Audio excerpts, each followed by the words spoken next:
And it's easier for you to not fight more because you're making more. So you even with this era, right? You have guys fighting once or twice a year, and they make like what 6 figures. But we barely see these guys fight.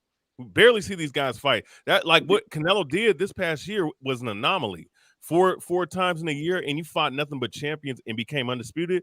The first ever at 168. That's unprecedented in this era. Hey, I But don't these want to other hear you guys, talk they don't about do shit about this Canelo shit. Historia. And After you this just is the said that. reason why people don't really know. I'm gonna be honest with you. The general public don't watch boxing as much as they used to, even with the social media advantage. And here's the thing though, too. There's way more ways to make money today Exactly. without having to get punched in the face, yo. That's all I'm saying. Mike Tyson Nah, had it's not even that. It's not even that, man. it It's is not that. What even are you that. fucking talking about? Because Jake Paul was already had UFC money. fighters He's make already scraps. managing fighters UFC fighters make before he even scraps really made to a fight in the boxing check. What are UFC, you man. talking about? What are we UFC talking fighters about? make scraps. What are UFC we fighters make talking about, scraps. God? What are we I just talking told about? you. I Jake just told Paul you. UFC purses ain't fighters really make shit, scraps and he's to fight in the already got UFC. Madison Serrano under his provision. You dig what Like I'm I saying? just He told was you. Like I already a just million. told you. He's definitely showing you this whole situation. We see Ryan Garcia's whole mindset has changed. He got around Jake Paul. Jake Paul's like 23, 24. That nigga's young as shit. And he's showing you like, I ain't have to do that shit. I got money. And he's basically showing guys, he ain't got a box to get bread. I'm only doing this shit for whatever the fuck reason I want to do it. It's not the same as motherfuckers back in the day who had to do that shit to make ends meet. Or damn near just to put a pack of bologna on the table, my guy. Some motherfuckers can't even get a fucking job. Hey, Method, Philly, we got a question. Philly Zoe said, Method, what about Tank Davis in his situation growing up in Baltimore, coming out of that foster home, and his mother was hooked on drugs? It's a lot of guys in Baltimore that I've known. We talking about Tank though. The question is about Tank Davis. I gotta answer the question, right? I don't answer questions I gotta speak intelligently, right? So again, I know a lot of guys in Baltimore. My brother went to school with Tank. Damn near similar situations. He chose to go to school. It's choices. But again, in 2020, in 2021, 2022. But didn't Tank Davis fight to get out that hood? Didn't Tank Davis do the same thing, get out the hood like you was talking about earlier? What I'm saying is, he did. He fought to get out the hood. He fought to get out that struggle. He fought to get about that foster home. He chose boxing. That was his way out. But it's not. Just like those fighters, bro, from the past. It's so not. Tank did the same thing and went through the same thing, bro. There's no what about Tank Davis? We're going to take away from Tank Davis and his struggle? His mom was hooked on drugs? My God. His mom, he came out that motherfucking foster home, bro, and he fought to get out the hood. You can't take away from Tank Davis and his struggle. What do you think? Tank Davis, what he went through. And niggas be talking all that shit about Tank Davis, bro. Yo, you gotta stop the emotional rant, bro, because you're not understand what Mikey. So this is what Mikey Garcia and Danny Garcia be saying. You just yelling right now, yo. Mikey Garcia and Danny Garcia. Mikey Garcia and Danny Garcia are definitely. So if I pull up the interviews with Mikey Garcia and Danny Garcia, and then trying to bring awareness about. So this is what Mikey Garcia and Danny Garcia both do. This is what Mikey. I'm gonna let you. This is what Mikey Garcia and Danny Garcia speak on. Is about awareness because there's no retirement. There's no retirement at boxing. Even the money they make, right? The same motherfucking thing. Even but nobody talking about Tank Davis and his struggle. All people try to do is to downgrade Tank Davis. It's not the principle, yo. The principle is them trying to make sure these young men are getting that education. What about that? Historian, you ain't say nothing about Tank Davis coming about that foster home. Be business savvy, yo. Outside of boxing. What about that? Well, not even mom being hooked on drugs. Talk about that. What about that, historian? Where he came from? He fought boxing saved Tank Davis' life too. That saved his life, boxing. But it also takes a piece of a fighter, yo. What are we talking about? It's a lose-lose situation, yo. It's what you said. You already said Tommy Hearns, right? He's punch drunk, right? So I'm saying it's a lose-lose situation. That young motherfucker been fighting 200 plus amateur fights. That shit affects a child. You get what I'm saying? That you get punched in the head. But 200 plus fights, and then you go into the pros, almost 30 fights. That motherfucker may not be able to really enjoy the age of 40. You get what I'm saying? And that's with the awareness I was saying again with Mikey Garcia and Danny Garcia of these young men of trying to get in and get out because it's not the same era. So I'm not trying to diminish the guys today.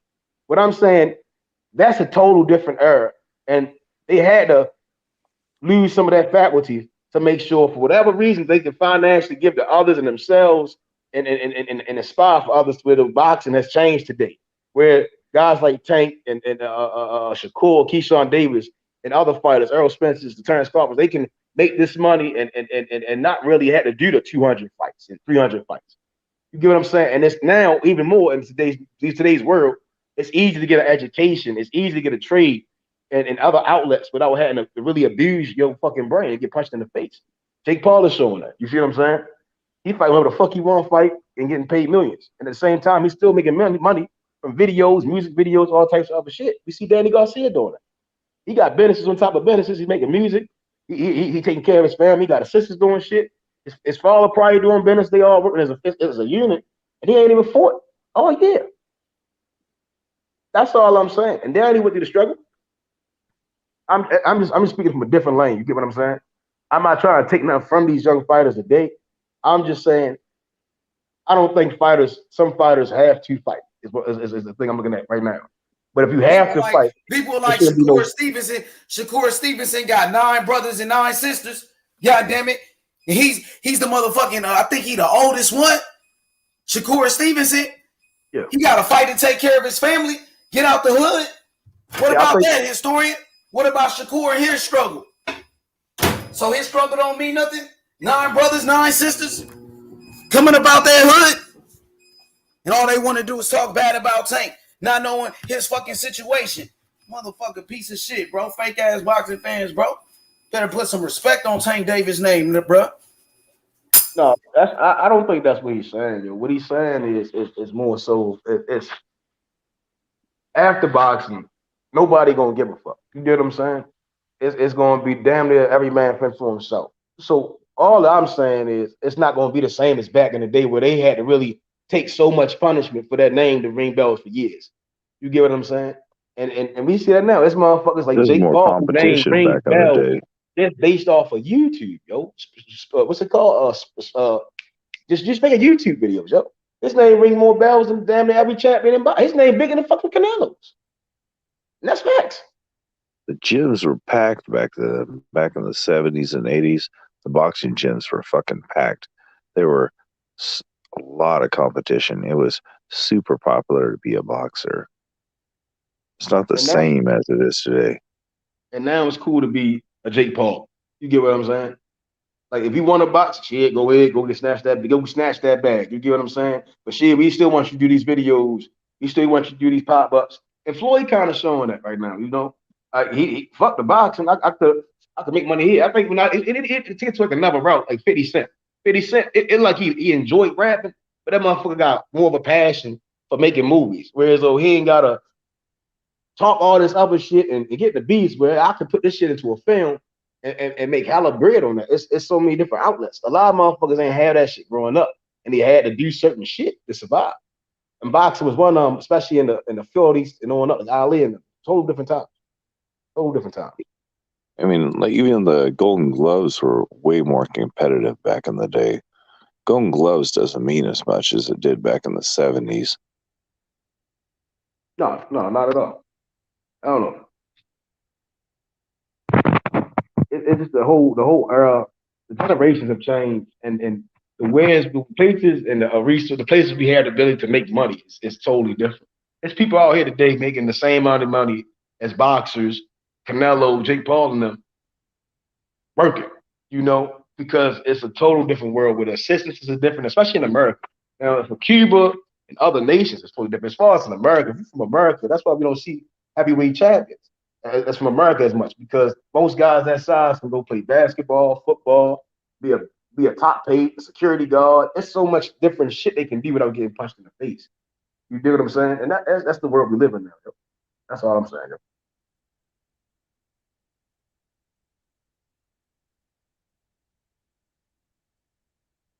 No, y'all niggas just dumb, yo. Like that's why I keep trying to tell niggas go to school, yo.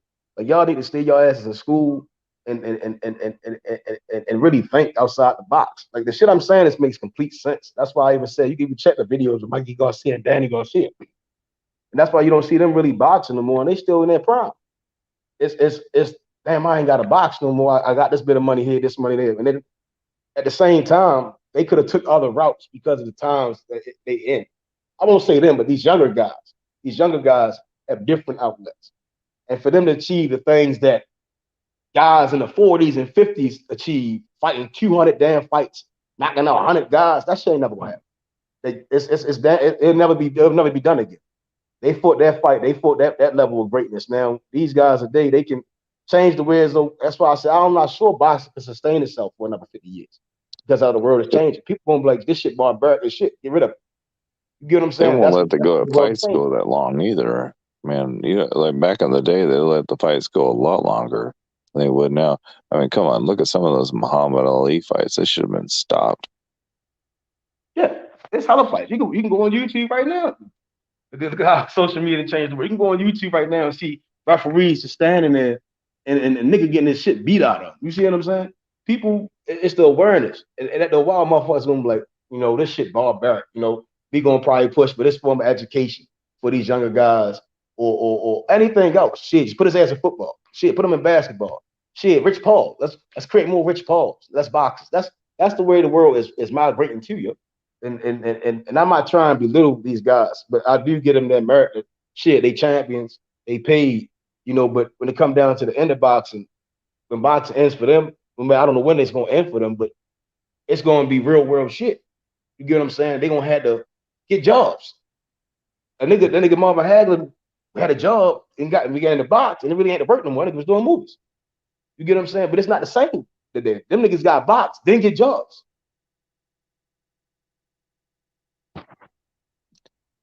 I don't agree with that stoppage last night with 1 minute left. You get that guy a TKO. Which fight? Hurt. The last fight, that white magic. There's no. He was ready to finish that fight and not to get a TKO on his record.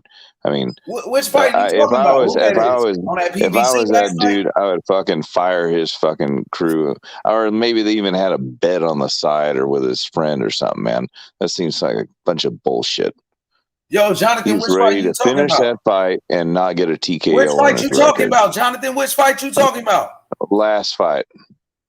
Oh, the main event. Yeah, that guy could have finished that fight. He don't need no Are we talking about TKO on his record.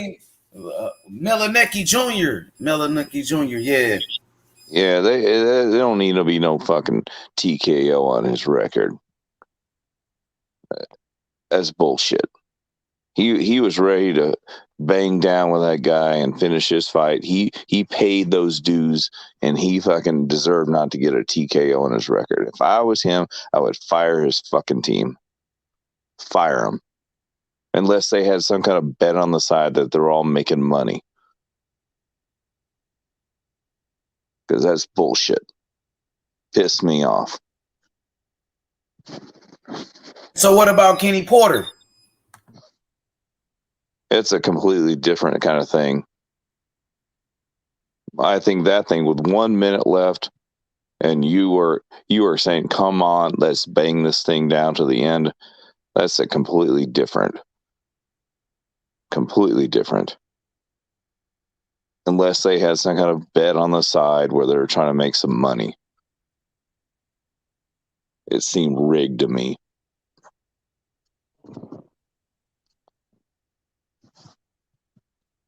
Like, oh, we'll go to the 10th and we'll call it and we're going to bet on the 10th. That exactly looked like that.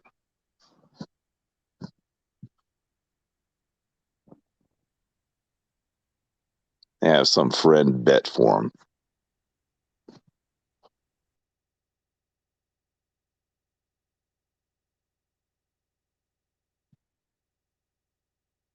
And if it isn't, I would fire fire that corner guy. Because that's a TKO on your record when it shouldn't have been. Hey, so what's your fighters of the year, knockout of the year? That's easy for me. Fighter of the year, Kambosos. Yeah, Kambosos fighter of the year, the way he beat T.O. like that. Let's go through the panel and see what fighter of the year they picking. Let's go through the panel.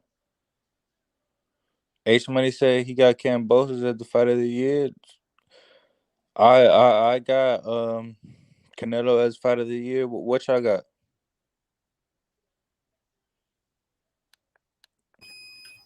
Who you got, Method? Oh, Method gone. Who you got, Jonathan? Who your fighter of the year, Jonathan? I always got my man, Gilberto Ramirez, as fighter of the year. Gilberto Ramirez is fight of the year. Because he always wins no matter what, man. I'm going to keep on pushing him till he gets his real fights. Okay. Knockout of the year then. What y'all got for I got Valdez over Belcher for knockout of the year. Knockout of the year?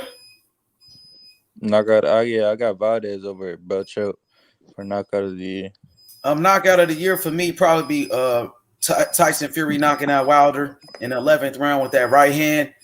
Yeah, I gotta go with Fury. One. That's a good one. That's a good one. I like that one.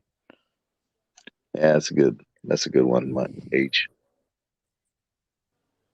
Good knockout. Yeah, he knocked the fuck out of Wilder, man. You know, he knocked the fuck out of Wilder. Valdez was an underdog. We know Valdez was the underdog, and he knocked Berchow out cold.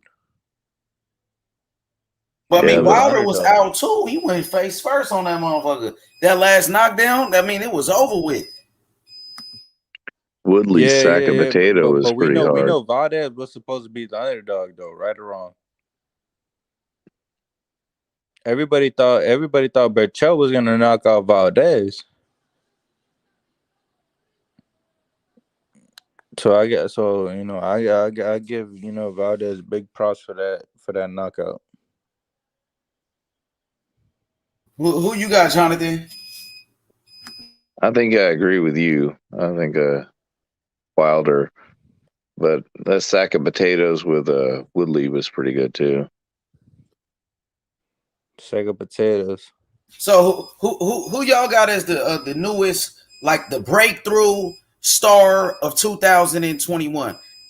The breakthrough fighter of the year, the breakthrough star of the year, the newest star in boxing. The breakthrough star for me is Shakur Stevenson. To me, Shakur Stevenson, dog. Stevenson, the way he beat Jamel Herring, come on, dog, for a belt.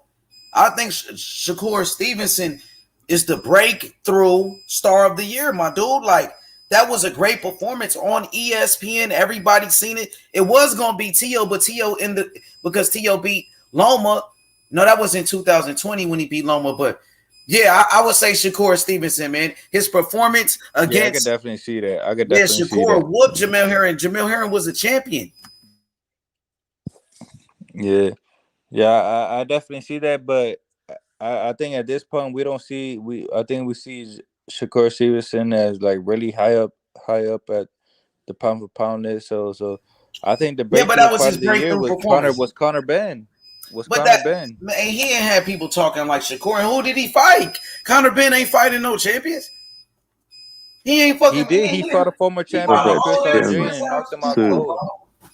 He just beat an old ass Chris Algieri who's 45. Like, who Conor Benn is fighting? He's fighting nobodies, bro. But Spence couldn't even knock him out cold, and neither could Manny Pacquiao. Yeah, I'm saying, and then he trying to fight. Now Conor Benn is trying to fight a washed up Adrian Broner. Like, Conor Benn ain't beating nobody. That's all. He a good fighter, though. I give you that. Like, he cool, but he ain't got that signature win. But the Shakur, you know. Yeah, I agree. Yeah, but he is good, though. I honestly think that the Shakur is probably the best defensive fighter of the year. I think Shakur is the best defensive fighter of the year. I could give you that one. What about that performance? It was an offensive performance because he stopped Jamel Herring. I think the best performance of the year is probably Usyk over AJ. One of them, yeah, that's possible. About best performance of the year is probably Usyk over AJ. For real, that motherfucking Kambosos though over T.O. still. I think Kambosos. That's a good win too. I mean, it's all arguable. You feel me? It's all opinions. Yeah, but when you said Conor Benn, what fight was it though? That you know, which win? Which win did he have for that you were talking about? Over Chris Algieri because Algieri 45, dog. He not only did he knock out Chris Algieri, he outboxed Chris Algieri. And Chris Algieri. Yeah, but Chris Algieri, 45 years old, bro. Yeah, more like 37, but yeah. I get you. But Spence couldn't knock him out cold. Manny Pacquiao couldn't knock him out cold. Conor Ben Well, knocked him out he cold. was way older then when Stiff he as a got to him. board. He was way older when he fought him though. That's the whole point, you know. Because when he fought Conor Ben, when Conor Ben fought Chris Algieri, that wasn't the same Chris Algieri. That's all I'm saying. Yeah. Yeah, but Conor You Ben a think? good fighter I give though, you that one. man. He rising. You like Conor though? You fucking with him? Yeah, he a good little fighter. Wait, you think Tim Zoo's going to be next year upcomer of the year? I hope so. He had a good year though. This was a good year for him. He beat Jeff Horn. It was He a good beat year. Yeah, he just beat somebody. So, you know, he's kind of doing what Conor Ben is doing. I think he probably got some better wins than Conor Ben, and he's ranked number 1 in the WBO. He beat Jeff Horn. Isn't Tim Tszyu like mandatory for Yeah, Castano for or something like Castano, that? the WBO. I Yeah, like so Tim so Tszyu. He he's rising in though. there. He's a rising star. But he's right in there. He's right in there.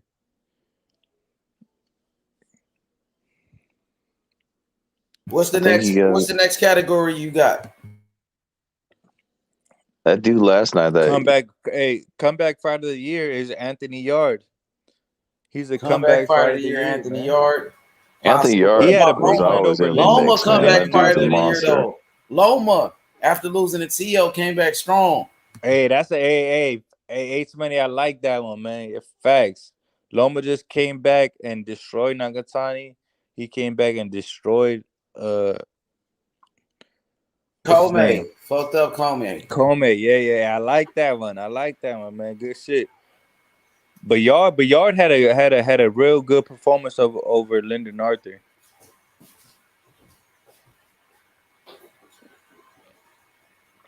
I like Loma for comeback fighter of the year though. I like what we just said though. He beat two top ranked lightweights in the world. What's upset of the year? T.O. versus Cambosis. Cambosis and T.O. I got Sandro Martin over Mikey Garcia as the upset of the year.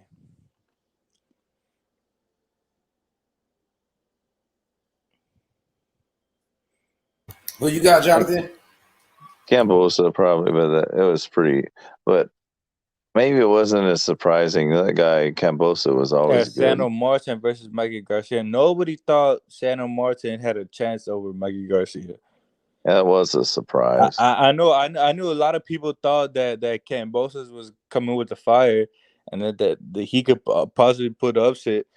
But I didn't hear nobody saying that Sandro Martin could put an upset over Mikey Garcia. I mean, you put down some money because on of that, that, you'll be making some. I have that as the biggest upset. What about Ugas Manny Pacquiao? The way Ugas beat up Pacquiao, that's a nominee right there. That was an upset. And Usyk versus Joshua. But you know, I think those are some. All those were upset, but I don't think there was an upset to the level as like a Mikey or like who you said like even what's his name Malenki Jr. who just fought on the PBC card. What's his name? He lost earlier this year. He lost earlier this year, and he was like a heavily favored fighter. So yeah, Vito, he lost, because they was hyping he lost him up. earlier this year, so that could go down as an upset. Yeah, he got whooped. Y'all can hear me? Yeah, his first loss. Yeah, I can hear. His first loss earlier this year. Hey, Jonathan. Yeah. What's going on? It's your boy H Money, Mr. DAZN. Yeah, what's going on, H Money? This is J Double Dub talking to you straight up, man. For sure, man. Hey, what happened to Historian, man? He fell asleep, man. You know, he tried to get up on you though. He tried to get on your ass, dog.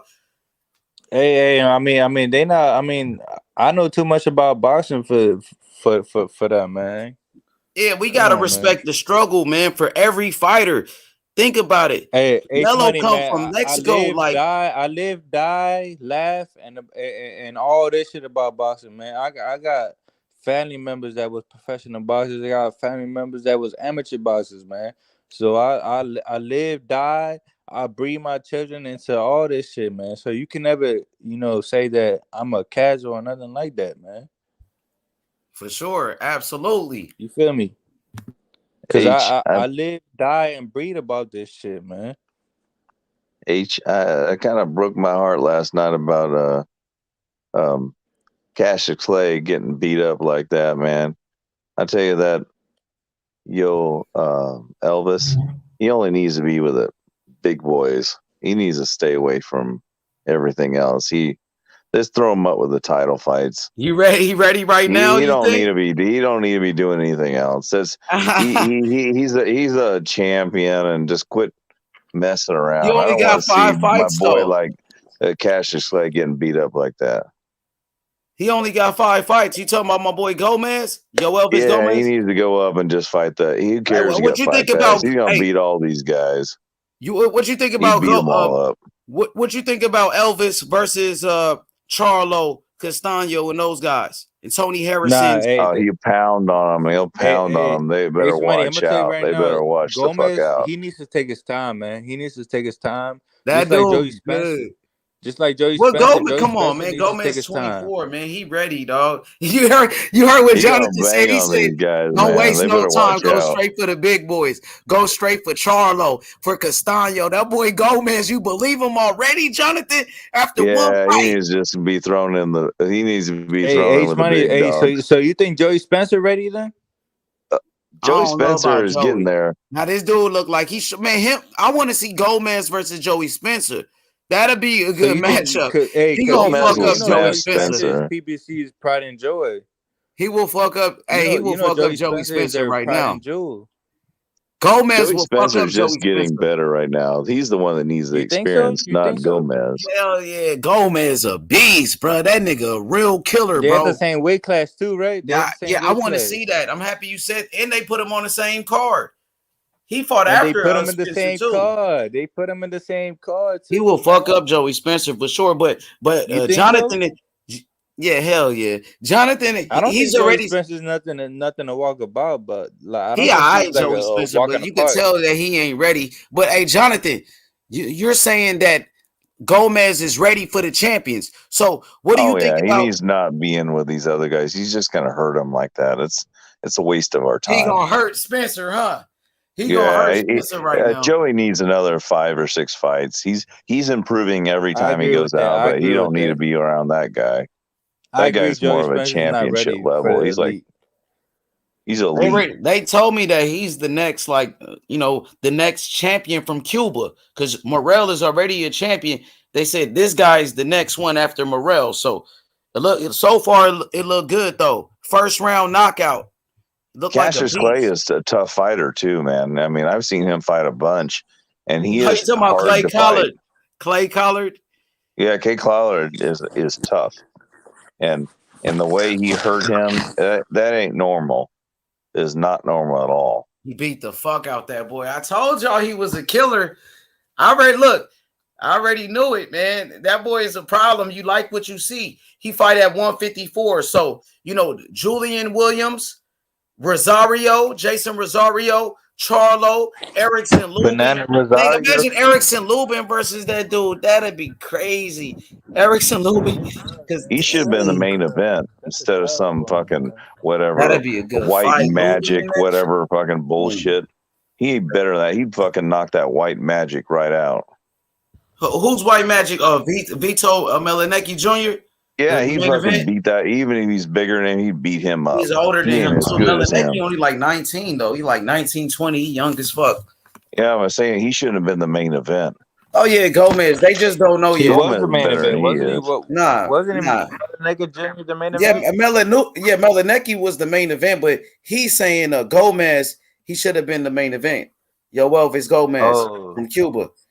He do look much better than all of those other guys. Hey, though. look. Hey, you know what's funny? That's exactly how you know PBC, you know what they doing. because they pushing the white boy to be the main event instead of pushing But Afro-Cuban or yeah, but he only got African-American. You feel me? yeah. See, Gomez, It he just only proves has it five. just He proves to only the got point. 5 fights though. He only got 5 fights. I think all these guys, got like 5 But to he 10 got fights, less don't fights they? than Joey Spencer. Joey Spencer got more fights than him because he been Yeah, down Joey with the Spencer got like PBC. 20-something fights. But I'm not sure if it's what 20. I'm He trying to got some say, fights though. it proves to the point that what PBC is on. They rather push the white boy, no offense to nobody, instead of their own American fighters. I just think they're I don't know. I trying to don't know. build his I name don't know about first. I that think though. they should quit trying to build his name and just throw him with the big fish. He don't need to be. He's too good. He's too good to be building his name. Just forget about that old Yo, technique of Dundada, this dude. I got Too a good. question for you, Dundada. Do you Go ahead. know Jesus Ramos Jr.? Yeah, of course. What you think about him? He's good? Is he a beast? Like, how good is he? He only 20 years He old. looked like a beast. He looked like a beast, He's but I on the mean, PBC. he looked like a beast. You talking about Abel Ramos? Who'd you say? You No, said Ramos, right? Jesus Ramos Jr. Do you know who that is? What weight class he in? I think he like at 154. Let me see. He looked pretty good though. He only 20 years old. I've been seeing him. Like people don't talk about him though, bro. Somebody said he was the prospect of the year. Somebody told me he Yeah. should be prospect of the year. Dang, come on, man. I thought you'd be on it.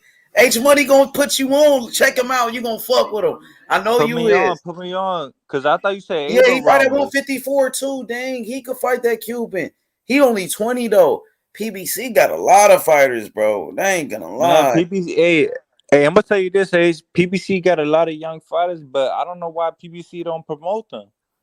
He coming up. They Look at don't his promote the fights young though. fighters, Type him up on but they YouTube don't real quick. promote these. But it's Look him not up like real quick. Top rank promote all the young fighters. Nigga, just type him in, bro. Type his name in real quick. You're gonna see what I'm talking about on YouTube.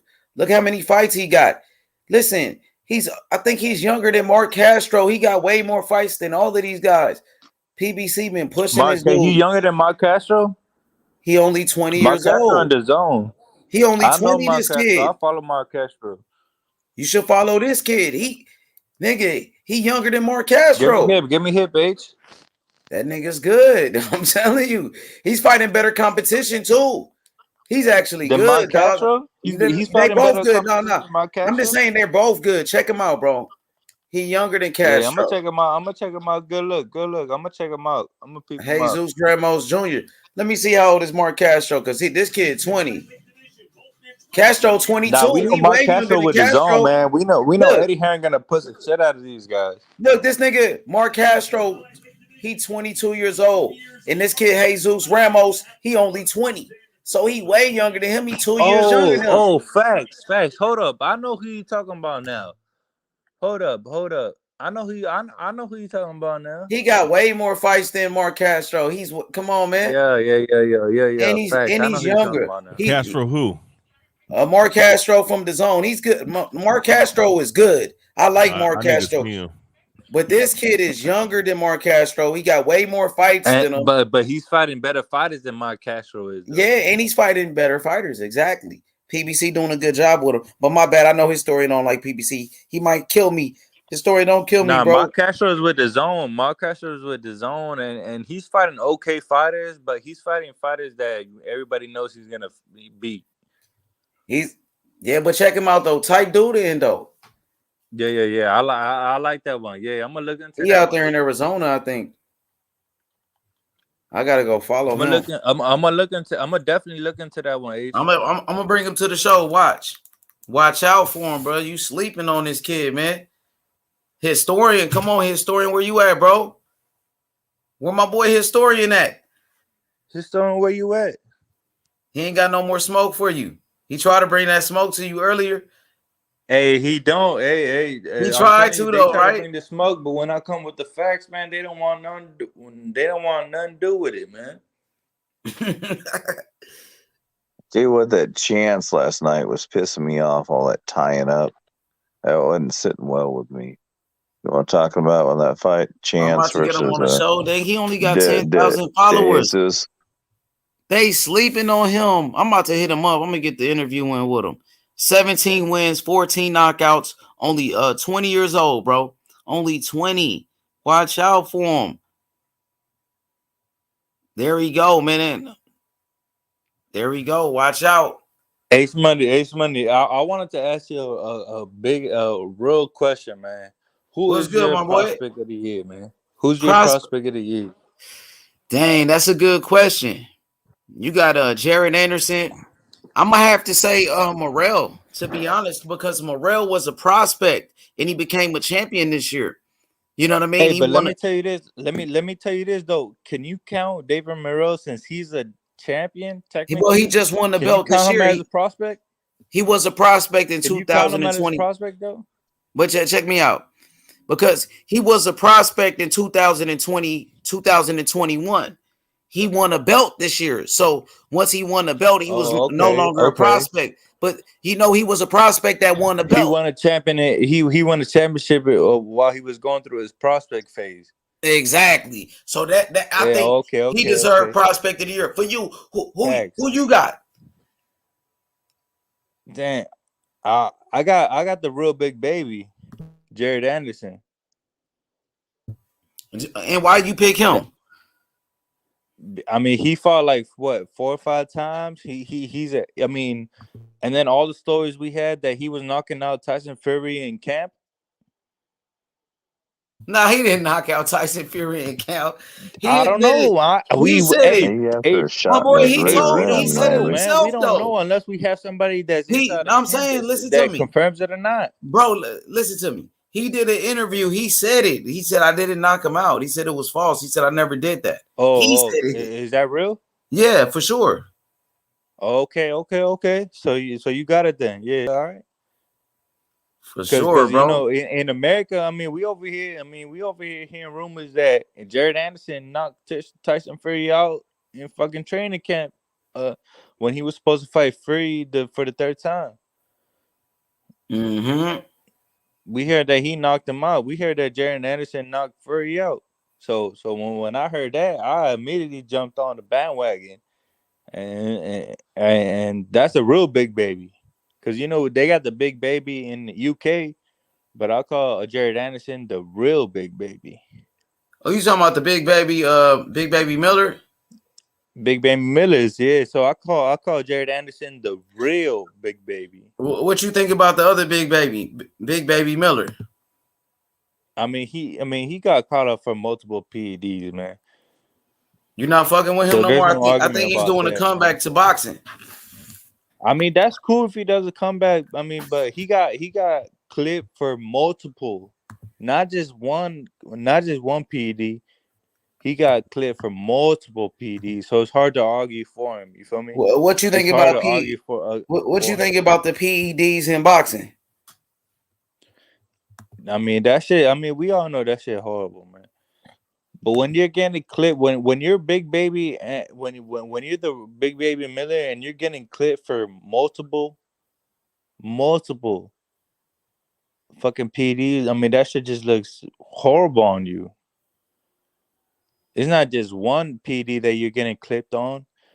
This man got clipped for like 3 or 4 PDs, right or wrong. For sure. You know, I mean, yeah. Even if you try to defend him, you can't defend him, man, because he's getting clipped for like 3 or 4. He got clipped for like 3 or 4 PEDs. What you think about Canelo and PEDs?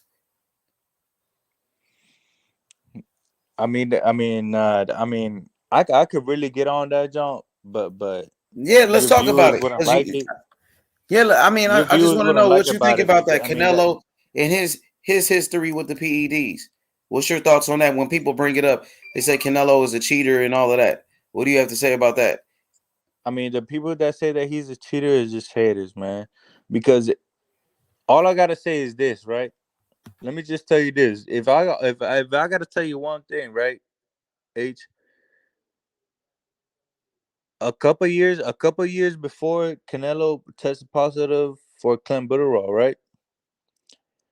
There was a Olympic Games in Mexico, soccer game, Olympic. So how do you have 5 different national Olympic soccer teams test positive for clenbuterol? Right? You have 5 different national teams test positive for clenbuterol. You tell me how that's. You tell me how that's not a pandemic for Mexico. And that's all I gotta say about that, man. Cause I know they get real hate about that shit, but all I gotta say is Yeah, that I mean, Olympic because team. you got people like Floyd Mayweather saying Canelo is a cheater and things like that. You know, Caleb Plant was saying it as well. Caleb Plant said that. You know, so I mean, do you think he's a cheater? Do you think Canelo No, is a cheater when they say that? no, I don't think so. No, hell no. And then, you know what? And then everybody says, oh, they raised the clenbuterol level for Canelo, but that's false. I'm gonna tell you that's false. You know how I know that's false? That before even Canelo became a WBC champion, WBC were already planning to raise the levels for the clenbuterol. You feel me? Because even Eric Morales tested positive for clenbuterol. Another Mexican legend, Eric Morales, tested positive for clenbuterol. 5 different Olympic soccer teams tested positive for clenbuterol. So it's a pandemic in Mexico, man. But I really don't want to get into that shit because that's just it. It's just I don't really want to get into that shit. You know what I mean? But the proof is in the pudding, man. Like, yo, salute. Yo, what up, Khaled? Man, what's good, bro? What you Yo, think? What you think about what Don Dada is bro. saying? Yeah, I just want to input something real quick. I mean, the thing is, right? It's very common for Mexican athletes to test positive for clenbuterol. So anyone that neglects that and like doesn't want to do their research and look at what happened with Canelo, all you gotta do they're is just do able your to know it. research, my nigga. Yeah, all you gotta do is do your research, bro. And there was a hair follicle test that disproved that he intentionally took clenbuterol. Exactly. H So Money. come Hey, on now. hold on. I want to. Hey, now that you brought that up, H Money, did Canelo not take the hair follicle test? And that's what I heard. Yeah, that's what I've been hearing. I He heard took Eddie the hair Hearn say follicle something like test, that. and did he pass it or did he not pass it? Well, according to Eddie Hearn, that's what he said. Yeah, He he passed passed it. the hair follicle test. So Okay, so yeah, I just wanted to get your thoughts on that. Hey, we got my boy but YSM Sports Media out there in Philly with Jerron Yo, Ennis, the boxing phenom. I know y'all watch his interviews with Boots, so make sure you subscribe to his channel right now. What's good, my boy? What up with you? Man, what's good, man? I saw you was at that fight, man, out there in the PBC fight. That boy Gomez. I see you got that knockout, that new Cuban fighter, man. What you think about that kid? Hey, yo, all Cuban fighters fight the same. Like they really sharp left hands, and really like always palm with the jab and just good footwork. They just real technically sound just all the way around. He's a good fighter. hey, you just described you described a possibly like a best boxer you could describe. Is basically what you described. No, I mean, that's the Cuban style. Like it seems like all of those fighters they fight the same. Like you watch Rigo, if you watch David Morrell might be the most different, but Lara, all them Even dudes. Cruz who beat Keyshawn Davis. oh, the Oh yeah, Indian He's dude. probably not gonna go Yeah, pro, but he's fire. That man Yeah, is nice. remember Gamboa used to be aggressive though, but he could box, and then Ugas is a great pressure fighter, but he's very technical with it too. You know what I mean? He's very these smart. guys are really technical with it. hey, yo, hey, Facts. I wanted to address something that my man was talking about when he was referencing Canelo and the PEDs and all that. I feel like that as fans, what a lot of times people do is that when it comes to their favorite fighter, they absolve them, but are straight up and down when it comes to every other fighter. If he's not a fan of it, you're gonna be like, okay, well, he tested positive, so he did it. But then when it comes to your guy, you come up with, reasons of why. I mean, this is the wait. No, I'm speaking it, bro. Wait, give him a second, Dundada. He's a guest, bro. You know what I mean? Let me see what he got to say. All right, so this is the reality, right? And fans need to come to grips with this. Athletes in general, on the elite level, I would say 80 to 90% are taking something. Right? So it doesn't always have to be steroids, because PEDs, not a lot of people know that Red Bull's a PED. You can't drink Red Bull, 2-3 days before the fight? That will have you tested hot. But everybody uses PEDs. It's a very vague term. Performance enhancing drug is something that enhances performance, and that list change every year practically. So do I think Canelo was doing something? You damn right. Do I think Floyd was doing something? You damn right. They trying to win. There's millions of dollars at stake. That's just how I see it. I actually agree with you. Because what happened with Valdez, the WBC chose to go with the WADA rules, or what was it, WADA, that had the phentermine as a outside. They had phentermine as not a in like they had phentermine as the outside, where you could use it basically out of competition, but you couldn't use it inside competition. So that's why they had Valdez still. They didn't strip him. They didn't do nothing, because they chose to go with WADA rules, which had phentermine outside competition. That it was legal to use it outside competition. Yeah, so I agree with you. Each governing body has different like stipulations. It's like, okay, remember when Demetrius Andrade was supposed to fight Billy Joe Saunders? That stuff that Billy Joe got popped for is legal where he comes from in the UK. Yeah. But it's illegal. Big facts. It's illegal in the US.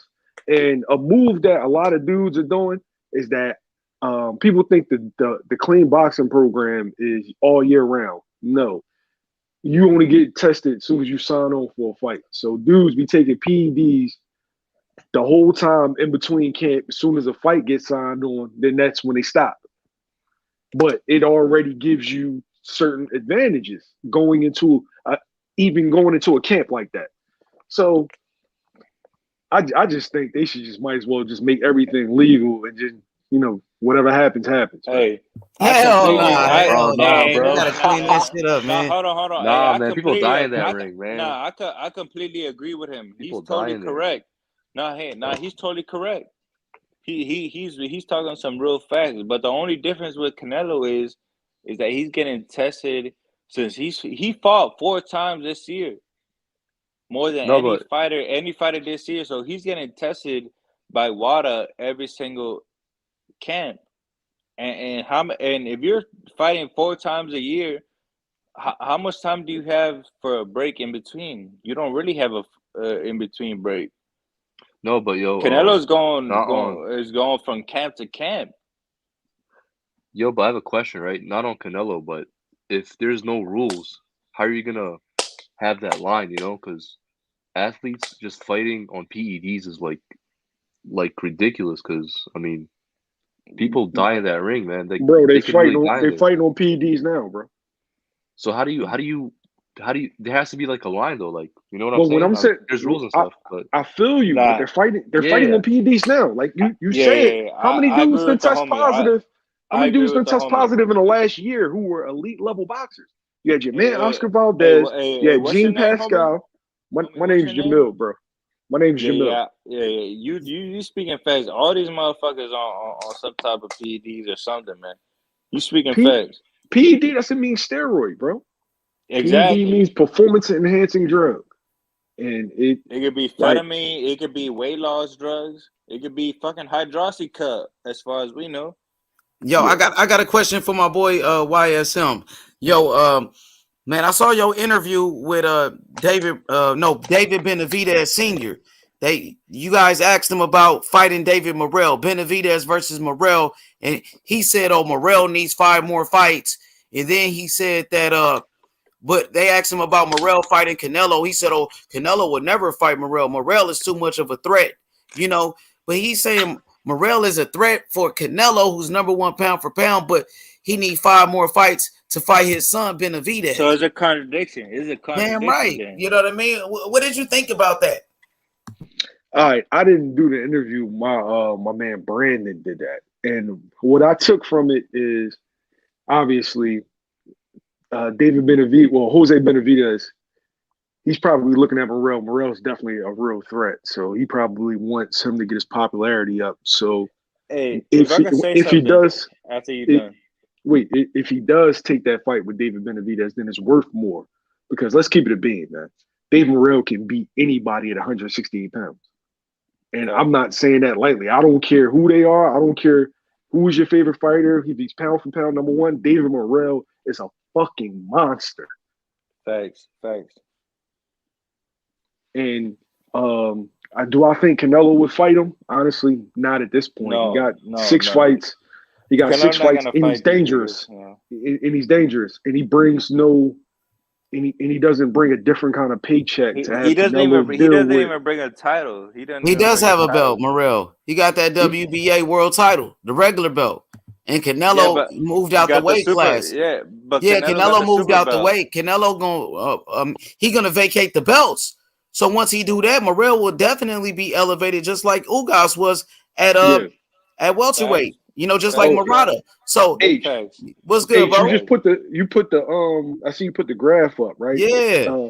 He's big. He's not 6'1", bro. How tall is he? You think he's 6'3"? He's Money, let's go through the fucking graph. Yeah, we did that before, but I just want to show this brother, you know what I'm on right here every day. David Morrell, David Benavidez. This is the fight to make. What do you think about this fight, brother? Who do you got winning? Morrell, Benavidez? Dave Morrell, and Benavidez is a good fighter, but I think Dave Morrell just brings too many different dimensions along with size. It's like David Benavidez, you know, he has size, good hand speed, really good combinations. But Dave Morrell, like, he checks every box. Now, he has some flaws, like he leans in too much when he throws the left hand. And sometimes he can get a little reckless, but talent-wise, he's on the level of Boots. Yeah. Like, it's just raw ability. Yeah. Like him and Boots, right? Yeah, raw ability. You think they similar in a way, him and Boots, like talent-wise? Yeah. Talent-wise, David Morrell's ahead of Boots. Talent-wise, I wouldn't say that. Man. I don't know. They close though, but I mean, ahead of Boots, man. Only reason I say that because David Morrell is already WBA regular champion. Yeah, that don't make you ahead of somebody talent-wise. That's situational. Yeah, I mean, they both got potential, but you can't just say one is better than the other. Hey, but when it's too early right now. When you're comparing both of them, it looks like David Morrell is a little ahead of Boots, man. Okay, that's his opinion. But I'm gonna say this though. I talked to Morrell. Morrell said he liked Boots. He said it like Boots, one of his favorite fighters, especially out of the young guys. He said he liked to watch Boots. Hey, you know, Morrell respect Boots. He said out of the youngest though. Yeah, Morrell said Boots is good. Like he respect Boots. He like Boots. He like Boots a lot. So Boots really just cold like that. But I see Morrell and Boots. For me, I think they're the 2 best young fighters in the world right now because they slick, they can box, they got power, they got everything. They the total package. And they both can switch from southpaw to orthodox. They cold. And they fast, strong with the IQ. I think Morrell and Boots, you know, to me, those are the 2 best young fighters. Like, and then I think when their careers are over, those will be the 2 best. What y'all think about that? What you think about that, YSM? I agree with you, man. David Morrell, you already know how I feel about Boots, man.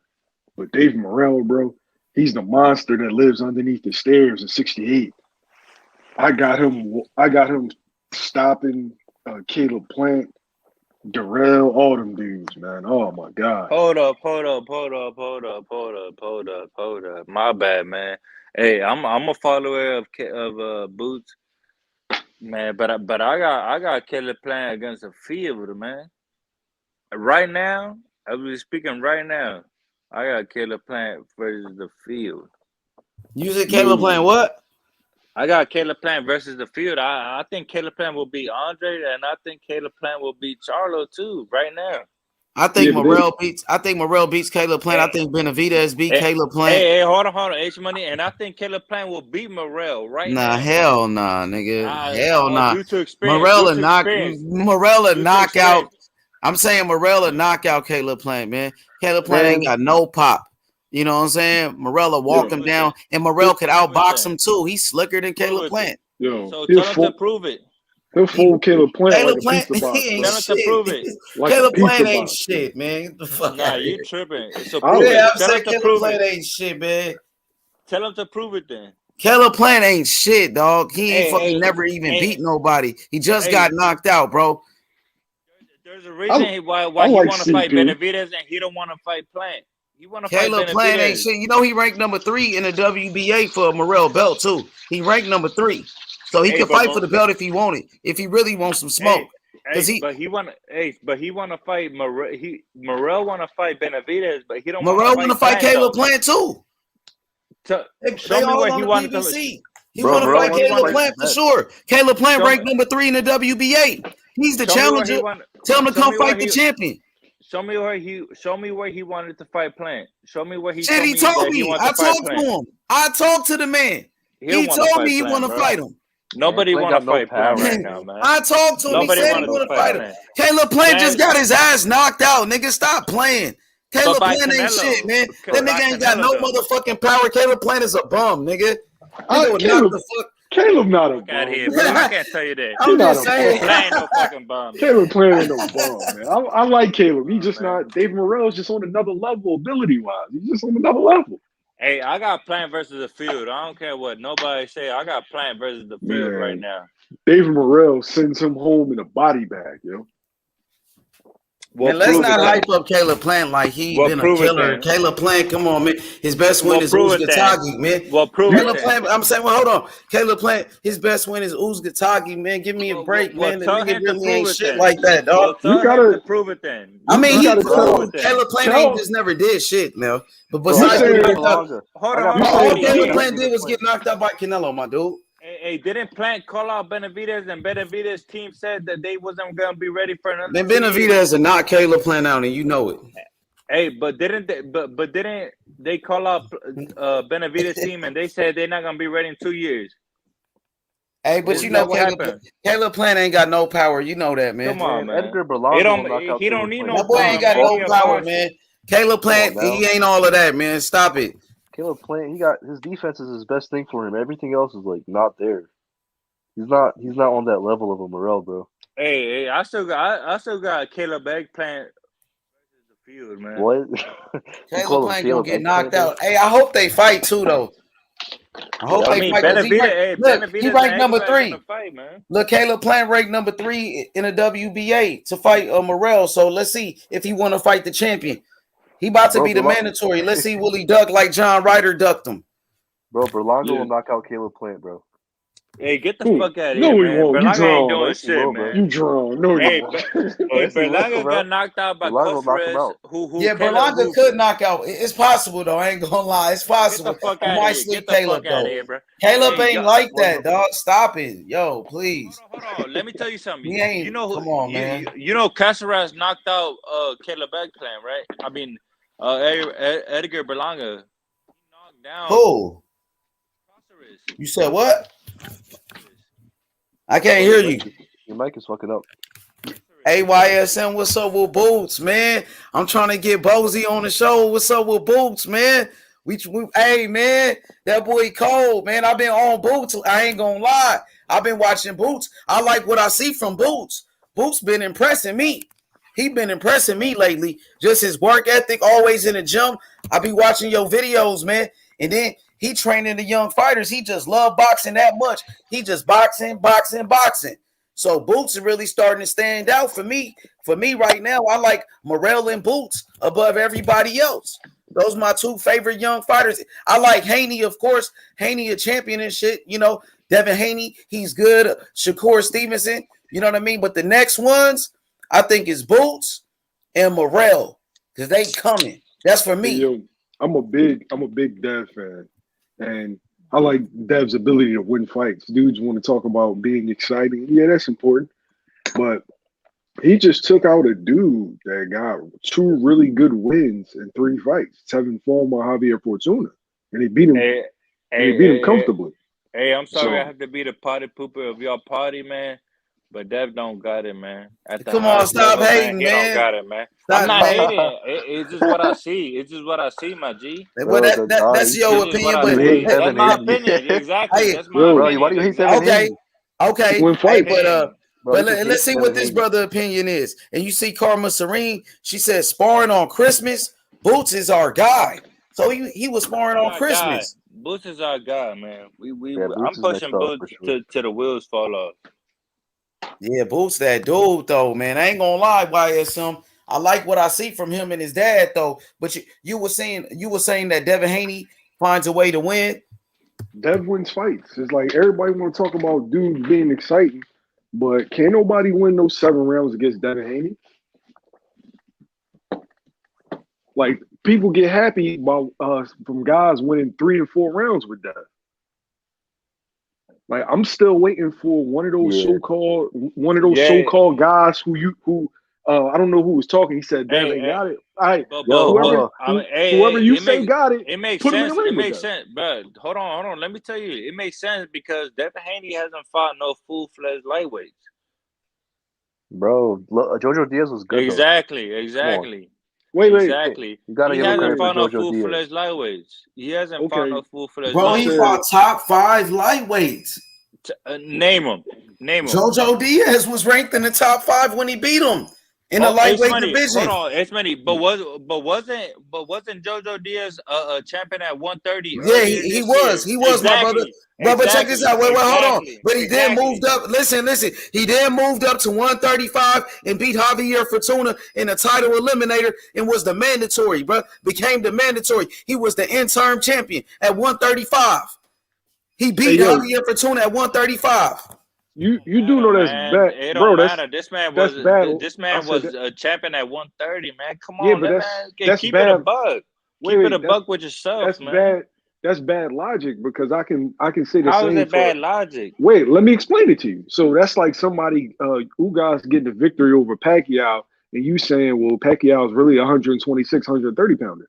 He is, but the difference is that Pacquiao has fought numerous title fights, and he has fought numerous times at 147. So Jojo Diaz fought twice at 35, and he beat a top 5 contender at 135 pounds. That was only his 3rd fight at 135. And he already beat a top contender at 135 pounds. So with that logic, nobody should ever fight somebody that moved up. So you can't say any of them dudes. Well, let me say this. And then Linares was a champion at 135, and Haney beat him, who was ranked in the top 10, who's still ranked in the top 10. So you do got to give him credit, bro. Linares was a champion at 135, my brother. Fine. With that logic, nobody should ever fight Terrence Crawford. Right? Let's give him credit. Bro, you gotta give him credit, bro. He's only 23. Fine. You're right. Let's give him credit. But I still think Loma and Tank beats Devin Haney. I do too. Only one way to find out. You can't take away from what he's done though, because Devin Haney, we can because who has he beat? He beat JoJo. That's just beat JoJo 126. I got Devin Haney giving Loma his 3rd loss, man. That boy got beat twice. Haney gonna give him his 3rd loss, man. Bet you on that. 3 times you out. 3 times you out, right? That boy got 2 losses already. Haney ain't got beat yet. You know what I mean? Come on, man. I got a T.O. beat up on that boy, man. He started making excuses talking about that shoulder surgery, bro. And let's not talk about Orlando Salido. What about Orlando Salido beat him, man? He got beat by a journeyman. He got beat by a journeyman, Lomachenko. Your boy got beat already. Put it up. How much you want to put? I got 500. I got $500, nigga. $100 on that fight. 500, I'm not gonna nigga. do 500. I got 500, I'll do nigga. 100. Nah, I got 5, 100. nigga. I got Put the 100. 500, Come on, bro. little nigga, put some money up. 100. That Lomachenko beast Devin Haney. Come on, man. Bro, Hey, yo, listen, I got 500. But back to what I was saying, Loma got beat twice already. So It don't it's matter about possible. the losses, But I'm though. saying It don't it's matter about possible. the It's losses. possible that Devin Haney beats him Yo, too H. and give him his third loss, like T.O. outboxed his ass. Yo, H, but we got the thing about Loma is he's been fighting elite competition his whole career though. So Elite competition, his losses Yeah, have been of tough. course. Elite Nobody. So Who we said can't he take away. wasn't? That's the only We difference. can't take it away because he lost though. That's all I'm Hey, saying. yo, My nigga. I I'm saying he respect the could lose fact. again. That's all I'm saying. Yeah, I respect the fact that he fought elite competition, but at the same time, he started his career at 25. Yeah, Dudes because were he won already. two. He won No, two but gold medalists, man. Come on, Yeah, bro. yeah, but Don't try he to. started. Well, he started fighting it. He started fighting his career at 25. So He won around two gold 25, medals. Because he won can, two can all gold I'm saying. medals. just wait. At 25, dudes are already world champions. No, So no. he's Here's the thing though.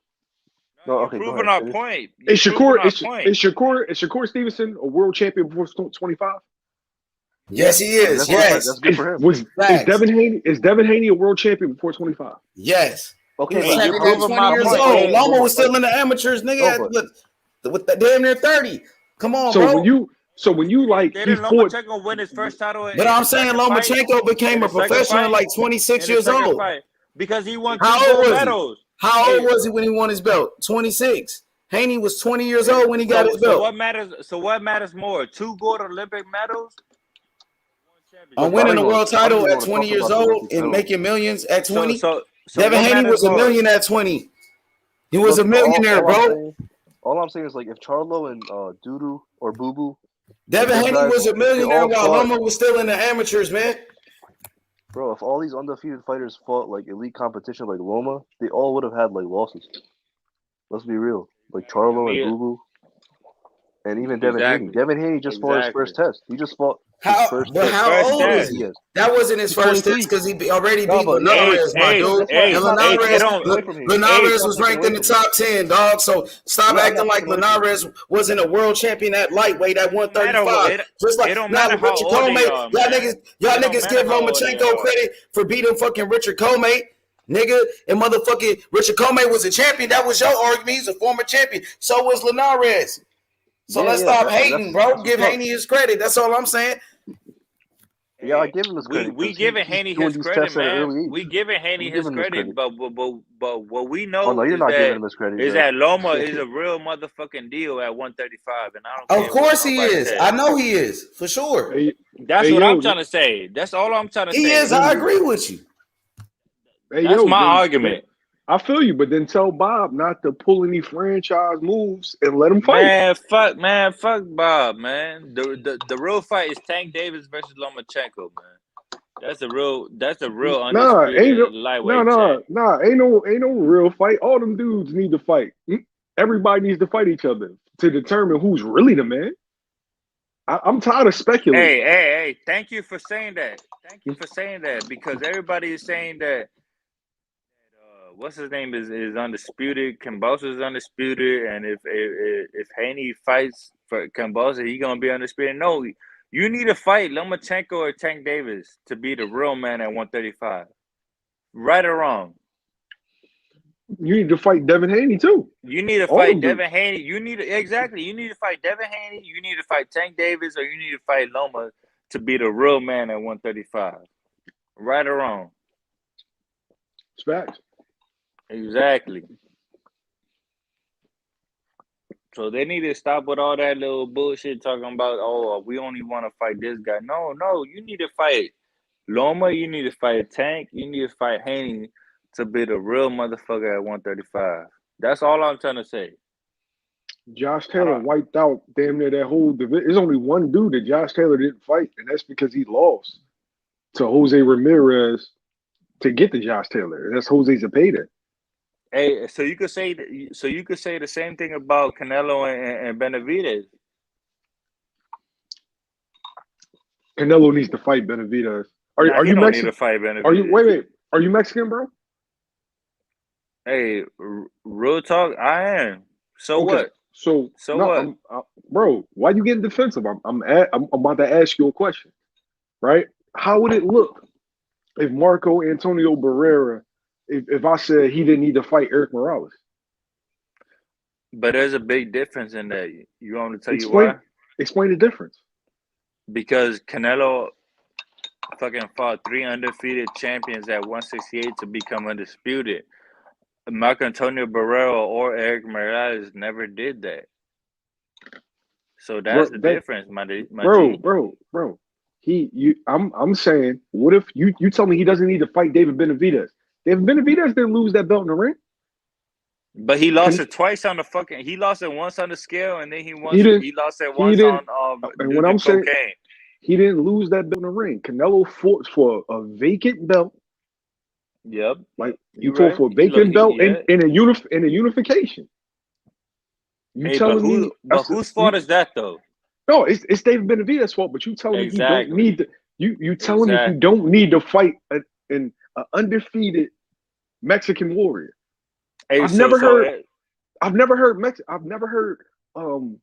Mexicans like say that before, and it's really bothering me. So why didn't Errol Spence fight Crawford instead of fighting Ugas then? No, he needs to fight Crawford. Oh, exactly. He needs to fight Crawford. Why didn't he fight Crawford first instead of fighting Ugas? Yeah, but I'm not telling you he doesn't need to fight Crawford. It's the same thing, bro. You're it's telling the same me thing. I said, bro, you're telling me he doesn't need to fight him. I'm not saying that. I'm saying all these dudes need to Canelo fight. don't need to fight this guy because we already know Canelo can move up to 175 and he got big fights at 175. Yes or no? Is he going to what big fight though? What bigger fight? What is that?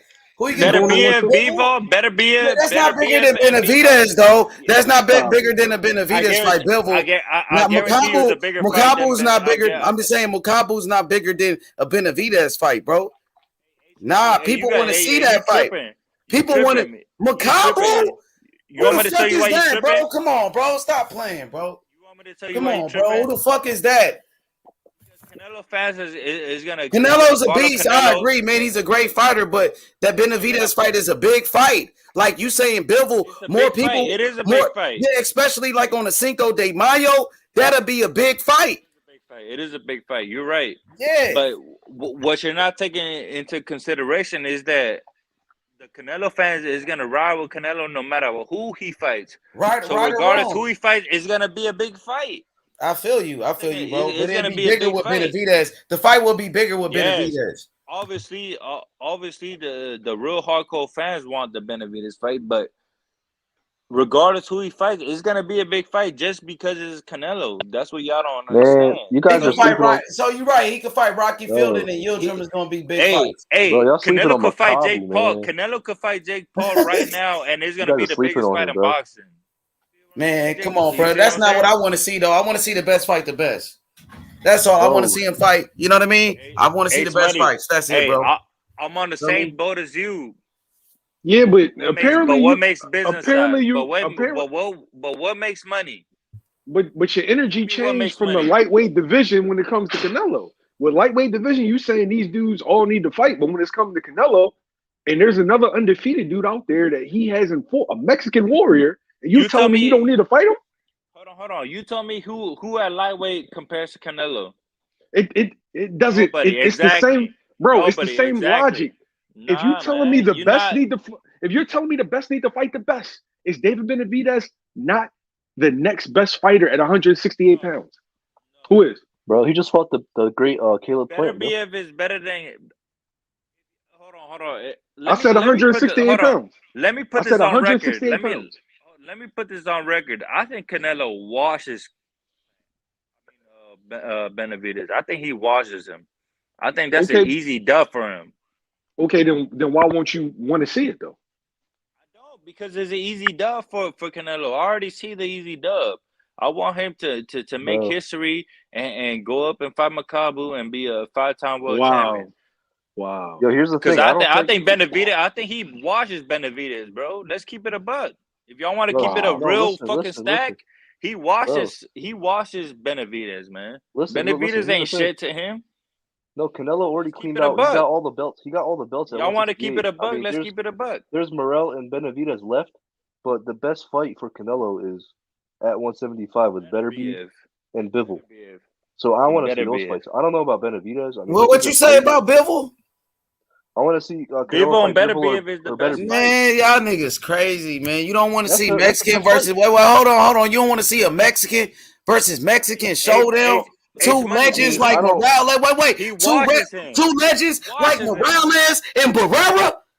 Bro, you gotta be kidding me, bro. I don't want to see a come on, bro. Nah, man. What the fuck? No bullshitting, bro. Nah, that fight right there is a great fight for boxing. I want to see it on Cinco de Mayo, bro. All right, let me ask you a question.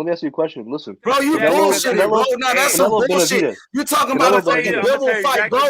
Fucking Bivol looked like shit in his last fight, and y'all motherfuckers talking about Bivol. Quit playing with me, man. I'm gonna tell you exactly why I don't want to watch that fight because I don't want to see another Mexican. I don't want to see another Mexican go down as a sucker, man. He already said Canelo said that he ain't fucking with light heavyweight like that. That's why when Canelo beat Kovalev, he dropped that belt. When Canelo beat Kovalev, he dropped that belt at light heavyweight for a reason, bro. He didn't stay there. Man, all I'm saying is that I want to see a good matchup between the best fighting the best, right? I don't know. Benavidez is a good fighter. Yeah, but come on, man. He's You not on the talking level about of a Canelo right and now. shit like that. Hey, yo, but Dimitri Bivol is? Explain that, sir, please. That's what I'm saying. Okay, That's exactly what I'm saying. Bro, he's at the 175 division, and he has a belt at the 175 division. Okay, that doesn't having a belt. I'm sorry. Let's keep it a bean. There's so many belts that having a belt don't make you.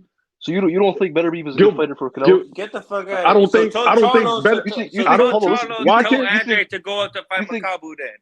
Tell Andre, tell Charlo, tell Bebo, tell Benavidez to go up and fight Makabu then. Exactly. That's what I thought. You never said Makabu's name until Canelo said he was gonna fight him. Y'all niggas ain't never said nothing about Makabu. It don't even matter. You never said Makabu's name ever until now, bro. So stop, man, stop capping. Stop capping. That's some cap right there. You know what I'm saying? To go fight on Makabu then. Bro, at the end of the day, y'all, hey, come on, bro. Benavidez, go ahead. What makes Dimitri Bivol better than David Benavidez? Technically wise, I'll tell you exactly what makes him better than him. Oh, really? I said name the great competition that Dimitri Bivol has fought and beat. Gene Pascal, Joe Smith Jr. Are you serious? I mean, those are solid competitors at his weight class. Are you serious, bro? Come on, don't do that, yo. Yep.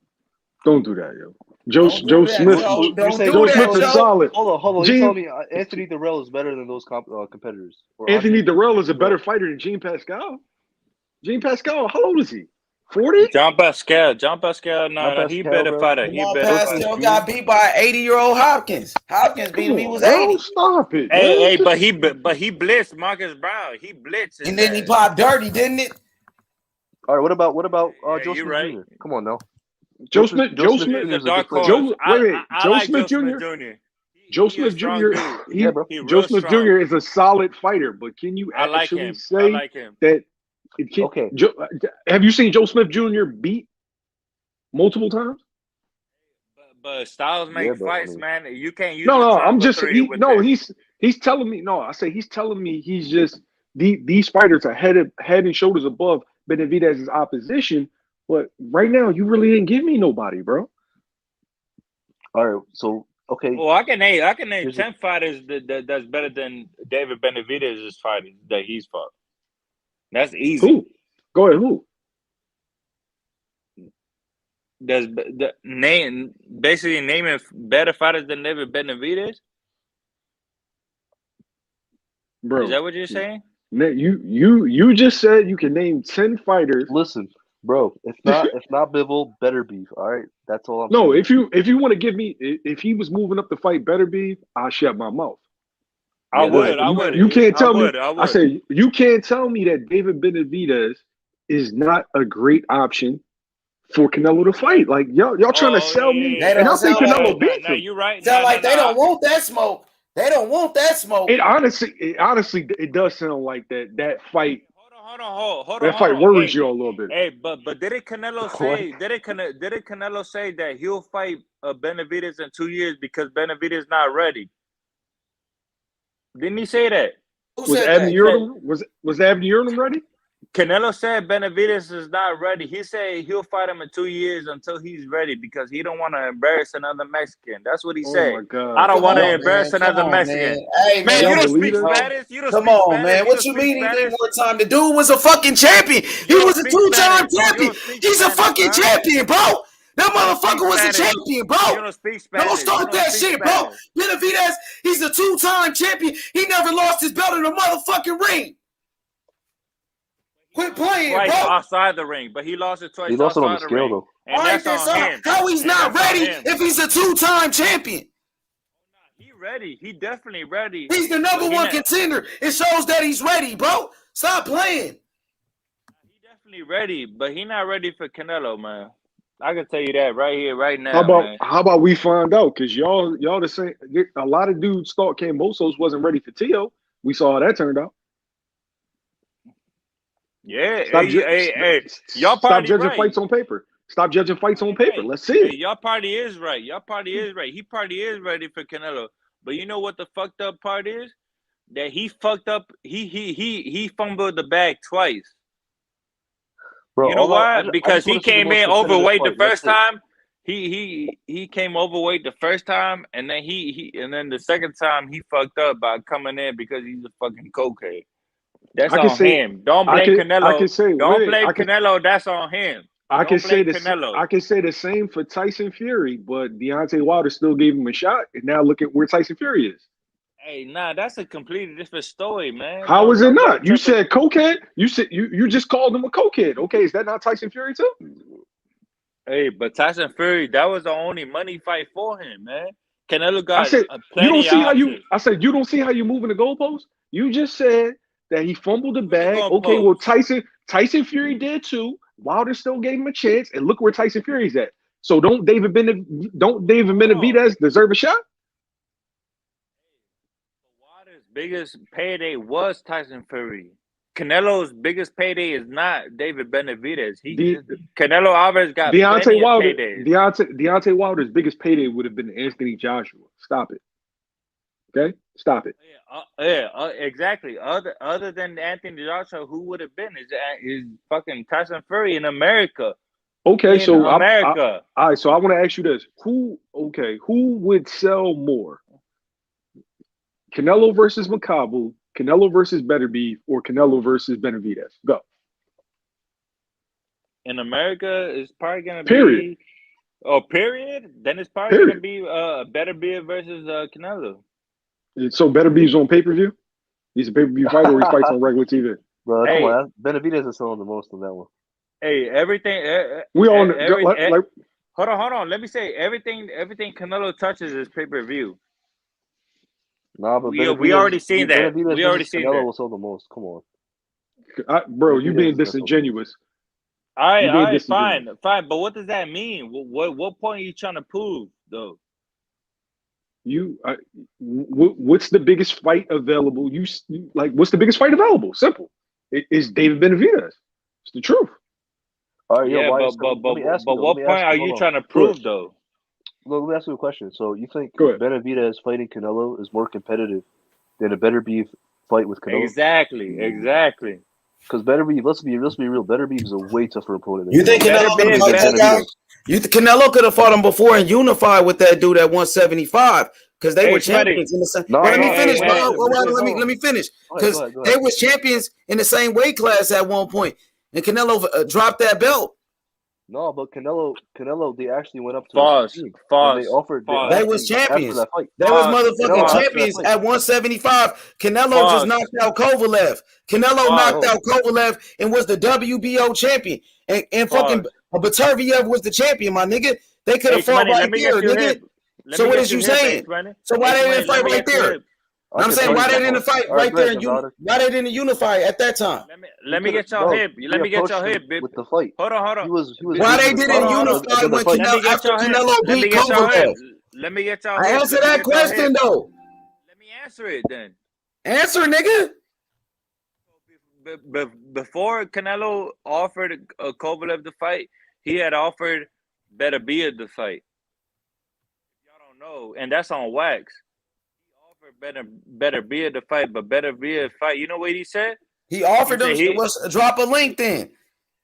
Where the link at? He Show me offered the proof. Benavidez to fight. Show me the proof, bro. And you know Show what me the proof. Benavidez That's said? just You know hearsay. what? I need to see the evidence. Show me the proof. Where the Benavidez article said at? He not with that fight. Where's that? Show me. No, I think Benavidez has That's like another fight planned out or something. That's not what was said. That's Bob already had the fight with Gavazic lined up, bro. Come on, Yeah, it was don't do something that. like that. Exactly. Hey, you right. Hold on. You 100% right.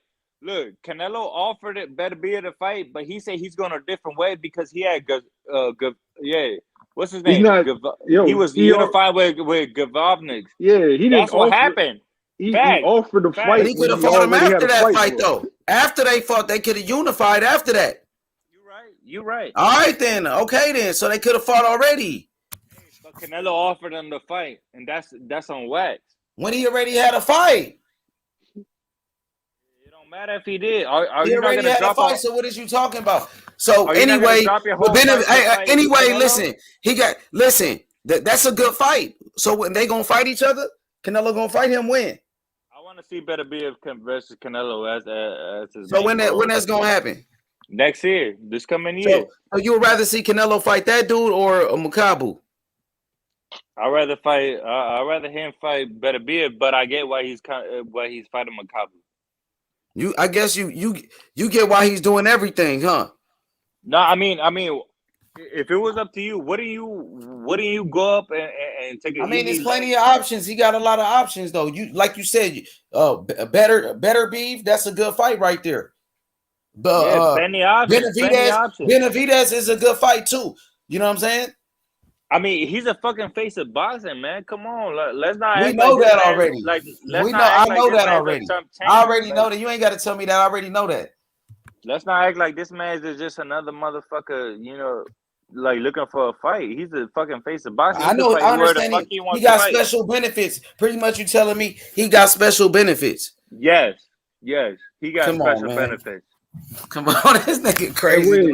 Hey, yo, did you have that energy when it came to Floyd? Or did you say you wanted to see him fight this guy and that guy? Hey, you wasn't even on YouTube when Floyd was fucking the man. Man. How you know what he was doing, bro? I asked you a question. I said, did you have that same energy? I just answered you. I just answered you that question. You wasn't on YouTube when Floyd was the man. Because I was on YouTube when Floyd was the man. You asked, so you answered the question with the question. I asked you a question. You can easily answer it. You can say, no, I did want to see Floyd fight those guys, or I didn't want to see Floyd fight those guys because he was the face of boxing. Everybody wanted to see Floyd fight the real guys, but he didn't. Okay, well, who was the real guys that he didn't fight? Canelo. Shit, I thought Canelo was the guy. Floyd fought Canelo and beat him. He beat Pacquiao. Wasn't they? They was the guys, wasn't it? Isn't Pacquiao one of the greatest? Isn't Canelo, you know what I'm saying, the number one pound for pound right now, and Floyd beat him? Hey, so why did he fight Keith Thurman? Why he fighting the Margarita? Why he fighting Keith Thurman? Why he fight Paul Williams? Yeah, but Keith Thurman, who about to fight Barrios? Quit playing, bro. Quit playing, bro. I know you ain't talking about Keith Thurman. You about to say Amir Khan next, man. Quit playing. Paul Williams lost to Quintana. That's why that fight didn't happen. You Amir Khan? Are you serious, bro? Come on, that nigga about to reach. He gonna say Amir Khan next. Floyd ducked Amir Khan. Y'all boys crazy. Hey, H Money. Let me ask you this quick question, man. Who has outboxed Amir Khan? Terrence Crawford. Who has outboxed Amir Khan? Danny Garcia knocked him out, man. No, I'm not. Breeders' Press got knocked out. You talking about Breeders' Press got knocked out Amir Khan, bro? No, I'm not talking about knockouts. I'm talking about who has outboxed him. They didn't have to. They was knocking him out. Doesn't matter. He was getting knocked out. Breeders' Press got knocked him out. Amir Khan, come on, man. Lamont Peterson beat that nigga, man. But who has outboxed him? Nobody outboxes Amir Khan. Terrence Crawford. He ain't about. Man, Amir Khan ain't shit, bro. Quit playing, man. Amir Khan ain't shit, bro. That motherfucker can't even take a punch, bro. Quit playing, man. You talking about no chin having ass Amir Khan? Come on, my nigga. I mean, just name somebody that outbox him. Even bro, you don't have to outbox him. All you gotta do is knock his ass out. Bro, the agree daughter. with you. Anybody can Usually I knock think him agree. out. Amir Khan would beat I Mayweather. agree. You don't have I to agree. outbox him. All you gotta do Usually is knock Mayweather that beat him. bitch ass nigga out. I agree with you. Come But on, who man. has outboxed him? Nobody can outbox Amir Khan, man. You don't, like I said, you don't have to, bro. He can't take a punch. All you gotta That's do why is knock Floyd. him out. That's why Terrence Floyd Crawford didn't just want to did fight it. Amir Khan. That's why Floyd didn't want to Oh fight my Amir god. Khan. This nigga crazy, man. Bro, come on, the daughter. You dragging it, man. I mean, y'all tell me who has outboxed who outboxed Amir Khan? Bro, Y'all you tell think Amir me. Khan would outbox Mayweather, bro? Come on, seriously. You really think Yo, he would outbox So who? Mayweather? So Mayweather who will knock the outboxed? fuck out of Americano. He will knock The his fuck? ass out, bro. Yo, we just watched Terrence Crawford outbox Amir Danny Khan. Garcia knocked No, that he nigga did out. not. Breeders Prescott knocked that bitch ass nigga out. Terrence Crawford knocked his ass out. Everybody knocked him out, bro. But who outboxed Mayweather him would have though? knocked that bitch ass nigga out. Nigga, fuck Amir But who Khan, bitch outboxed? ass. But who That bitch ass outboxed him? nigga. That bitch ass nigga quit in that fight against Terrence God Crawford. damn. That nigga's a bitch. Who you got? Amir Khan or Kell Brook? I'm gonna go Kell Brook. He gonna knock him out. I'm going to Amir Khan, my nigga. I'm going to Amir Khan, and I I'll got put Kell money on Brook that. though. I Hey, got Amir Khan on that. hey, that's a weak ass fight, and they put that shit on pay per view in the UK though. You know what I would pay mean? for that, They bitch. should I have. would pay They for should that, have bitch. been fought each other, man. They should have Yeah. been fought each other years ago. Now them niggas both washed up. They both washed, nigga. Washed up. Hey, I my still boy got Kell Brook. YSM, man. That boy Boots been looking sharp though, man. That boy been looking cold, man. They better watch out for Boots. I'm telling you, man. Philadelphia. You know what I'm saying? Bernard Hopkins, Joe Frazier, Meldrick Taylor. You know, Sonny Liston. All of them. Tyrell Biggs. You know what I'm saying? Danny Garcia. Philly. Jerron Ennis. Philly back. They back with Jerron Ennis. Don't forget Cool Boy. Yeah, Yes, Cool sir. Boy. Cool Yeah, boy Steph. Fulton. That boy Cool boy Fulton. Steph. Stephen Yeah, Fulton. unified champion. Hey, Unified champ.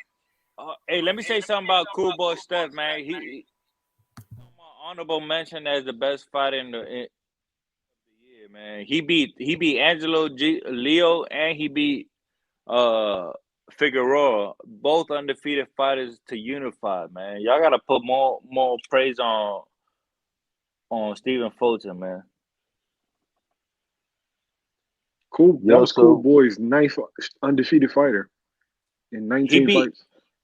Hey, out of the whole sport of boxing, he has beat 9 undefeated fighters, the most out of anybody in the sport of boxing. Yep. The second place comes in Canelo Alvarez, who has beat like 7 undefeated fighters, including Trout, Lara, Eggplant. No, Lara wasn't Smith. undefeated. Lara was undefeated, my nigga. No, he wasn't, bro. Yes, he was. Look it up right now. He was undefeated. I don't need to look it up. He lost to Paul Williams. Look it up. Nah, he ain't. Look it up, my nigga. Yeah. Bro, so he lost to Paul Williams. I'm saying second to him though, as in second place. No, Yeah, I'm saying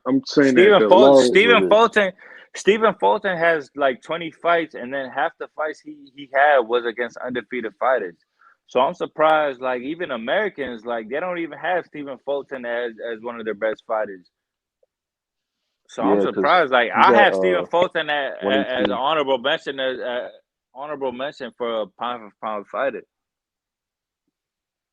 He beat Angelo Leo, who was undefeated this year, and then he unified with B Figueroa, who was undefeated as well.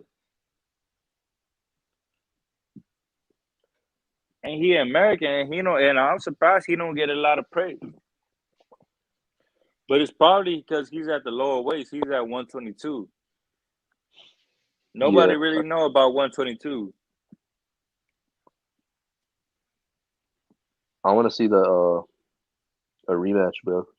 I mean, I thought he just edged out that fight, but they should Hey, run I'm it gonna back. tell you. I'm gonna tell you the fight to make is Inoue at 118 versus Stephen Fulton at 122. Man, that's a super fight. I don't think they're gonna do that though. Like, Nah, they're gonna do it, bro. I don't I'm think so. telling you, bro. I'll bet my whole house on it that they're gonna put Inoue versus Fulton. Who y'all got though?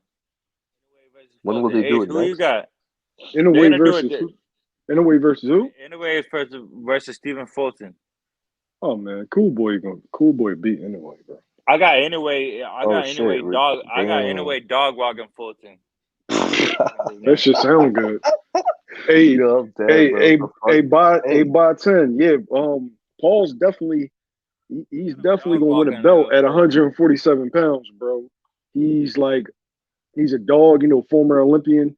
He's ranked like 38th, 39th, and he only got 9 fights. So yeah, he's definitely one to watch, man. Who's really, that? really good fighter. Paul Crow. 2016 Olympian, he's 9-0. He's like he's like he's 147 pounds. He's like he can switch. He has skills. He's a skilled dog, if that makes sense. Hey, you talking about Crowley, man? Crowley's at 147. No, I'm talking about Paul Crow. Paul Crow. He's from Philly? Crowley's at 147. Yo, what you thought about Kenneth Sims Jr. last night? You went to his fight? Yeah, I went to his fight, man. Yo, I don't even know why they keep trying, dude. Stop. Just who's making these fights? Why are you doing this to your prospects? Leave him alone. That's a PBC, man. He beat the fucking Elvis Rodriguez on Top Rank. Top Rank. He's just going to people. He going to people barbecues and beating them up, and then going home with 3 plates of food. Hey, I see him. I see him as a fucking gatekeeper. Oh no, I think he could be a champion. That nigga is pretty good though. You say he's a champion though? He's pretty good. I ain't gonna lie. You say he a gatekeeper, but he whooping people ass at the gate. He whooping their ass at the gate though. Yeah, he just beat Elvis Rodriguez. They were saying Elvis Rodriguez was the best prospect in boxing, and then he beat another undefeated fighter yesterday. And I know somebody I know somebody that sparred him. That nigga's good, they said, for real. You know what I mean? He could box. And then I seen him on switch hitting and shit yesterday.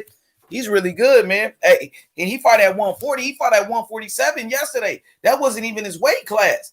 He said he going back to 140. So, I saw that. He's a good fighter, though. I want to see him at 140.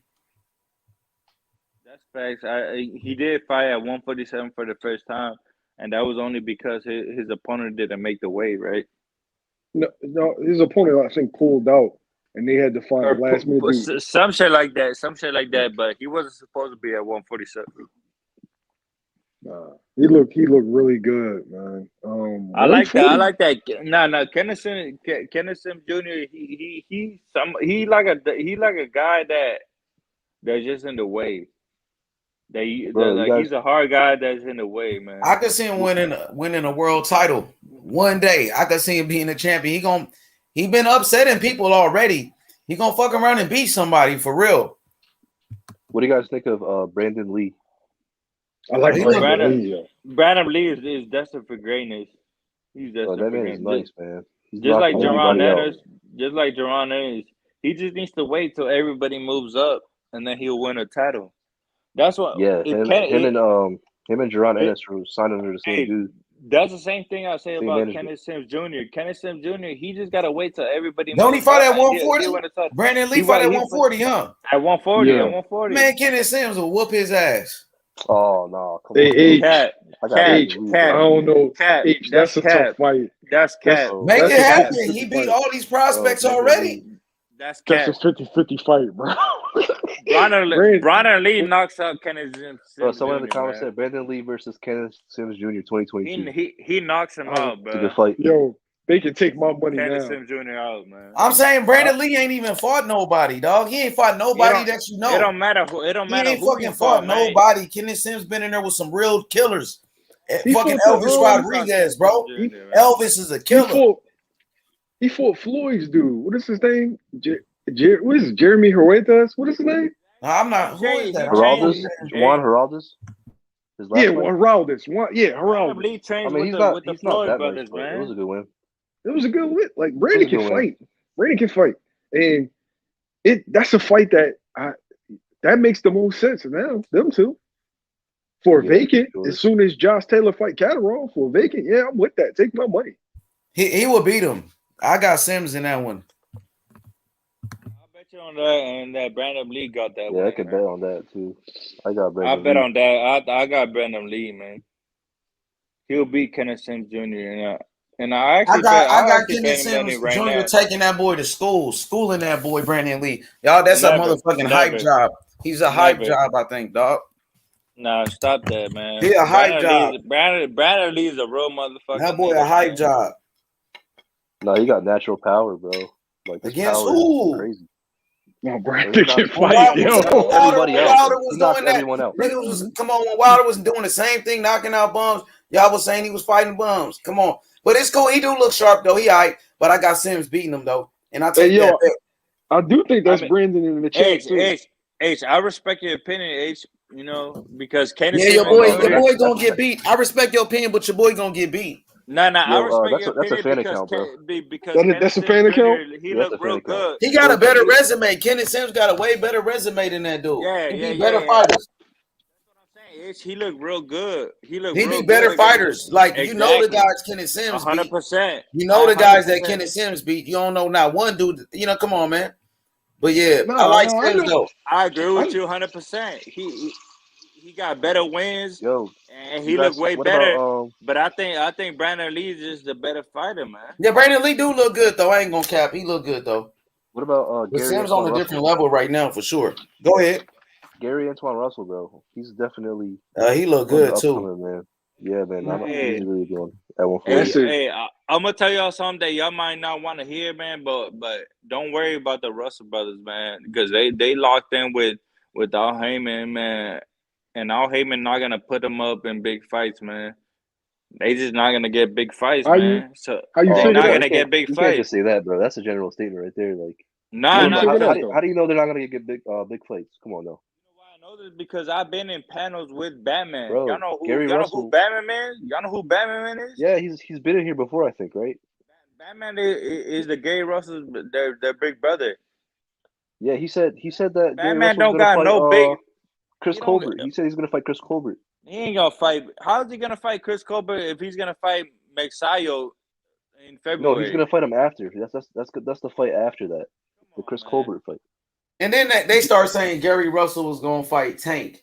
Batman said he said after Max said, "Hey, but look, listen. Man. But look, he was just here last week, Batman, and he was like, he said after Max Sayo, they gonna fight against Chris Colbert, but now they saying they gonna fight Tank.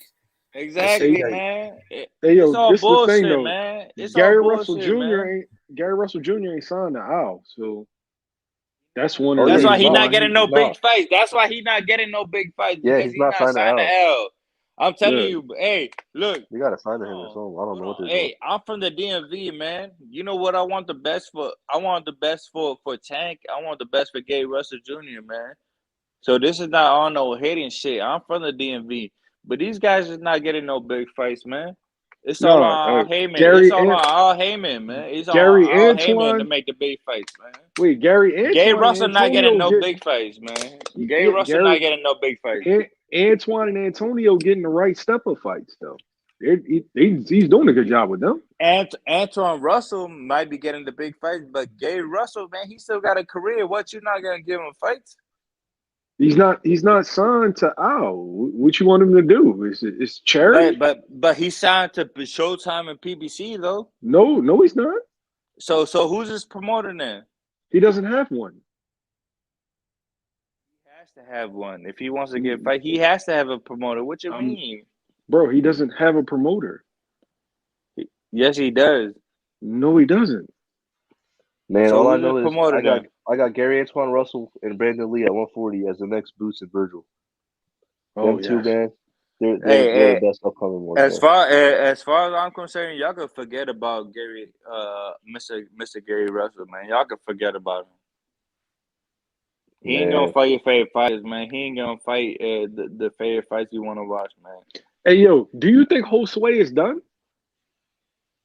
Yeah, I don't think. Nah, I don't think so, man. That's just one loss, man. He got hit with a big shot. He can bounce back.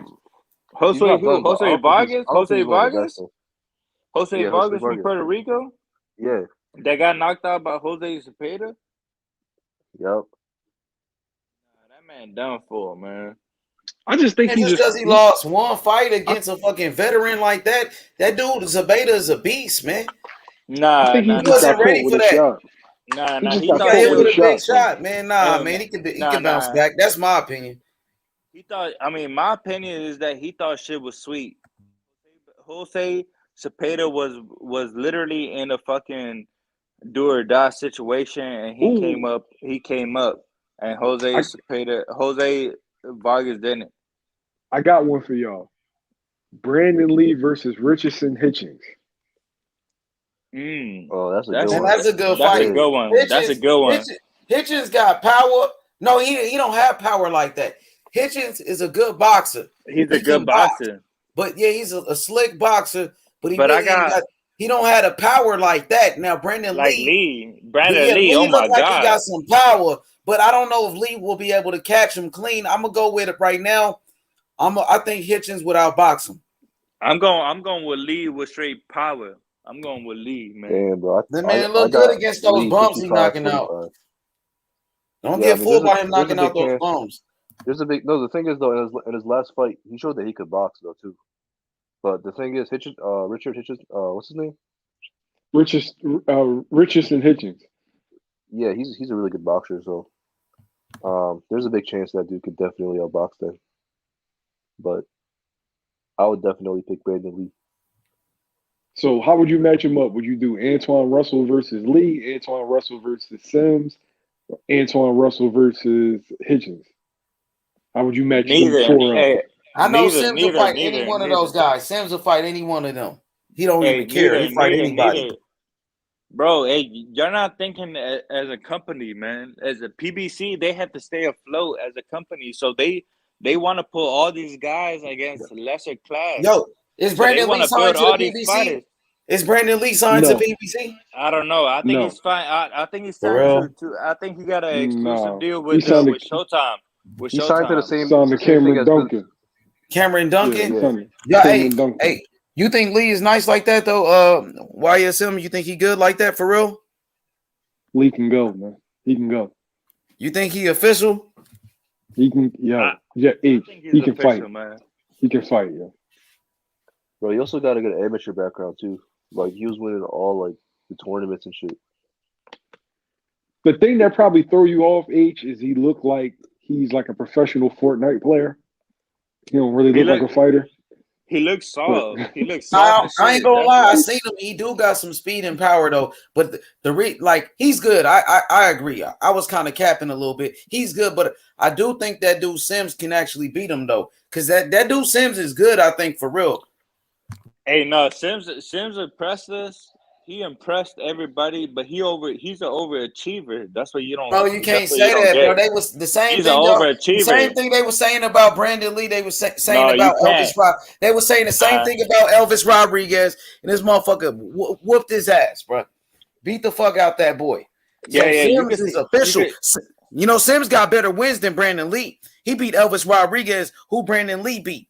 Come on, now he just beat an I'll give you undefeated that one. fighter yesterday. You right. Keyshawn Williams. You know You're what I'm right. I'll saying? give you that one. I'll give you Schooled that him. one. You're right. You're right about that one. I'm not gonna cap. You're right about Yeah, that. but I'm saying Brandon Lee is good, but I don't think he's ready for that dude, though. That's all I'm saying. He's good. I agree with y'all. I mean, when we comparing Brandon Lee to the field, I mean, I think he's one of the best. You know, Yeah, we As just gotta see far him in as better his competition, bro. upside, you think Brandon Lee can be better upside. than Exactly, upside. you? Exactly His what you upside. You said. think he can be better than I guess somebody like Ryan Garcia? he's already better than Ryan Garcia. For real? No. That's crazy. Hold on. Knock out Ryan Garcia. Now that y'all just said Ryan Garcia, I think Ryan Garcia could beat everybody at the lightweight division if he Man, really what put the his fuck, mind to nigga? it. What are If you it really talking about, man? I mean, I can argue this shit back and forth. Listen, If Ryan Ryan Garcia's a good Garcia fighter. put his head to it, he could beat anybody in the lightweight division, man. Shit, that's like saying if Adrian Broner could put his look head who in Adrian Broner is. Adrian Broner is a talented motherfucker. Look who you Yeah, comparing but Ryan Garcia to. we Adrian can't. Broner, a I know, but talented motherfucker. we can't play the ifs So game. I like that Ryan. debunks your whole that that debunks No, your whole narrative. no. The first thing you said is if. If was a fifth, we'd all be drunk. I mean, I compare Ryan. Ryan has the ability to beat everybody in the lightweight division. That's how I see it. All I right, don't know all about right. I that. got another question. So, what about Ryan Garcia? He goes up to 140. You think Ryan Garcia could beat Brandon Lee? Brandon Lee cooked Ryan, yo. Fuck no, man. Brandon Lee beat that I nigga's mean, ass. hey, H Money. Who wins? Go ahead, Dundada. Don't hesitate now. Hey, that don't even Bro, they make actually sense. fought in the amateurs. Hold I think. on. Hey, They he fought said in the amateurs. Dundada. He said Dundada. That don't Yeah, even make who sense. wins that fight, Dundada? That don't even make sense. To be honest, that don't even. I'm just that asking fight who wins the fight. I'm not asking if it makes sense. I'm just asking who wins that fight. Brandon Lee. For real? Damn. All right, Brandon Lee versus Devin Haney. At what weight? 140. Shit, I got man. Brandon Lee. If Brandon Lee I don't know. I got if Brandon Lee has a big win at 140, he'll beat Devin Haney. I'm asking you right now, though. Like, who you think wins that fight? Devin Haney, Brandon Lee. Brandon Lee. Brandon Lee. You hyping this nigga up. That's what I'm saying. I can't wait for this shit. Oh, shit. They said this nigga cold like that. He better than them niggas. All right, we'll see. H money is all about experience, my nigga. All right, I know. I just want to experience. see. I want to see this shit. How it? Because y'all saying that nigga that good. I want to see. Yo, Hey, I feel brother, like but all it's y'all about who you sleeping on fight. Dev, yo. Y'all sleeping on Dev, man. Yeah, that's what I'm saying. All right, what about Tank? Tank versus Brandon Lee. Oh, that's And easy. Tank, man. Tank. I got Tank or Loma versus the field, man. So you got Tank over him. I got Tank. But or you Loma think versus the Tank is the field, only man. person that could beat Brandon Lee out of all those lightweights? Pretty much. I got Tank. Tank is the only person that could beat Lomachenko. Man. No, I'm talking about Brandon how Lee. Because I asked you, you said Brandon Lee would beat Devin Haney. You said Brandon Lee would beat Ryan Garcia. At but 140. You said Brandon Lee. You said Tank over Brandon Lee, though. Yeah, Tank. Hey, look at that. All of them Hey, my boy Lalo. Thank you, Lalo. Lalo said Haney box circles around Brandon Lee. They say Brandon Lee the greatest thing since sliced bread in his motherfucker. I'm like, Lalo, dang.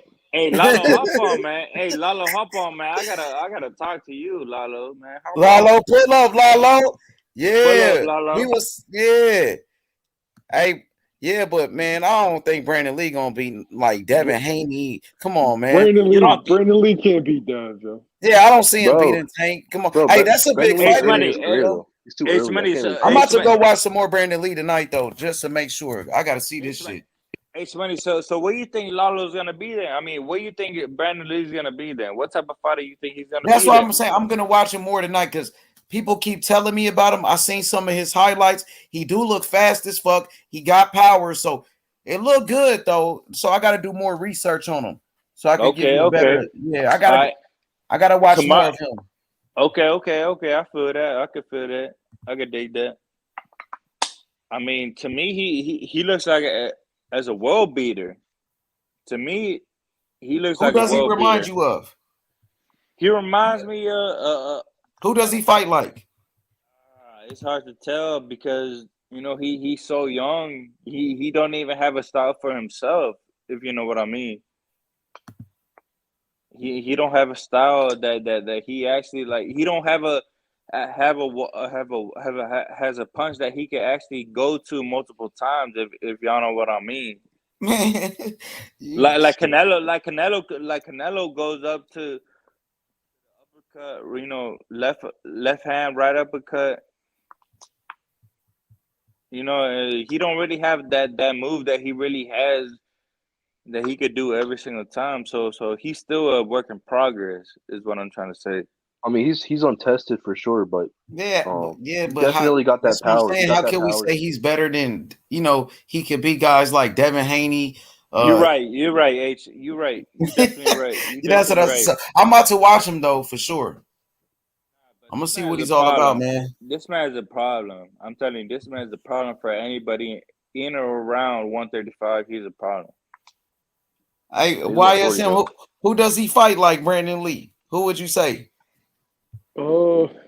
It's he really don't got nobody that he fights like because I know it's gonna sound funny, man. He's a mixed kid, so he's Asian and he's Mexican, and I feel like he like combined both styles. Oh, hold on. Hey, somebody, hey, you know who he kind of reminds me of? Who? Fernando Vargas Jr. Fernando Vargas. I don't know about that. Come on, man. Fernando Fernando Vargas. Ferocious. Fernando Vargas. Fernando Ferocious Vargas. Fernando Vargas. I don't know about that, Fernando dog. Vargas, man. Hey, we'll see. What up? Hey, what up, Lalo? My boy, Lalo. What up, man? What's popping with everybody? What's good? What's good? Lalo, what's good with you, man?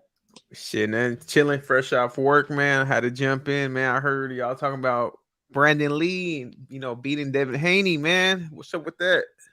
Hey, I mean, put us on. Hey, put us on. I mean, you the insider, man. Put us on to the put Man, us hey, on to that's some game. easy work for Devin Haney, man. You think so? I know so, man. Devin Haney will fucking too much skills, man. I mean, Brandon Lee, he's good. Don't get me wrong. He got decent pop, good power, but at this level, he hasn't fought nobody, man. I mean, you think you? I mean, Lee is the That's heavier guy, the bigger guy. Yeah, Yo, I mean, Lalos, I got a question though. You think Devin Haney, once he moves up to 140, he'll be like a top 5 guy at 140? he'll be a great fighter at 140. He got skills, man. Them skills pay the bills. I believe he'll be top once he goes to 140. I believe he will win a world title once Josh Taylor vacates his belts. Yeah. I got a question for y'all. Do y'all think that the reason why Dev isn't getting the knockouts at 35 is that he's killing himself to meet 35? And that he's depleting his tank? I mean, that's possible, but also they're saying that he's rehydrating all that weight back during fight night. Nah. But I don't know. Yeah, but is he? My thing is like, is he eating? Like he's like I've seen him in person. He's a big kid to be 35. Yeah, and I think that's one of the reasons why Tio lost to Cambosos. A lot of these times, these guys want to be the bigger man in the weight class, but I feel like they're killing themselves to make the weight, and they're leaving something in the gym, and it's not showing up on fight night. Yeah, I mean, I do think Devin Haney still has more power, and he still hasn't grown into his full man body yet. So I do think that he'll have more power once he gets older, like a year or two down the line. And if he goes up to 140, definitely, man. But I mean, I don't know if the weight has something to do with it. Maybe it's just him not being into his main strength. I don't know. It is weird though, because in the Jorge Linares fight, he wasn't really hurting him at all. Like I don't know what it was, man. Like Devin Haney, his power is just not there right now. So like that's the only thing he really missing is the ability. Like even Floyd at a young age, he had the ability to hurt you. And right now, I'm really not seeing none of that from Dev. Yeah, Devin Haney don't got the ability to hurt you. I mean, I'm not gonna say that because Devin Haney did hurt JoJo in that fight. He hurt him a couple of times in there, and JoJo did respect his power. I'm gonna disagree. I'm gonna disagree. I got you, but let me finish because JoJo did respect his power. So Devin hit him with a hard left hook in there. It backed up JoJo, and he hit him with a right hand. You know what I mean? So Devin Haney has shown power. 2019, he had the knockout of the year. He knocked out Antonio Moran, and Moran never been knocked out before. And he been in the ring with Jose Pedraza. Went 12 rounds with him. And Pedraza went 12 rounds with Lomachenko, bro. You know what I mean? So H, do you think if he moves up to 40, hey Lala, do you what think you he'll think get about more that? pop? Hold on, Dundada. What'd you say, bro? Do you think if he moves up to 40, he'll get more pop? Yeah, I think he'll be stronger at 140. I think, making 135, it takes something out of him. I think even like a little bit with his cardio, because that weight drain, man. It take a lot to make 135. He even said that. So I think at 140, you'll see a better performance from Devin Haney. Yeah, they're trying to move him up to 140 already to match him up against Victor Postal. But, Diaz was a good name for him at 135. That's the only reason why he went down. And he's also going to stay at that weight class because he's trying to become the undisputed champ. If Kambosos don't fight him, he's gonna go up to 140. Victor Postal, that's a good name. That's a good fight. I can see him going up to 140 if he don't get that fight.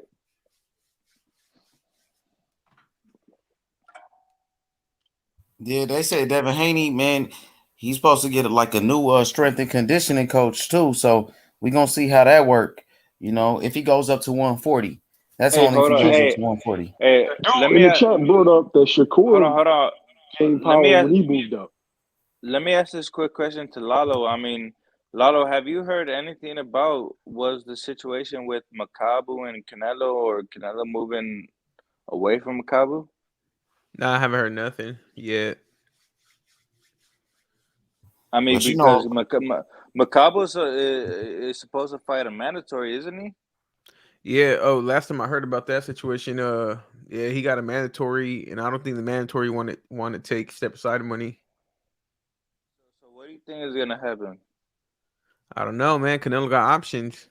He got a lot of fighters. He got 175, 168, and even that Makabu dude. But if Makabu ain't available, I mean, he should fight, Bivol or Beterbiev or even Benavidez. The way it's looking is that Makabu's not going to be available, and he's going to be forced to fight somebody at 175. That's how I see it, because Makabu has a mandatory, and if he wants to fight Makabu, he's going to have to wait until mid next year. Yeah, something like that. June, July. But I don't think Canelo wants to fight until mid July. I think he wants to fight as soon as possible. So I think 175 is in his plans. Yeah. I mean, you know a little bit more than I do, Lalo. So I mean, what do you think is gonna happen? I mean, if Makabu ain't available, they're gonna find somebody, either in 175 or 168.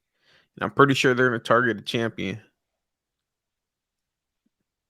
At what weight class? 175? 175. Not, there's Benavidez is mandatory, but Benavidez is gonna have a fight coming up against David Lemieux. So, yeah, I think it's a 175. It's gonna be open for Canelo. Hey, Lalo, coming from you, what do you want to see? What do you mean? What I want to see? What fights for next year or for Canelo? For Canelo, what do you want to see from Canelo? The only fight that I want to see Canelo in is against Benavidez. Not only Benavidez, so like Beterbiev. That's also a good fight.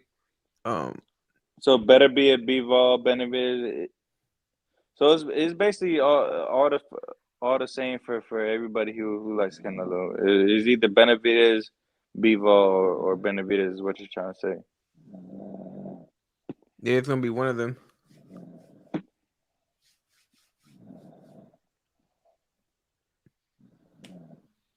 Man, they gotta do that Beterbiev fight, bro. That's the best fight for Canelo, in my opinion. The Beterbiev, yeah, that's gonna be a tough fight, though, man. Yeah, man. I think this fight tests Canelo. Hey, hold on, hey Lalo, hey Lalo, what do you gotta say to Andre Ward and all the naysayers that's saying that Canelo is waiting for Benavidez to look bad to fight him? I mean, I really ain't got to say too much, man. Everybody will have their own opinion, but they can't really say nothing about Benavidez. Benavidez been looking dominant every performance, and he just stopped that kid Davis. Made a statement, and now Kyron Davis.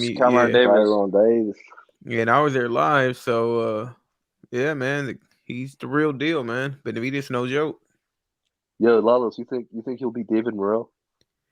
Who? David Benavidez. You think he'll beat David Morrell? Yeah, right now at this stage, yes.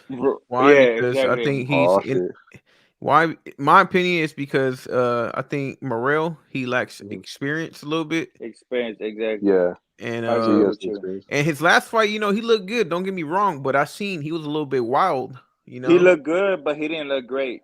Yeah, I mean, He looked good, I, but he I, didn't Nah, he I look looked really good. good. He looked haven't pretty seen good. too much of Morrell yet. I've seen just enough, but he's good. But I think they should develop him a little bit more. And Right. don't even rush it. Just wait about maybe 2 to 3 years, and then that fight will be big. Morrell's a good fighter though, but what I've seen, he's a little bit impatient and he gets a little bit wild. And I think Benavidez will use the experience. But yeah, Yeah, I think they could definitely make that a big fight at 175, or if they stay at 168. Lalo, with all you just said right now, so who do you think is the biggest test for Canelo then? With all you just said right now, it's either out of Benavidez or Better Beef. I agree with Benavidez. I think Benavidez is the biggest test for Canelo. The only reason why I said Better Beef because his knockout ratio. He's the only champion that has 100% KO, ratio. And Hey, that's the only reason. But what I've seen from his last fight, he's hittable, man. And Canelo's going to counter that boy. I think Canelo might even hurt him. I think Canelo's gonna box Shickers around Benavidez. Yeah. So I mean, but I think Benavidez a tougher fight though. Yeah, I agree with you. I agree with you on that. I just think Benavidez. I don't know. I think he's just missing a step. I just don't think he's ready, man. It might sound like we're protecting Canelo and everything, but I just don't think he's ready, man.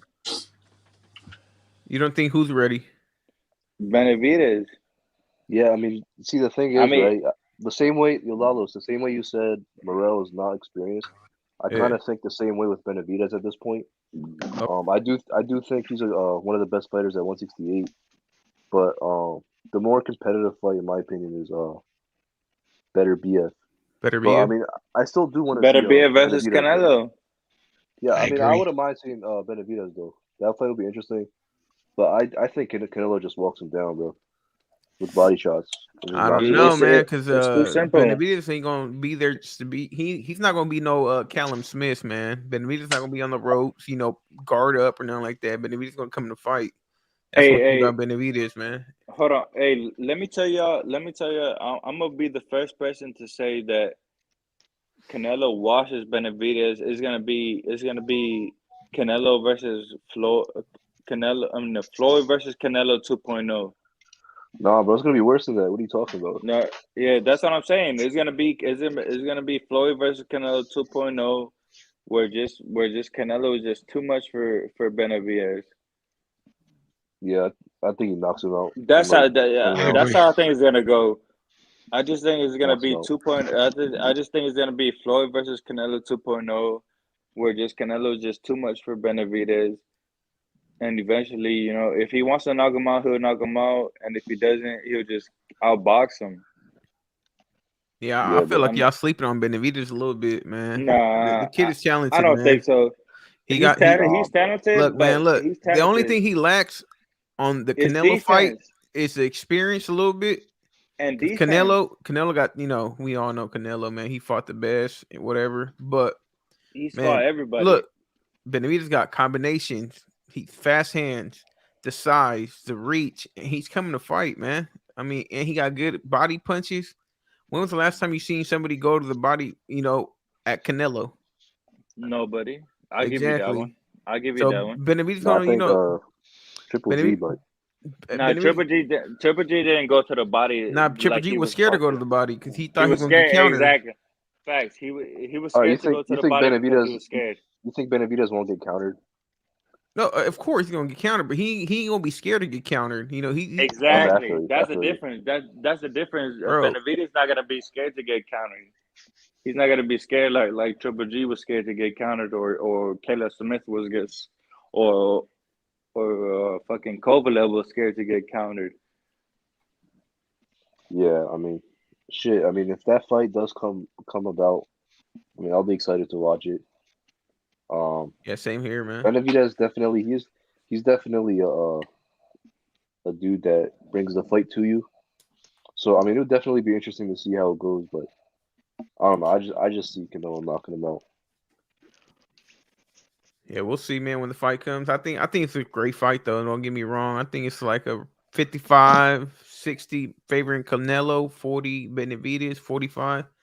Somewhere around there, man. I know what Benavidez can do, and I've seen him fight Hey, live a couple times already, hey, and he's hey, the real hey, deal.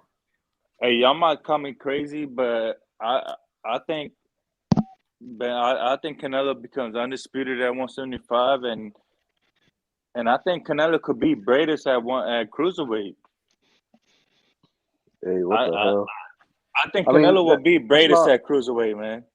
And I crazy, think but I think he'll beat that's I tough. think he'll beat Okoli as well, man. Well, you think he could beat Look, Usyk too?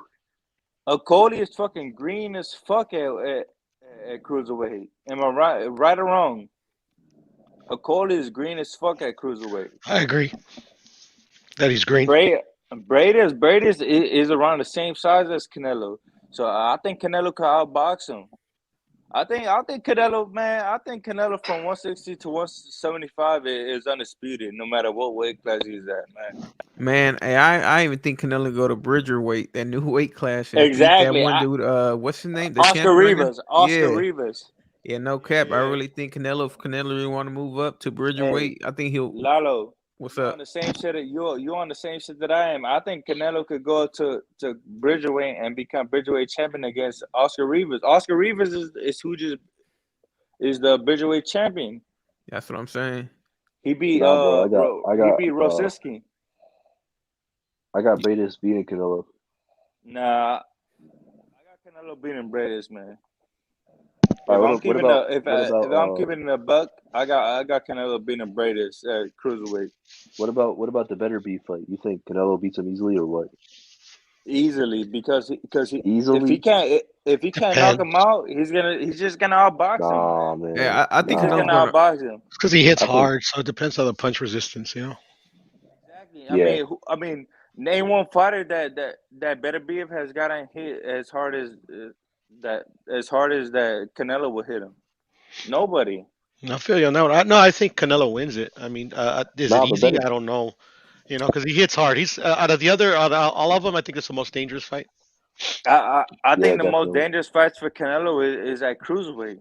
Yeah, no, most definitely because he's not a cruiserweight. You get what I'm saying? I think that's why he wants to fight Makabu, just to test his chin out at that weight. Test the chin at that weight, and then eventually, I think he'll be a Cody. I think he'll beat Bradis too, man. I mean, y'all might think that I'm crazy, but I think Canelo will beat Bradis. No, like I Bradis, can't say if he'll beat him, but the look, thing is like he's that good to box him. It's just like even though say he beats Makabu, right, and he can take his punch, like everybody hits a bit different. Every style is different. You get what I'm saying? Sometimes accumulation of punishment at a look. different weight could be a factor. I mean, don't get me How wrong, how Canelo could big is win. Bradis? Be How tough. Could tall be is tough. Bradis? How tall I is have no idea Bradis? actually. I don't know. He's I'm only assume 6'1". 6'1". He's only 6'1". Bradis is not the biggest cruiserweight. Yeah, but I'm not talking about height. The power is what concerns me at cruiserweight. I don't think I'm not saying he can't do it. I actually think he could become undisputed. Who knows? But I mean, like, it's just the power is it's. I think all the fights up there would be tough. I just think Canelo could adjust to anybody. No, I agree. Once I we're agree with you, talking brother. to all these I agree with guys. you. I agree with you. And honestly, I'll bet the house. If Canelo moves up to a cruiserweight and he wants to fight Bradis or Coley, I'll bet the house on Canelo. Go on, Don Dada. You're mad for it. I agree with you, Don Dada. I think he cleans all of about 175. Bro. I do too because but I wouldn't bet the house. no, hold me on. either. I I mean, wouldn't bet hold Hey, that. bet on. the house. I Bet the agree house. with you, my friend. Hey, I because want that house. hold on. If we look at it, Usyk was huge for the cruiserweight division. He's a huge guy for the cruiserweight division. No, I think Uzi was the right size for He's cruiserweight. huge. I think He's huge I for the believe he's a division, small man. heavyweight, man. Nah, he's a Yeah, he big is a small heavyweight, heavyweight. man. Nah, He's Nah, only bro. He's a hey He's a normal. small He's an hold old. heavyweight. on. He's an old school normal heavyweight size. yeah, That that's what I'm saying. is. Exactly. Hold on. Oh, You're only saying he's a big division. You're only saying he's a big heavyweight because you have guys like Anthony Joshua and I'd say he's What's a his normal name? heavyweight. It's just the other He's a guy. normal He's heavyweight. bigger. He's a Exactly. normal He's a six. normal heavyweight. What is it? Callum Six? Smith, they're the same height. Him and Usyk, Callum Smith and Usyk are the same height. Exactly. He's a normal heavyweight. What is it? Six? Six? What? 6'3". 6'3", 6'3". Yeah, this 6'3". is just about your average. Yo, so Your you think size. Canelo will beat Usyk or what? I That'd be a think tough one. Canelo would. I I think don't Canelo would think he dog beats. walk Bradis. Y'all He know No, what about definitely. Bradis? Usyk? What about Usyk? I What about think he Usyk? definitely beats Bradis, definitely. But I, Usyk's too much I don't. movement, Yeah, too I too much think. much movement, and too I not much think only going that, Usyk is on. he's a too big. southpaw, man, and he's gonna give I think Canelo Yes, problems. the Usyk dude's is a too bit. big. I It's a think bit Usyk is too too much. big.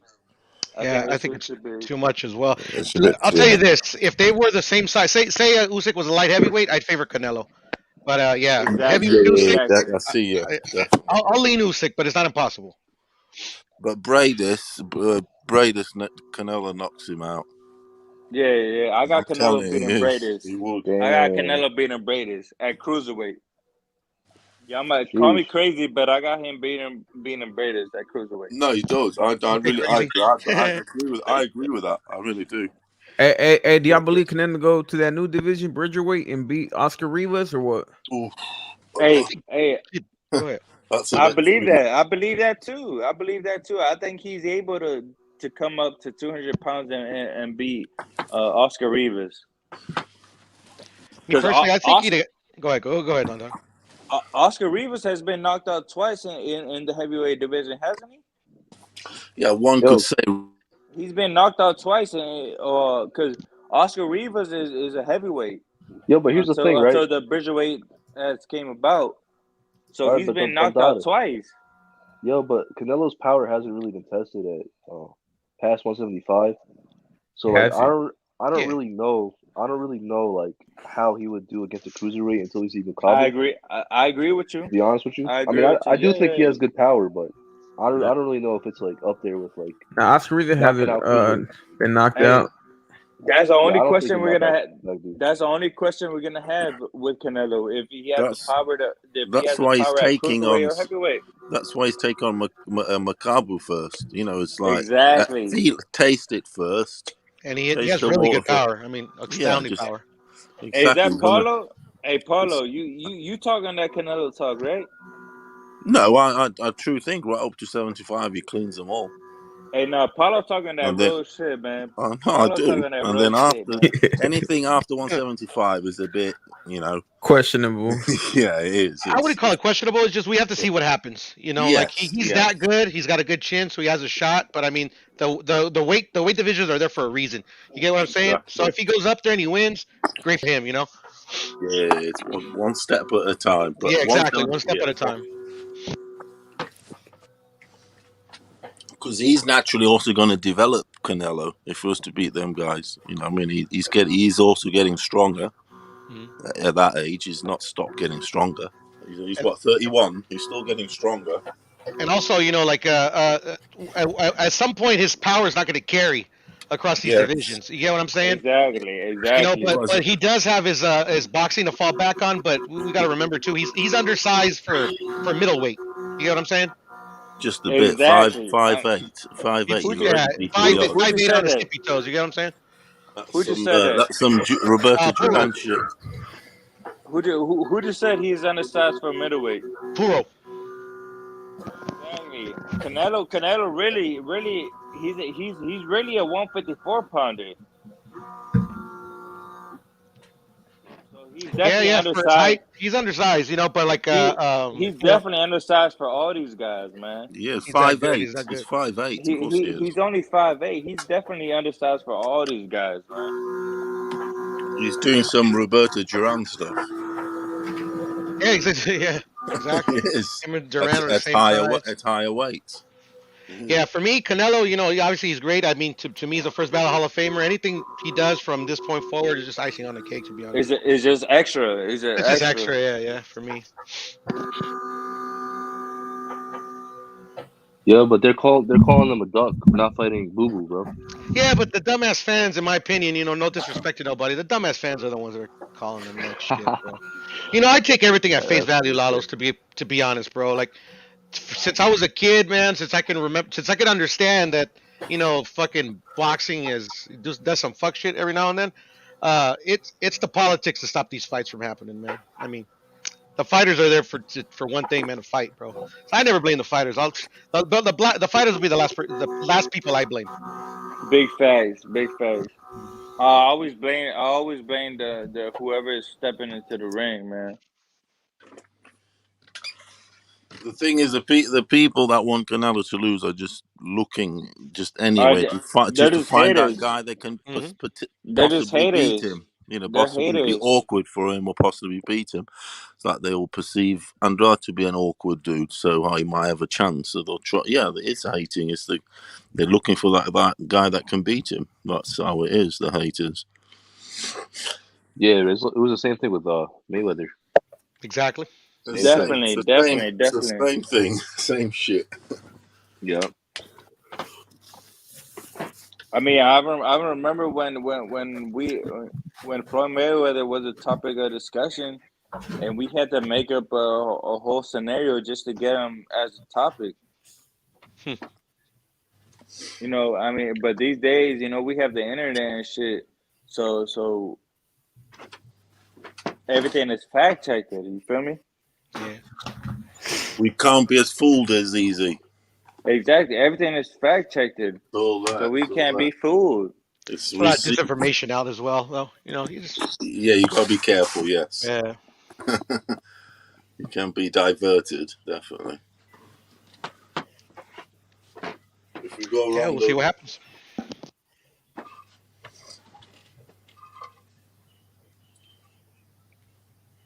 Who you guys got in the Lalo's and Dandara? Who do you guys got at the Castano Jermel rematch? Hey, look, I'm gonna tell you, I'm gonna tell you this, man. If you look at every Charlo's fights, they do not make adjustments. Who does it? The Charlos or the opponents? The Charlos. Charlos? I mean, look at Tony Harrison versus the Charlo, the second fight. Did he make adjustments? No. He fought him pretty much the same way. He was losing. The same way until he knocked him out. I mean, the Charlos do not make adjustments. So really, this fight is for Castano to lose. Nah, bro. I mean, I think if Castano can make adjustments, no. I'm gonna keep it a bug, man. The Charlos did not make adjustments. I think the Charlos are the most overrated fighters in boxing, man. I'm gonna keep it a bug with I hear what you're saying. Nah, bro. I think they're most. No. I think they're they're the most overrated boxers in the whole sport of boxing. How they overrated and they champions though? I mean, but you're the same person that said Canelo ain't shit. I ain't never said Canelo ain't shit. So you're the same person. I never said Canelo wasn't shit. You're the same person that said Teofimo Lopez wasn't shit and Lomachenko wasn't shit. So I can't take you. You making shit up. You making shit up. I never said that. You making shit up. Opinion serious. So I can't take your I opinion can't take serious. your opinion serious. You just basically said Canelo could beat everybody in the world. You don't want to see him challenge? No, but I want to see I'm going Canelo off challenge. what you said. No, you just made up what I said. You just made that shit up. I never even thought those. That is I what never you even thought said. it, so I know I couldn't. Yo, Dandara, bro. You talking to? I think Castano needs a knockout to win. Anything close. Yeah, a knockdown or knockout. It could be like I'm gonna tell you this. He can knock him down for sure. Hey, my honest opinion. I Hold thought on. Let me run it. The only reason why he lost because they fought in Texas, and not only that, it was just. Go ahead. Let me run it. What I think exactly is gonna happen is that what's his name? Brian Castano is not gonna win a fight in Texas, man. The fight was in Texas. The fight was in Texas, and they still couldn't even give it to Charlo, man. Just look at that. What if he get knocked out? I had it a draw myself, actually. Exactly. They're not gonna give it to Castano in Texas, man. It's a home brewing. That was a home brewing, man. That was a great fight. What if he stops brewing? They're saying, what if he stops Castano? What are they gonna say? Because he could knock him out. Then So stop Charlo him got then. power. Charlo got that one punch power, Okay. bro. So stop him then. If he stops him, he stops him. But what I'm trying to But say what you gonna is, say then? if he stops him, he stops him. He's undisputed. Okay. There's nothing I Is can he still say. overrated if he stops him? Would I think is would what he he's still? asking. Yeah. Would he still be overrated? I would say he's still overrated because he got outboxed by Tony God damn. Harrison Oh twice. God. Jesus. He got How out he because get outboxed by Tony Harrison if he stopped Tony Harrison? he got outboxed by Tony Harrison twice. I don't want to hear it, man. I agree. He got outboxed in spurts in both those fights, but twice, both of the fights. in the second fight he knocked him out, so it doesn't matter. Yeah, it don't matter, right? Yeah, exactly. But he still got outboxed twice. Okay. Yeah, but any fighter could be outboxed, because there's different levels in boxing capability between Hey, but opponents. that You get what I'm saying? Styles make fights. hold Tony on. Harrison's a great boxer. But then half the fucking world said that Brian Castano beat Tony Harrison. Beat Charlo. So what are you gonna say to that? I think that was the fight of the year. Half the fucking world said that. Half the I still fucking don't world think said he's that Brian overrated. Castano won. Hey, I ain't gonna I lie. disagree. Castano I was thought it was robbed. a draw. Nah, hey, Castano got robbed, man. Fuck all that. Yeah, I don't even I'm think gonna it call was a a spade for robbery. spade. That I don't agree with at all. But I mean, that's all good though. Nah, I hell think no, man. I didn't think it was a Brooke- robbery, man. That fucking Hey, fight the was only close. reason why he lost is because it was in Texas, man. It's Charlo's hometown. There's no way in hell they're gonna give it to Castano. No way. So Charlo's boxing ability didn't factor Hey, into it. the only way Castano would have won that fight if he would have scored a knockout. Because Castano was the only one truly hurt in that Hey, fight. other than My that, they opinion. was not gonna give. They wasn't gonna give Castano the decision there in Texas. Hey, that's what Terrence Crawford said. Didn't he say? He said that's why you're not on the fucking pound for pound list, my nigga. I think he said that Nah, about bro, Jamal. I mean Jamal. Yeah, Sorry. Jamal, he I can said see that Jamal. I about think he said Jamal that about Charlo. Jamal, not about Jamal. Yo, Dondada, He I can said see that you calling about Jamal. Jamal. He said Terrence Crawford said that's why you're not on the pound for pound list, my nigga. Did he not What else? say that? Yes What or He else was no? talking Terrence about Crawford Jamal, not say? Jamel. Yes or Though. no? We're talking about Jamel. What Nah, else? it What was else Terrence Jermel, Crawford bro. say? He said that He right said after the about Jermel Jamel? fight. Nah, it was Jermel. Really? I thought that was a great fight. Nah, he said that right after Disagree the with Bud. Castano fight. Come on, but he said that's why you're not on the pound for pound list, my nigga. Did he not say that? No, He I didn't say remember it him like saying that, but I but thought he he said said that about something like Mal. But if that. he said that, Fuck it, that's his opinion. I mean, he not on the pound for pound list for that reason, man. Because he's sorry, man. He couldn't even beat Brian Castano, which nobody knew. Hey, but see, I know. Hey, Who what Brian the? No, you can't Castano say that, was. Dondada. Come on, man. You can't say that. But Come on, man. Come I on. don't think coming Castano into the lost that fight, fight. but coming into the fight, did he knew who Brian Castano was? No, you did not know who I did. Brian I Castano was. did. No, you Uro did hey, not. did. hey, I hey, know he real was. On He boxing my, fought fan Laura knew the fight about on Brian before. my mother, Castano. Won the He title. fought Laura the fight before. on my mother, No, you didn't Barbosa, know who Barbosa, Brian brother. Castano was. On my mother, you didn't know who Brian Castano was, my nigga. Yes, I did, bro. Stop lying. Stop He fought lying. Ares Landy Laura and had a good fight with him, bro. The No, fight it was fight that before. was Barbosa, brother. It was Barbosa. All right, I'll give you that one because he Barbosa? did fight. Yeah, he fought Barbosa for the title. That's why he got his title. Oh, the fight before that, he fought Laura. Because he did Yeah, fight okay. Laura for the title. He did fight Laura. So I'll give you that Yeah, one. he fought No, Laura. he fought Barbosa for the title. Yeah, But I'm saying he fought Laura the fight before that. But I'm saying Or the all fight these casuals, man, they Bro. didn't know who the fuck Bro, Brian listen, Castano was. Gonzalez, here's the thing, That's why right? they're casuals, Jamal, right? I can see why you can call Jamal overrated person, but Jamel, he's been fighting the top guys at his division. I don't think Jamal's overrated either. Nah, I Jamal, think man, he gotta step it up. But Jamel, he's been fighting the top I guys. think 154 is the most overrated division in all of boxing. Oh my God, nah, bro, you can't say that. Come on, man. I mean, look, it's not look overrated. at If anything, it's look at underrated. No one even knows anything about 154. No one knows anything about that division. So Look you at can't say Banana overrated. Rosario. Look at Banana Rosario. He got knocked out. Look at Julian Williams. He got knocked out. Everybody at 154 has gotten beat. That's boxing for you, man. That's what boxing You can't win them all. That's how it's supposed to be. When all fight each other, Hey, that's what happens when the best fight the best, man. You ain't gonna keep your oath. They all lose. I respect it. I respect it. It's not like the other divisions where they don't fight each other. I respect it because at 154, everybody has a loss at 154, so I respect it. Yeah, y'all niggas is right. Yeah, you had Everybody to at hear one. yourself talk to realize you was thinking some bullshit. Yeah, everybody at 154. Hey, no cap. Everybody at 154 has laws, right? Hey, Hey, I'm gonna losses make you shift. better, I'm man. gonna shift gears real quick, man. Go ahead, brother. My boy Ryan Garcia, he's looking to come back April 2nd. That's the rumor. Yes, sir. Against Shock the world. Isaac Pitbull Bro. Cruz. They I made posted him your an tweet, brother. offer, and Bro, I'm looking forward to it. I Me think too, it's gonna be brother. a great fight. Hell You yeah. reckon that's going to happen? The Cruise one. They already sent an offer.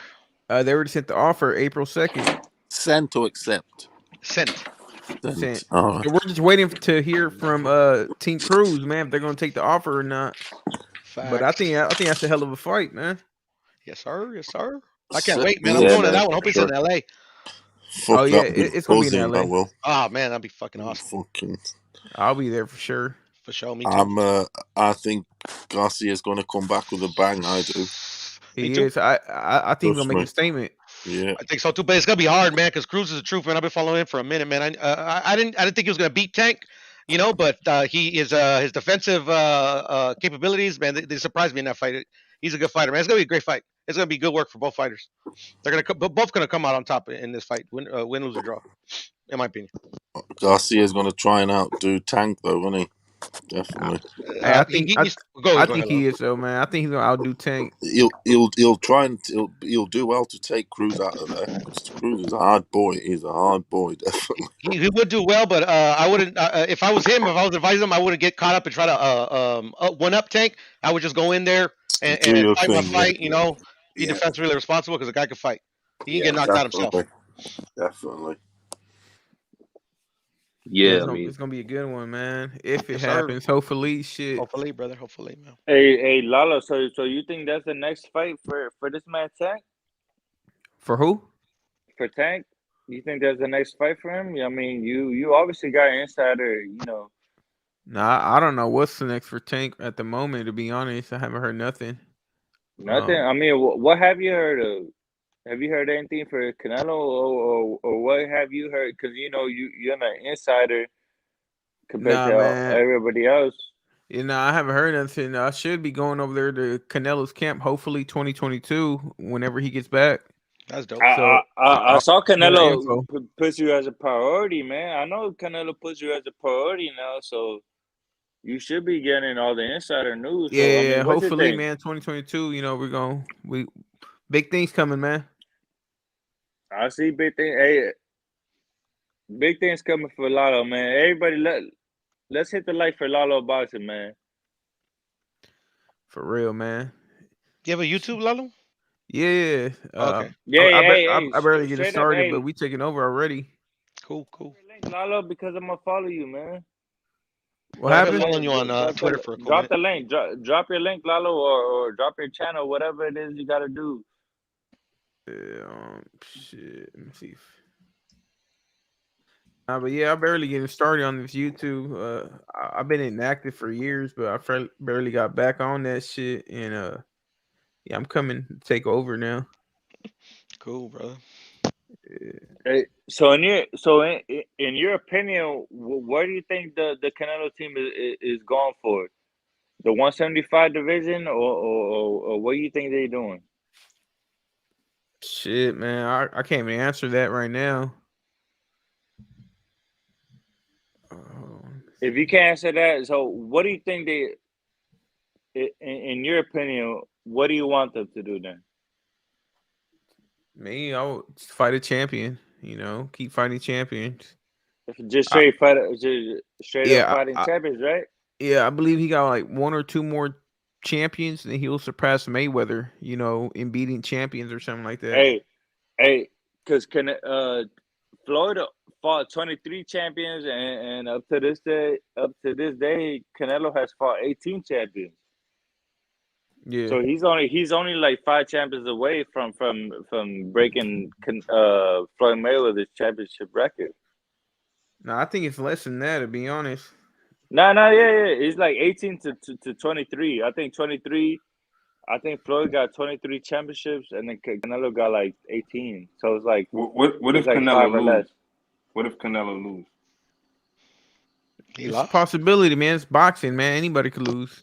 It's boxing. It's boxing. Anybody can lose. There's still other champions I believe he could beat and put him under his belt, under his resume. Hey, that just proves how great the people that Canelo is fighting. You feel me? Everybody keeps Hey saying, man, all it's I gotta Canelo say, this, Canelo that, but y'all gotta also put a lot of attention to the people that he's fighting, man. bro, listen. See, the thing is, you could appreciate both Canelo and Mayweather. They both done great things in boxing. Facts. There's no point of just comparing them and being like, yo, this guy did this guy did this guy needs more fights to do this. Like, you can just appreciate them both. I mean, Nah, they're both great, man. yeah, bro, for sure. Facts. Yeah, man. I used to be a Mayweather fan when he was Pretty Boy. I really didn't Me like too too. much money man, but Pretty Hey, Boy hey, was a me too, fucking I'm a me fan of too, both. bro. Hey, I swear to God, bro, I used to love Floyd Mayweather when he used to beat up on Luis Castillo, when he used to beat up on Eh, fucking what's his name, I the think 135 pounder. Castillo beat him that fight though, the first fight. I still Nah, give it to Me Castillo. too. but what's the other 35 pounder that he used to beat on? Fuck, what's his name? The other 135 pounder. She didn't have a lot of fights at 135. No, it was Castillo and fucking Castillo twice. Corrales. But he fought him at 130. Corrales. Yeah, he fought Corrales at 130 though. I always thought that was the two best opponents that Floyd has ever fought. Yeah, that's who I Cor- thought. At the beginning of his career. Yeah, most definitely. Hey yo, man. Corrales, Hey, I'm finna head out, Corrales, man. Y'all and be smooth inside the chat, man. Salute. All right, Delalos, man, take it easy, bro. Already subscribe to your channel, brother. All right, man. All right, Like, take it easy, bro. hey, Peace. hey, Lalo, I'm gonna link up with you in his channel, man. Don't worry about it, man. are you all good, man? All right, Take it easy, man. Be safe, man. Have a good New Year. Salute, my likewise. dude. Peace.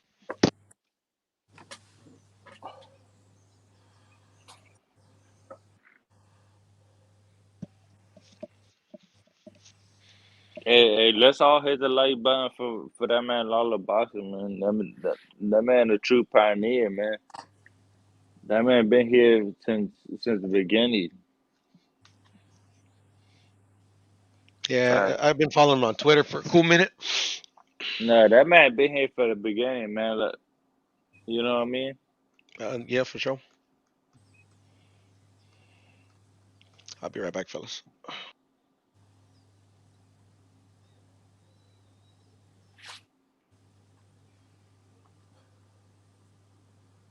Go ahead, Don Dada. Talk your talk, man. Hey, it looks when it comes down to it, for real, when it comes down to the real business, to talk about the real business, nobody want to talk about it, man. Nobody Don want to Dada, talk how about old the is real you, Don business. Dada? It don't matter how old I'm. Okay. How old are you? It's How old are cool. you? How I'm old are you? 26. I'm 26. I'm 26 too. Then Fuck it. You 26 too. no, I'm No, I can tell 27, you bro. younger than me. I'm 27, bro. To keep it a buck, I'm 27. Okay. Well, I'm that's not what's up, gonna lie man. to you. I'm not gonna lie to you. I'm 27. But I'm saying when it comes to shit like this, man, I'm passionate about all this shit, man, because I live this boxing shit, man. For real? You feel me? I don't just talk about this boxing shit, man. I live this shit, man. You feel What me? you mean you live this shit? Like I box every day. I box against amateur champions. I mean, it might not be a big deal for y'all because I'm boxing local I don't know. I'm champions. gonna be honest. I, Part of me I, I'm don't box. believe you. I'm boxing local champions, man. But It's local just champions might not be a big deal for y'all. But local champions for Who's me your is a big deal. It's a uh, big deal for me. Don Dada? Can I ask you a question? Have you got a 135 in your top 10 as we close the year? As we close the year and go into the new year, have you got a 135 in your top 10 pound for pound? Yeah, definitely. And if you've got one or met or any more, can you reveal it, please? Nah, actually, you know what I'm gonna do? I'm gonna reveal my pop and pound list. Yeah, okay, that's even better. That's how you roll, isn't it? I Let's mean, go. let's all reveal our pound for pound list, right? It's the end of the year. Let's all reveal our Revelation. pound for pound list. Exactly. Let's all Revelation reveal our time. pound for pound. All right. First on my pound for pound list, I obviously got Canelo, the King, Alvarez. His name the King. The King. All right. Hold on. All right. Let me name my John real quick off the top. Off the top, because Is it I King? Is it? Are you putting King or are you putting Rey? off the Oh, top of my head, off the are top you of putting? hold on. Are you Off the top putting of my King? Yo, head, nah, off Paulo, the you top of my funny as head, shit. nah, off the top of my head is King Canelo Alvarez, Usyk, Crawford, and then Taylor, Errol Spence Jr.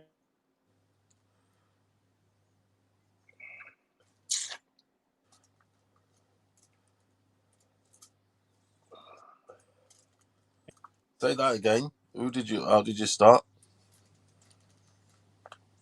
He got cut out. What was the question, Paulo? Who in my out of the 135 division do I have any of them in my top 10? Yeah, 135.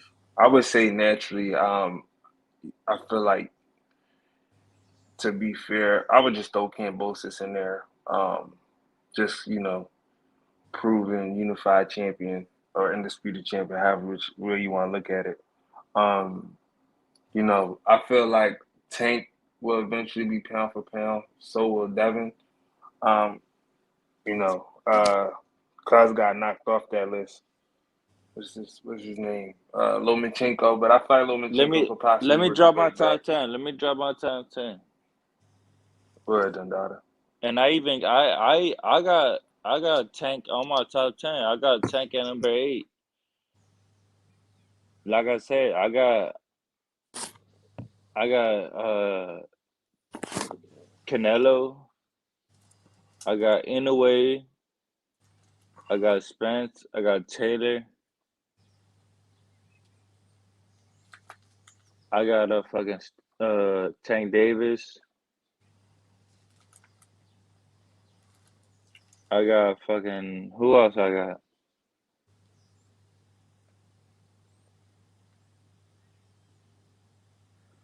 I just don't think you can name a better fighter than Stephen Fulton this year in America.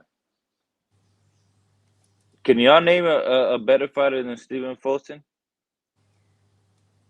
In America. coming from America? I don't think you can name a better fighter coming from America than Stephen Fulton. You mean the year he had? No, I'm talking about this year. I'm talking about only strictly this year. Then you can name a better fighter than Stephen Fulton. Okay. I don't think you're naming a better fighter than Stephen Fulton this year. How many fights he had this year? It don't matter. I mean, he got 2 fights, but he got 2 fighters against Angelo Leo, and Figueroa, both undefeated fighters. Okay. Both undefeated fighters. So I don't think you can name somebody better than Stephen Fulton. Okay. Go ahead. Your list is done, bro?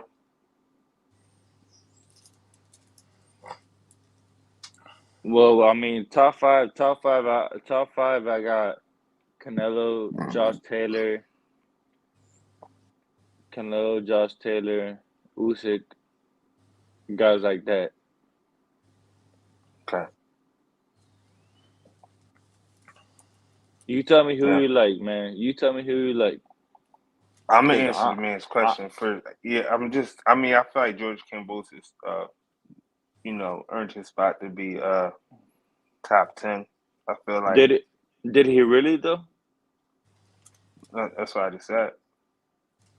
I think so. I'm curious to see who you got. What you mean? I'm curious to see who you have as top 5 best fighters in the world. I mean, I feel like that's like the best, or would you just say like pound for pound they earned their right Pound to for say pound, they pound for earned their right. pound? Pound for pound, they earned their right.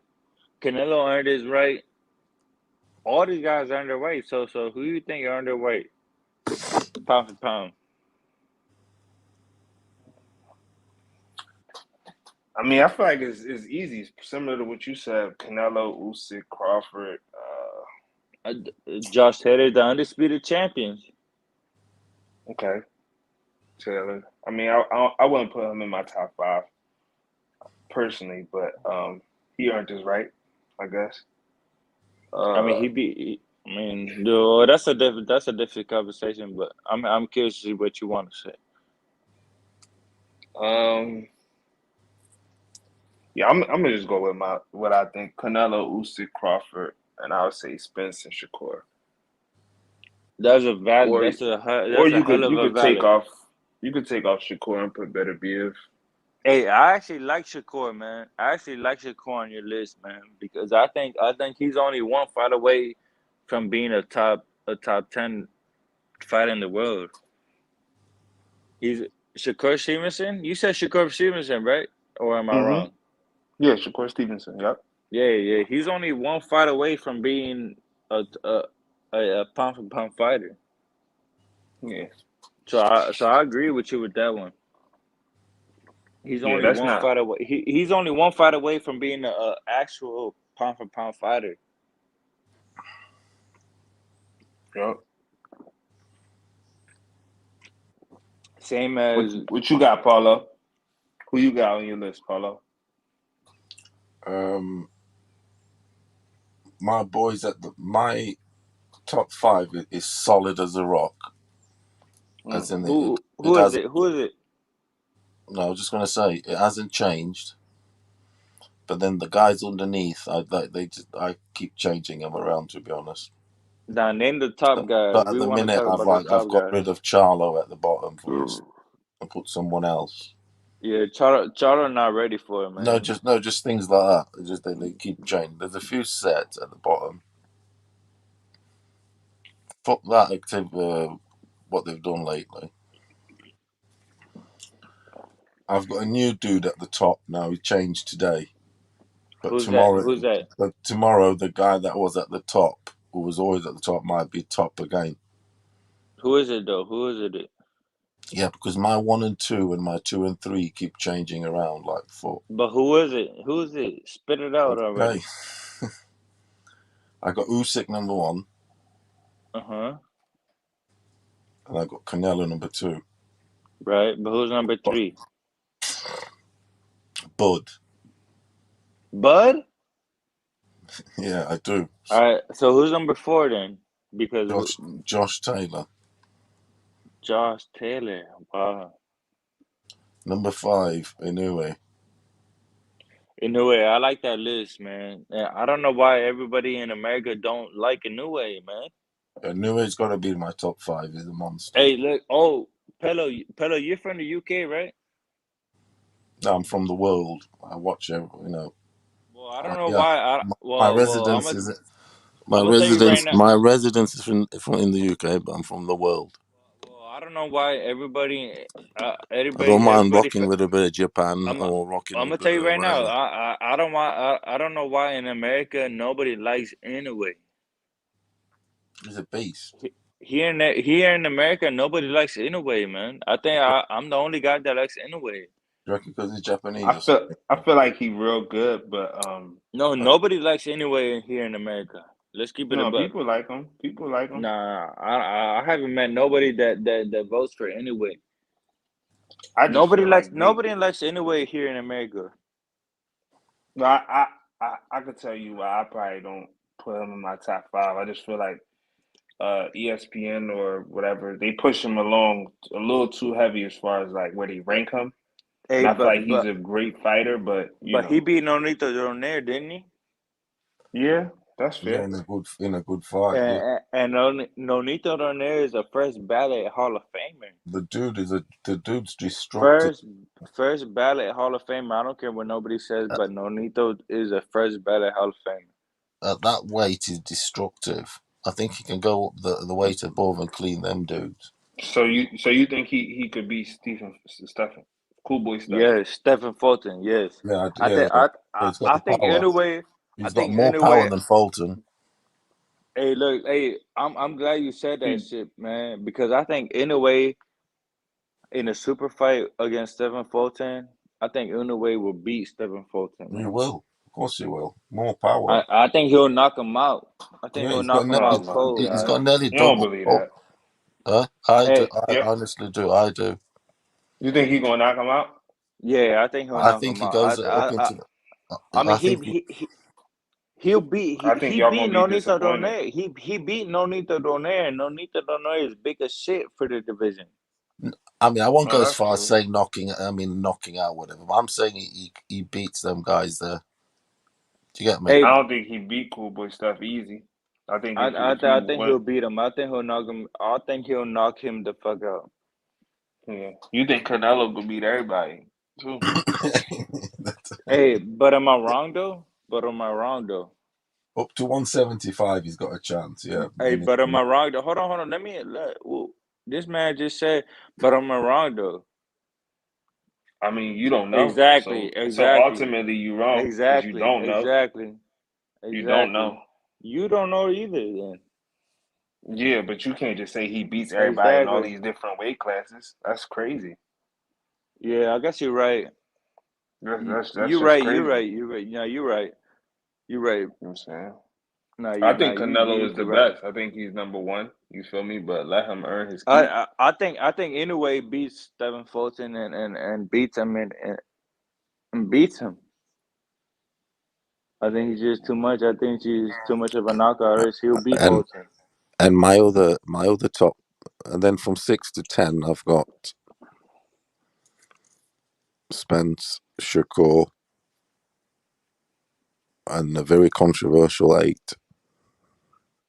Hey, that's one thing we haven't talked about, man. It's like when I see Inoue's Hold skill on. set, how you look at Inoue and Fuck Inoue, man. Estrada, Hold on. Fuck Beterbiev. Inoue, fuck Estrada. You know one thing we haven't talked about?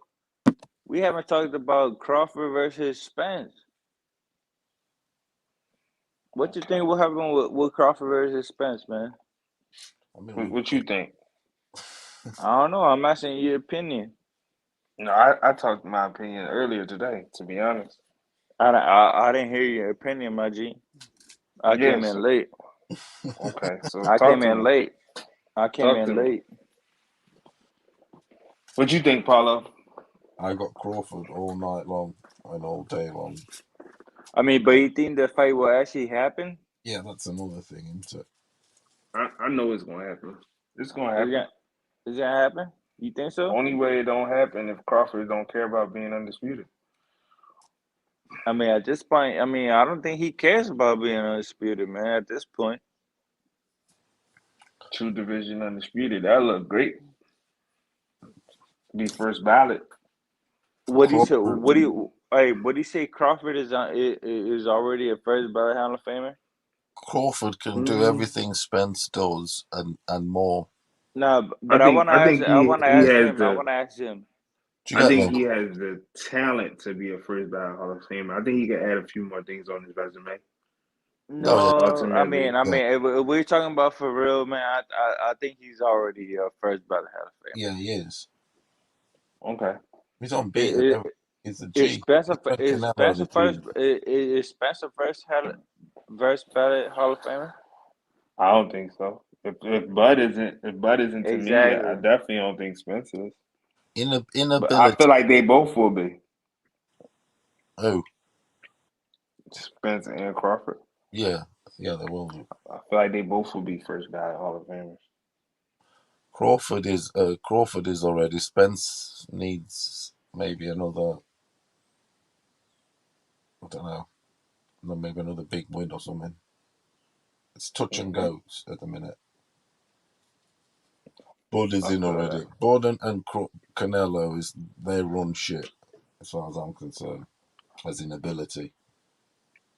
And Okay. Exactly.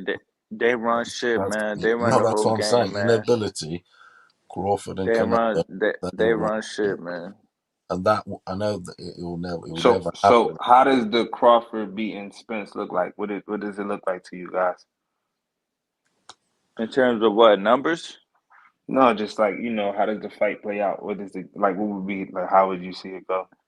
Hey, I'm gonna keep it a bug with you. At first, I always thought that Spence was too big for Crawford, Mm-hmm. and that Crawford would ultimately overweigh and like overpower Crawford. But now that I see that Crawford he's coming off a big injury, he's coming off an eye injury. This is Crawford's time to shine, Mm-hmm. if you know what I mean. So what does it look like? Like I like see This is a Spence following Crawford around the this ring, is a getting picked this off. is a 50-50 fight for That's me, what I see. is what I'm Getting trying to picked. say. so y'all see like Spence following Crawford around and just Yes, like I see that. Yes, keep because getting countered. he's more flat-footed than Crawford. Crawford's got all the footwork. Hey, He's got everything. Spence is You'll more end up trying to flat-footed walk. You'll be trying to walk than Crawford down, Terrence following Crawford Porter, around, and than getting Porter. picked off He's more with hooks and uppercuts. Trust me. exactly. He's more fucking flat-footed than Yeah. Porter, whether So we like it or do not. you think Crawford beats Spence in the orthodox style or the southpaw? In both styles, because No, he in both styles, because he does do that. He yeah, exactly. switches in his fight. He's always switching. I think he watches them both in both styles. I think he watches them If you both. want, that's what he does. He He watches them confuses you both. that way. Yeah, he It gets sounds you like y'all damn near almost making me believe that Spence gonna get knocked out by Crawford when they fight. Is he gonna get knocked out? quite possibly late on. Quite Yeah, quite possibly, possibly quite late on, possibly, like eight around sort quite of possibly, between round 9 and 11. quite If it was to possibly. I happen, agree with him. remember what's been said. I'm telling you. Hmm. Yeah, Crawford. I don't know when he gets, and if he gets into the fight, he's one of the few fighters I've seen in boxing in decades where when he's hurt, he just the beast mode switch goes on. If you get me, it's Okay. like he needs adversity in the fight. You know that so-called ice downloading data. The first 4 rounds, he takes it easy. He needs to like sort of like something to get him into it, and then he just switches it on. They got a special switch. Okay. Don't ask me where they get it from, but they just do. There's them dudes that do, and he has that. So if So I Spence can't tries I to, can't see none of them stopping each other. I could see both of them hurting each other. I feel like something makes me feel like even though Spence is bigger, Crawford having that wrestling Hey, history, hey, I feel like I'm gonna, Crawford is stronger. I'm Real gonna tell quick you though, right real quick. now. I I'm gonna got tell you. you. I got you. Real quick, real Go quick. ahead, go ahead. I feel like Crawford is stronger, but I feel like Spence has more natural power in both hands. Even though I feel like Crawford has power in both hands. Um, I don't know. I feel like it'll go to like decision. It'll be a close fight, and I got Spence like outpointing them just for the possibility that Crawford takes rounds off, just because that's what he does like in the beginning. But I don't see him doing that with Spence.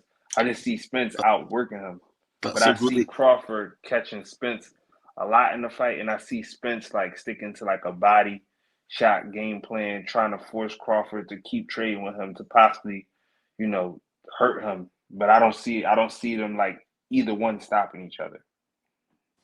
I get you. That body work that Spence likes. He likes to be obviously up and close. But I see Spence Crawford's switching not going to to be there. southpaw Crawford's not going to and be there. He's good on his committing. feet.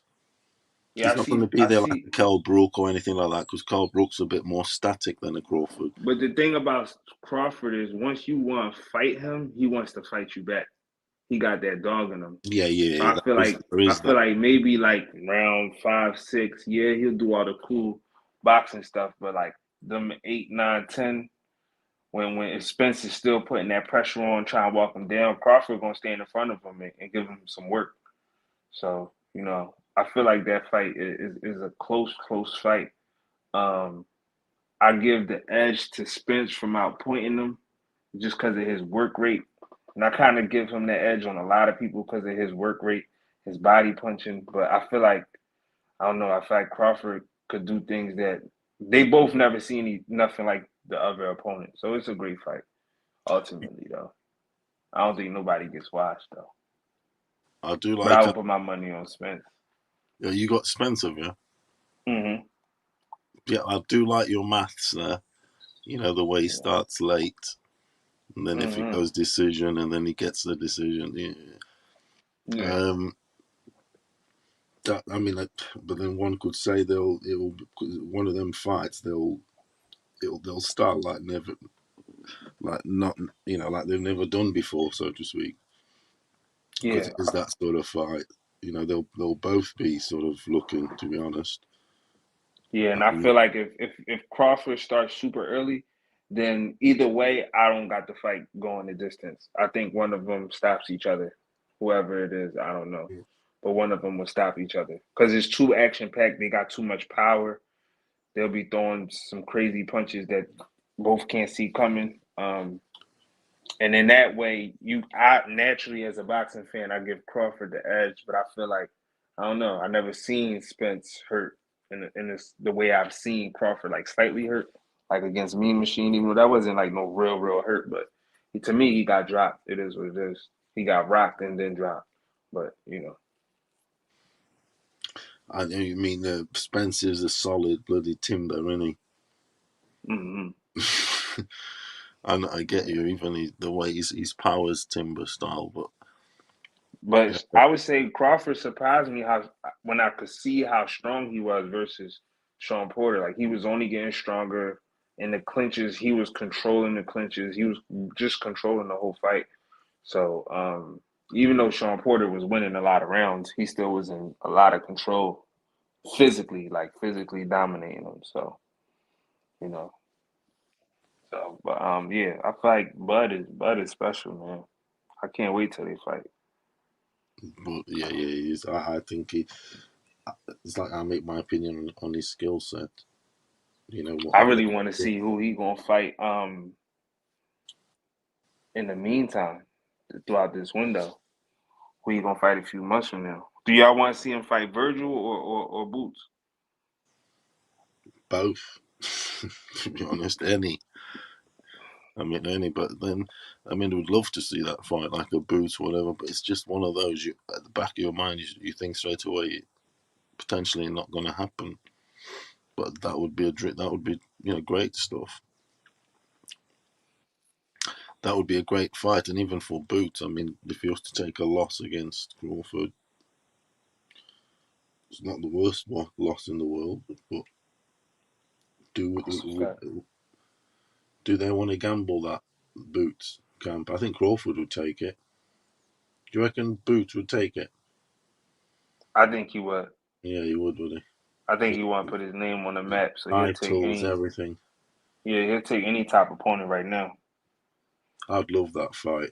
That would be probably even skill set wise. Jesus Christ. Yeah, I don't think PVC would want to give Boots or Bud that fight because it's just like I know they want to secure if anything, they want to secure Bud fighting Spence. That's And the thing. I don't think that's that secure. They're trying to move him so they eventually meet, because I think they'll meet at a higher weight personally. Eventually. Bud and Spence? Yeah. No, I think they meet late Do you reckon they will? 2022. Do you reckon they'll meet still in 147? For sure. Do you think Bud will go up the weights, or Spence, or did you think they'll retire at 147? No, I think Spence. I know Spence will go up, but if Bud, I don't know. I think they'll go up. I don't know about Bud though. I feel like after if Bud beats Spence, they do a rematch, and let's say he beat him again or something crazy like that happen. I don't feel like Bud got much to prove at that point. At that point, he just be doing You think whatever he he'll wants. stick around just at 147? Because I thought that I think possibly go up and try and take one of the top boys. Can you imagine a Crawford versus a Castano, Jamal Charlo? one of the Charlos? Do you reckon they're too big for him? I think he could stand Jamel. Eh? Jamel is a big puncher to me though. He's a big puncher. The guys underneath, yeah, he is. The guys underneath, I would see Crawford and Spence beating these dudes at the bottom. Say it Like again. number one, the guys below, say your Charlos, like a Bud would beat an Eric Lubin, for instance, and Tim Zhu, Sebastian Fundora, like number one contenders for 154. Right. Do you agree with that or not? No, I agree with that. You know what I'm saying? I feel Like like those are the number easy one fights. contender for the 154 super middleweight is Tim Zhu in the WBO, and the champion is Brian Castano. I'm thinking Bud as a challenge to himself in the future can beat a dude like this. You know, to get that extra weight. What weight champion is he? Is he 4 or something, Bud? I think he's 35. I think 3. I think 3. 3 is it? Oh yeah, 3. Yeah, but he gets this 2 division undisputed, Yeah, and that's what I mean. That's what I he mean. wouldn't So really have to do much. Probably just take a few, like you said, paydays and just secure his family and stuff like that. But he yeah, wouldn't have nothing else to prove unless he could get on a quick road to become undisputed at 154, which would be possible.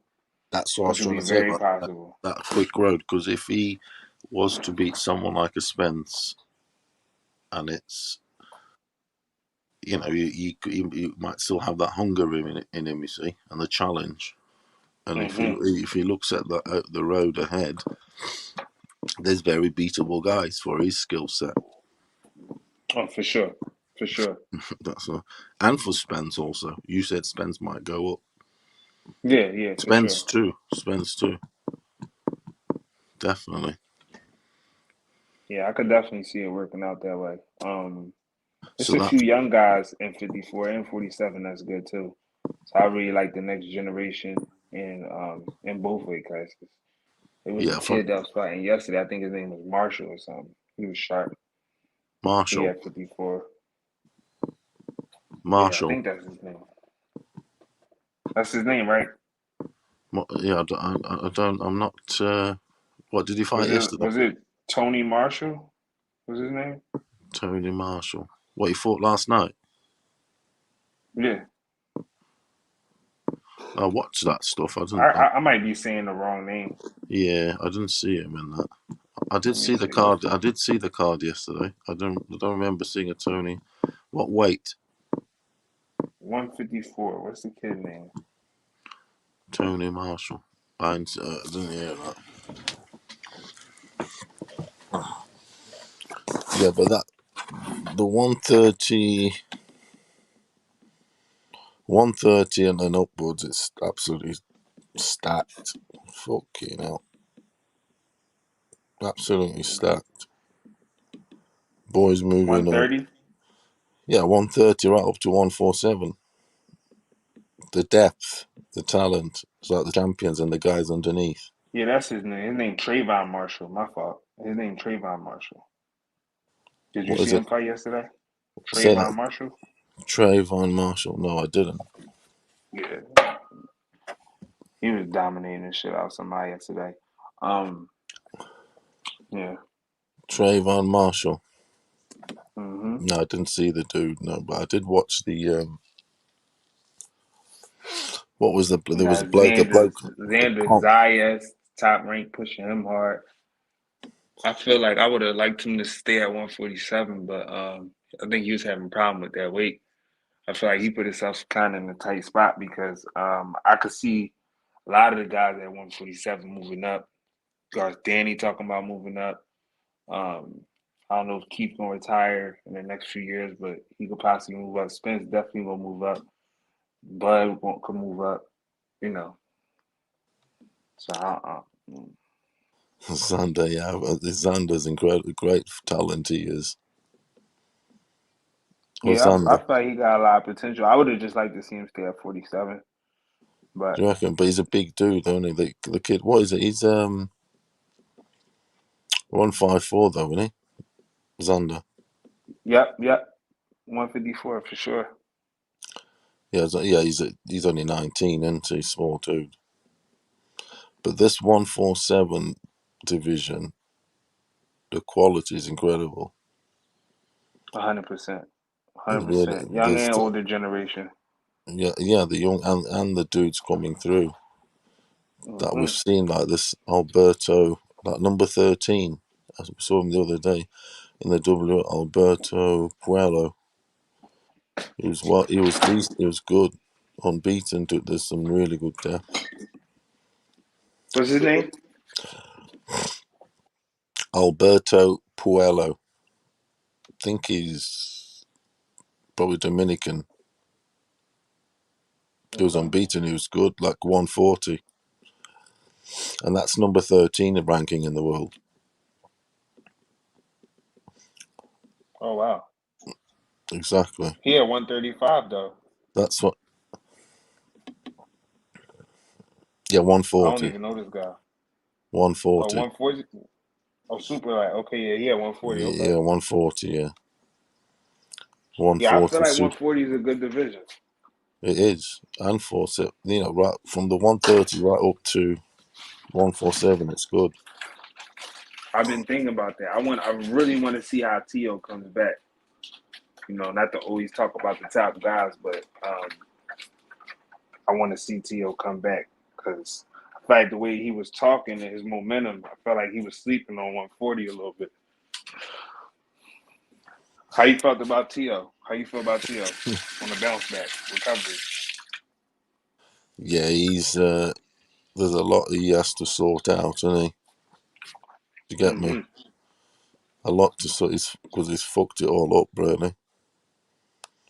He's fucked it all up, as in, He fucked that money right up. yeah, just everything from the business, from everything, the stop starts, everything, training, tactics, arrogance, just the whole approach. You've got to respect your opponent, and yeah. If you don't respect your opponent, you're going to get fucking bit straight away. And he fucked it up. He fucked it up big time. Big Oh, time. that's a big fact. Yeah, you can't say rest. How's he gonna come Yeah, he back? fucked that money up. Fucking, he did fuck. How's he gonna come back? It's tough. All the guys around are tough boys, aren't they? If his mind's not on it, he could keep taking All you gotta losses. do is get that man his credit and move on. And, Yeah, yeah, get some of his definitely. fans back. Should give You the know, man his credit at the very start. Give the credit at the very for sure. start. Yeah, I feel like to me, I don't know. I feel like that doesn't do that well for fighters' mentality. So, but I don't know. I'm not a fighter, but I know I also don't respect it as a fan. So I would have loved to see him give him his credit, even when he gets back on his media run and everything like that. Yeah, should Take have the loss on the definitely. chin and just show us what he really made of. 'Cause I still think he's a very special talent, a very special athlete. I think he's gifted. You know, work on the small things. Stop posing. Uh, move around more in the ring. Work on his weaknesses because his power ain't going nowhere. He only gonna be stronger at 140 to me. He's got the talent. Um, Yeah, he's got the talent. The dude still, of course he does. yeah, I want to see him. I want to see the better T.O. Because as much as people feel like Tank should have did whatever he did with Cruz, I feel like I seen a better Tank. So I want to see a better T.O. But the thing about Tio when he moves up to 140, if he's not on it, he's got some fucking tough fights because the top 10, they're all tough boys. Well, not all, no, but there's some if say he was to fight as Jose Zepeda, Jose Ramirez, even Prograis, guys like that, they're gonna give him tough fights. He's got to be on it. Hey, up this Yeah, they Alberto. are. That Alberto Puello I was on about actually is rated number 1 in the WBA. Alberto Puello he's someone like that. He's decent. He's dangerous. Okay, I need to tune in. I'm not gonna lie, I didn't see him fight. Yeah, he fought the other I ain't weekend. gonna There's fought the other weekend. There were him and Jose Venezuela. They impressed me. He's this Puello's a black dude from I think it's Dominican Republic. Stylish Okay. southpaw. Well, he's the number one contender in the. Let's see, he 20-0, 10 knockouts. Is it 10? Yeah, so it's medium, but he's more of a boxer actually, with medium power. Yeah, it's that's it. Yeah. He only beat one undefeated fighter. That's cool though. Yeah, Who you he's got. fight with? PBC, ESPN, Is that Top what? Rank? I'm Which not one? sure. I just saw I'm him on the. asking. I'm not sure what the undercard, who it was with. To be honest, I just saw him on the undercard. I can't remember even which. There's been so many bloody cards. I can't remember which one it was on. It was on the undercard of last weekend. One of the fights. Okay. He was he's with PBC. Is he? I didn't watch that full card. That was the day Morrell fought. I was in between the Frank Gore, Jake Paul stuff at that Oh day. yeah, yeah. It was on Yeah, that yeah, card. Oh, there okay. you go. They had a bit of a. Okay. They had a bit of That's what I was. They had a bit of a Caribbean.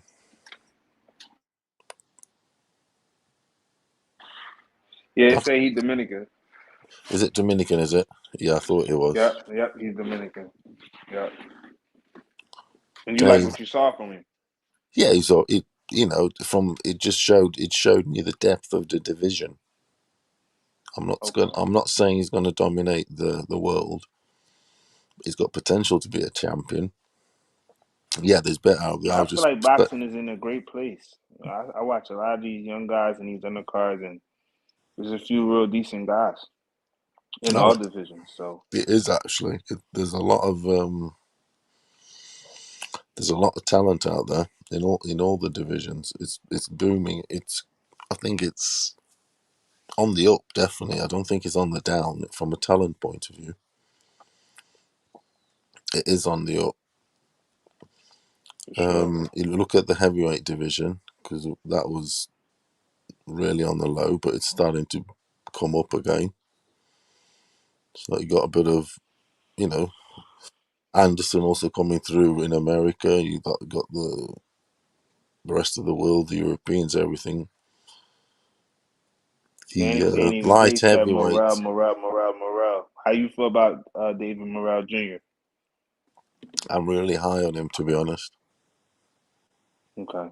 Yeah, I am actually. I'm really high. And at the minute, I'm that high. I might be in a cloud. You know what I mean? But he has put me in that cloud. I haven't seen some talent like that in a long time. Coming through in boxing. The dude, Yeah, I feel like he is athletically for his age. Combination of everything: skill, reflex, power, ring IQ, footwork. We don't know about the chin his yet. power kind of crazy to me. That's what I It's like mean. And all his he's shot. punches, they Yeah, just all stump. he's Like, shot finesse and execution. He's got, and he can do hit you at close quarters. Those little sneaky hooks inside. Everything's got that twitch hmm that Roy Jones used to have. You know, Roy Jones could do. Very few guys, and yeah. it's interesting that his role model, he said himself, the most influential guys to him was Tyson and for the uppercuts, because that's another thing. He's got good, decent, very nice uppercuts, and Roy Jones, he said, and obviously the Cuban heroes that he has, all the gold What medalists. impresses me about him is how heavy-handed he is in both hands and his Bingo, speed with it. bingo, my friend. Yeah, He's both-handed. yeah. That's one thing. That's the most thing people are not noting a lot. The dude is both-handed. He's very well balanced and coordinated. hmm If I'm not mistaken, H Money told me. I think he really right-handed. Like he fights off balance or something. Like he uses his strong hand as his lead hand, but he got power in both hands. I thought he was left-handed, Yeah, he does have but power in both, definitely. he got crazy power. Like He's only so, 23 yeah, also. Good reach, 78 reach. yeah. And Big PBC dude. doing their thing with him. Yeah, They they've doing their done thing with him. they've done well. He's done well to go to I don't know Minnesota. how the fuck he got a belt that fast. He's gone to a city or whatever, or town or whatever it is, Minnesota, that's hungry for a hero, a boxing hero, and he's getting the shine there of the Cuban community and the rest of Minnesota, because they'll bring their friends along. You know, he's representing Minnesota. Because if he was in Miami, this and that, there's too many cats there after the same bait. Too much competition, too many distractions. He's been well Right. marketed there to go to Minnesota and be a local hero, so to speak. Okay. You can get So all they the must have shine. a nice little Cuban community. Yeah, supposedly. Yeah. And that venue, the Armory, selling it out. 1 million views on TV for free TV. That's good, because them 1 million people that watched they'll remember it. And I know they didn't have to pay for it, so to speak, but you still get them the 1 million views, so to speak. They'll remember it, and they'll come back for more, maybe in the future on the paper when he is a pay-per-view, if he gets to that stage. If pay-per-view Yeah. still exists. I think everything is going to pay as you go, to be honest. That shit started when mobile phones came out. Everything's pay as you go, fucking everything. Yeah, I feel like it depends what they believe in. I don't think PBC or Showtime gonna go that route. They still you see they still pushing these pay-per-views. They talking about Keith Thurman and Barrios being on pay-per-view. Keith, you reckon it'll So still be up there? yeah, for The sure, pay for per sure, view yeah, for sure. for the foreseeable future. It's pay per view world still. It's a 100%. lot there. If I one mean, person, if you had to pay for everything, you fucking hell, you wouldn't. You'd be out of pocket a bit, don't you think? Because now they're putting like 2 cards sometimes matching each other. You know, on the same night, and it's going to be like that I going don't know. forward.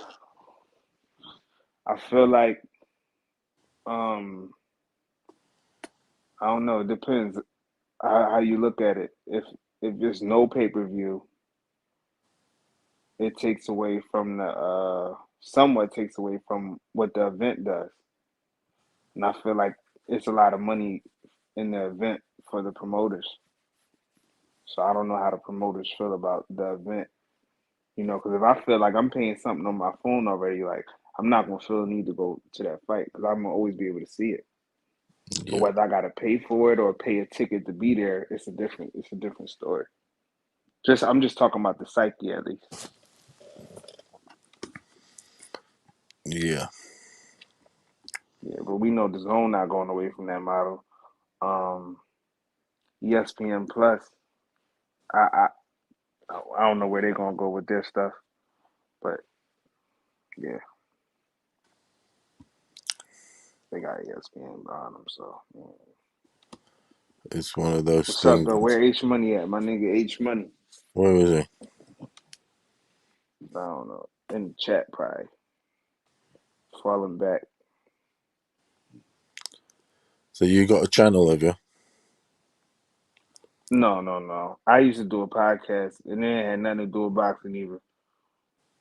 Used to do it. I'm just a big fan of boxing. Oh yeah, but you used to have a podcast. You used to Yeah, do a podcast, did you? yeah, yeah. That your I'm gonna start up soon. I'm gonna start up soon. 2022. I meant. so that's your favorite, is it? A bit of boxing. Oh yeah, for Boxing, sure. I love boxing. boxing, your I favorite, played isn't it? football. I played American football. You Would know what I'm you? saying, growing up. But yeah, boxing. I'm just a sports fan, but yeah, I played football up until junior college, and then I stopped. Junior, all right. Yeah. Gets tougher and tougher, doesn't it? You need to get the you need to get the you need the breaks also, as in it gets political. that's what I'm It saying. don't. To me, football gets easier. Yeah, football gets easier, but it gets It's the political. politics, It gets yeah, definitely. yeah. Who you in with and all the old bullshit, and the team thing is another bullshit thing. You know, the whole team. You know, you got Undersized your recruiting. favourites, and you got this and that. It's fucking hell. It's all a bit. Yeah, I wasn't even really worried about that. It's about I'm undersized recruiting and stuff like that. Oh, As far as like getting the actual official D1 scholarship and genuine opportunity versus getting it out the mud and trying to be this like full-fledged athlete. I'm the type of person. I eventually just lost the love for the game. So, had to get to some money before I'm just paying here yeah, begging you coaches got to have the guaranteed for money. opportunities. You Yeah, do need for the sure. guaranteed money, don't you? Yeah, but it's a great sport, just like boxing. It's a phenomenal sport. But Do you I've wish been watching boxing since I was a kid. when My when dad, I grew up watching fucking Mike Tyson. Mike Tyson, Lennox Lewis is the first fight I remember seeing. I was probably like 6 years old. was it? What was Yeah. your father, Mike? Because your father was watching. Yeah, I'm from Philly, but I was born in Brooklyn. So like, if you know about Mike Tyson in Brooklyn, it's like, It's he's like bread and butter. exactly, Yeah, I know. exactly. I So do know. yeah, every Mike Tyson event was like a big deal to my dad and stuff like that. So yeah, I just grew up knowing about Mike Tyson, everything about him. Trust me, my friend. That's what it was with me. Hmm. You know what I'm saying I grew up with him. That shit. Okay. Yeah, Mike Tyson was, sort of my era. I love him. I do. Okay. Yeah, I've cried many times over his defeat. The Buster one, the Lennox Lewis one, Okay. the Holyfield. Yeah, but the Buster one I still haven't recovered. Yeah, that like I Trust didn't me, know I anything else still have. going on around that time. I still ain't recovered from the Buster one, my friend. It was groundbreaking. Wow. What the fuck? It really was. I mean, just fuck's sake. Yeah, it's just he's my dude. He is Tyson. I love him. The whole story and that, the way he was depicted in print. Because I was reading about him first, when he was coming up, Okay. and not watching his video because I didn't have access to the TV content. But I was reading about him, and the Okay. way he was being depicted is like this fucking monster, basically this beast coming through. Even in magazines like surf magazines, which I used to buy, they'll describe the waves in there like being Mike Tyson. Do you know what I mean? He was in all print, and that's why he's in the imagination of sort of everybody because it was explained in every form of life, even in a surf Right. magazine. So yeah, and then followed his win slowly in Bahrain, and then I actually got to watch him more like the actual first fight I got to watch of his because like I said, I was reading about him. But the fight because Okay. they actually showed because it was the Berbick. That was the first, and I was like, oh, it's only he did him like not in a long. Yeah, it was just incredible watching him for the first time. And then Right. I started because I lived in Africa, you see. Okay. and we didn't. I'm not saying that. And basically, I didn't have at the time. I didn't have a TV then. So I'm saying What part of Africa you lived in?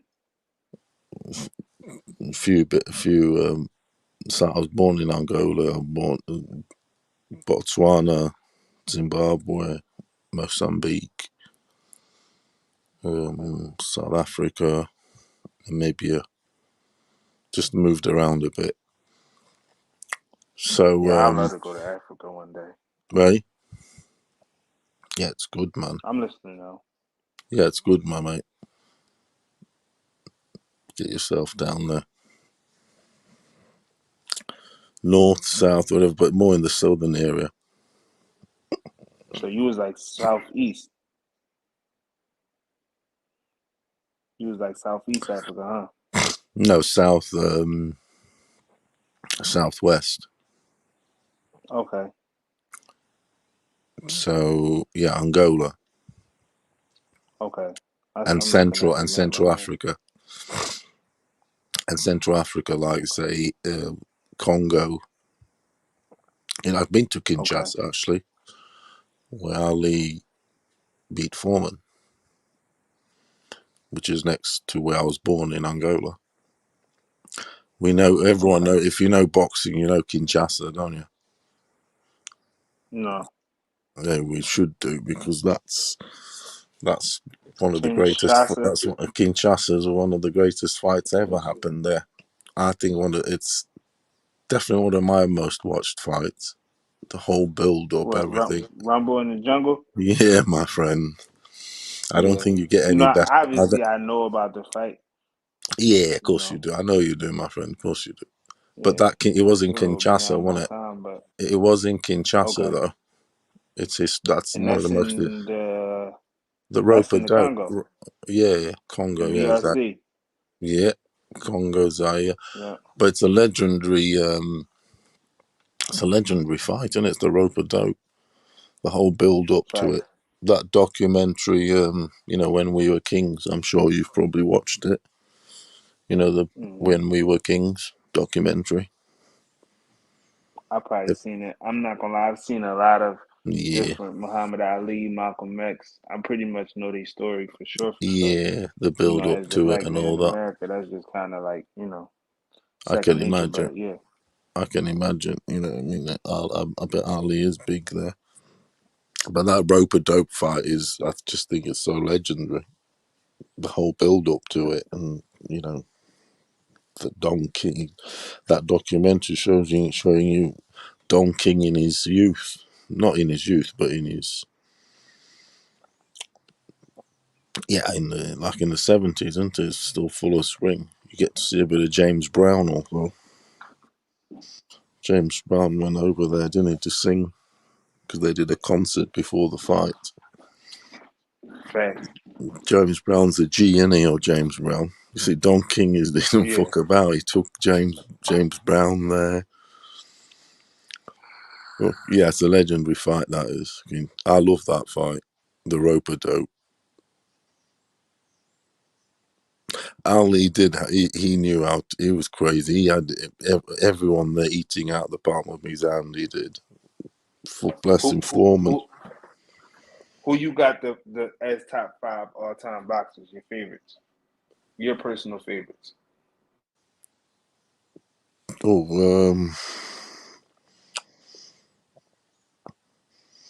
my top 5 is Ali,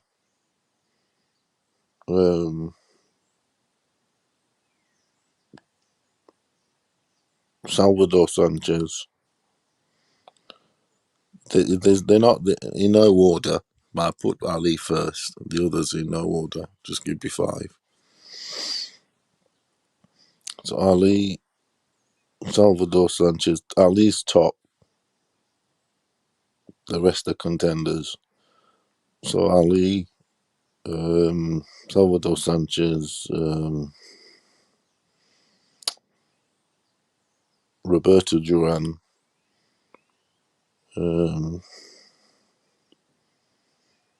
Sugar Ray Leonard, And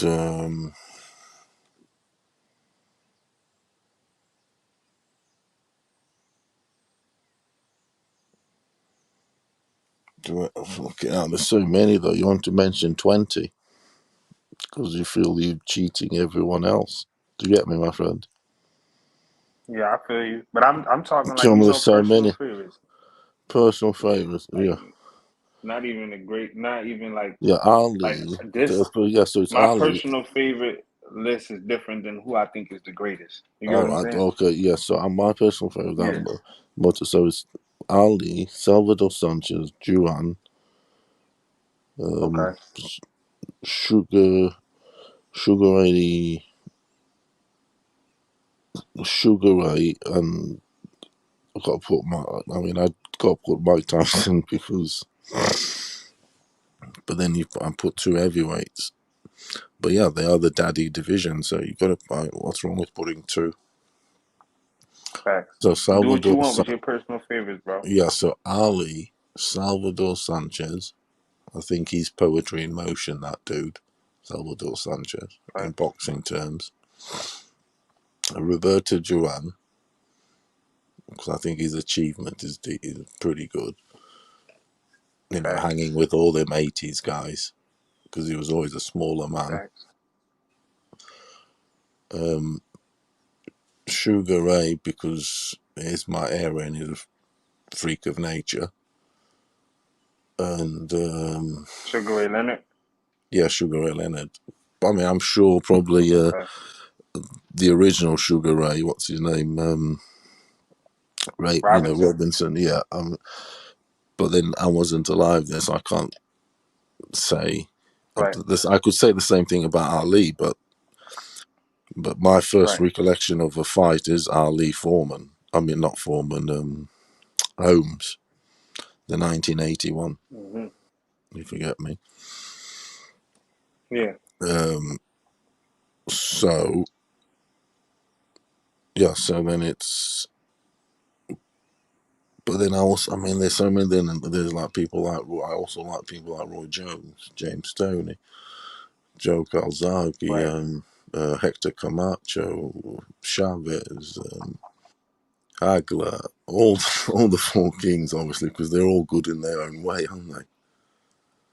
Feel like, Right. do you get me? Yeah, for sure. For Yeah, sure. it's all that sort of Those thing. guys are So, great. Ali, Salvador Sanchez, um, Duran, Mike Tyson, Kid Dynamite, Hmm. and the Kid Dynamite, all of it. Because there was Iron Mike and there was the Kid Dynamite, Right. wasn't there? The Kid Dynamite is very, very. It was a bit dangerous, that one. Mike Tyson, different man. He's special. Jesus. Yeah. He's a freak. Yeah, he's amazing, my friend. That's my favorite Yes. boxer of all time. He's my number one. I was. Yeah. He's Yeah. probably my number two and all that. I mean, he should be my number one because that's the one I watched. But there's so much on Ali to also watch, to read and to view because it was filmed a lot, wasn't he? Yeah, for sure. I mean, And we Muhammad still, Ali to we've me got. is more like the He's, greatest he's boxer like of a all he's like time. a god. Yeah, one of my favorite human beings of all time. That's what I'm saying. Yeah. He's more of like an icon to me. But that wasn't my time, and I respect him to the max. Every part about him.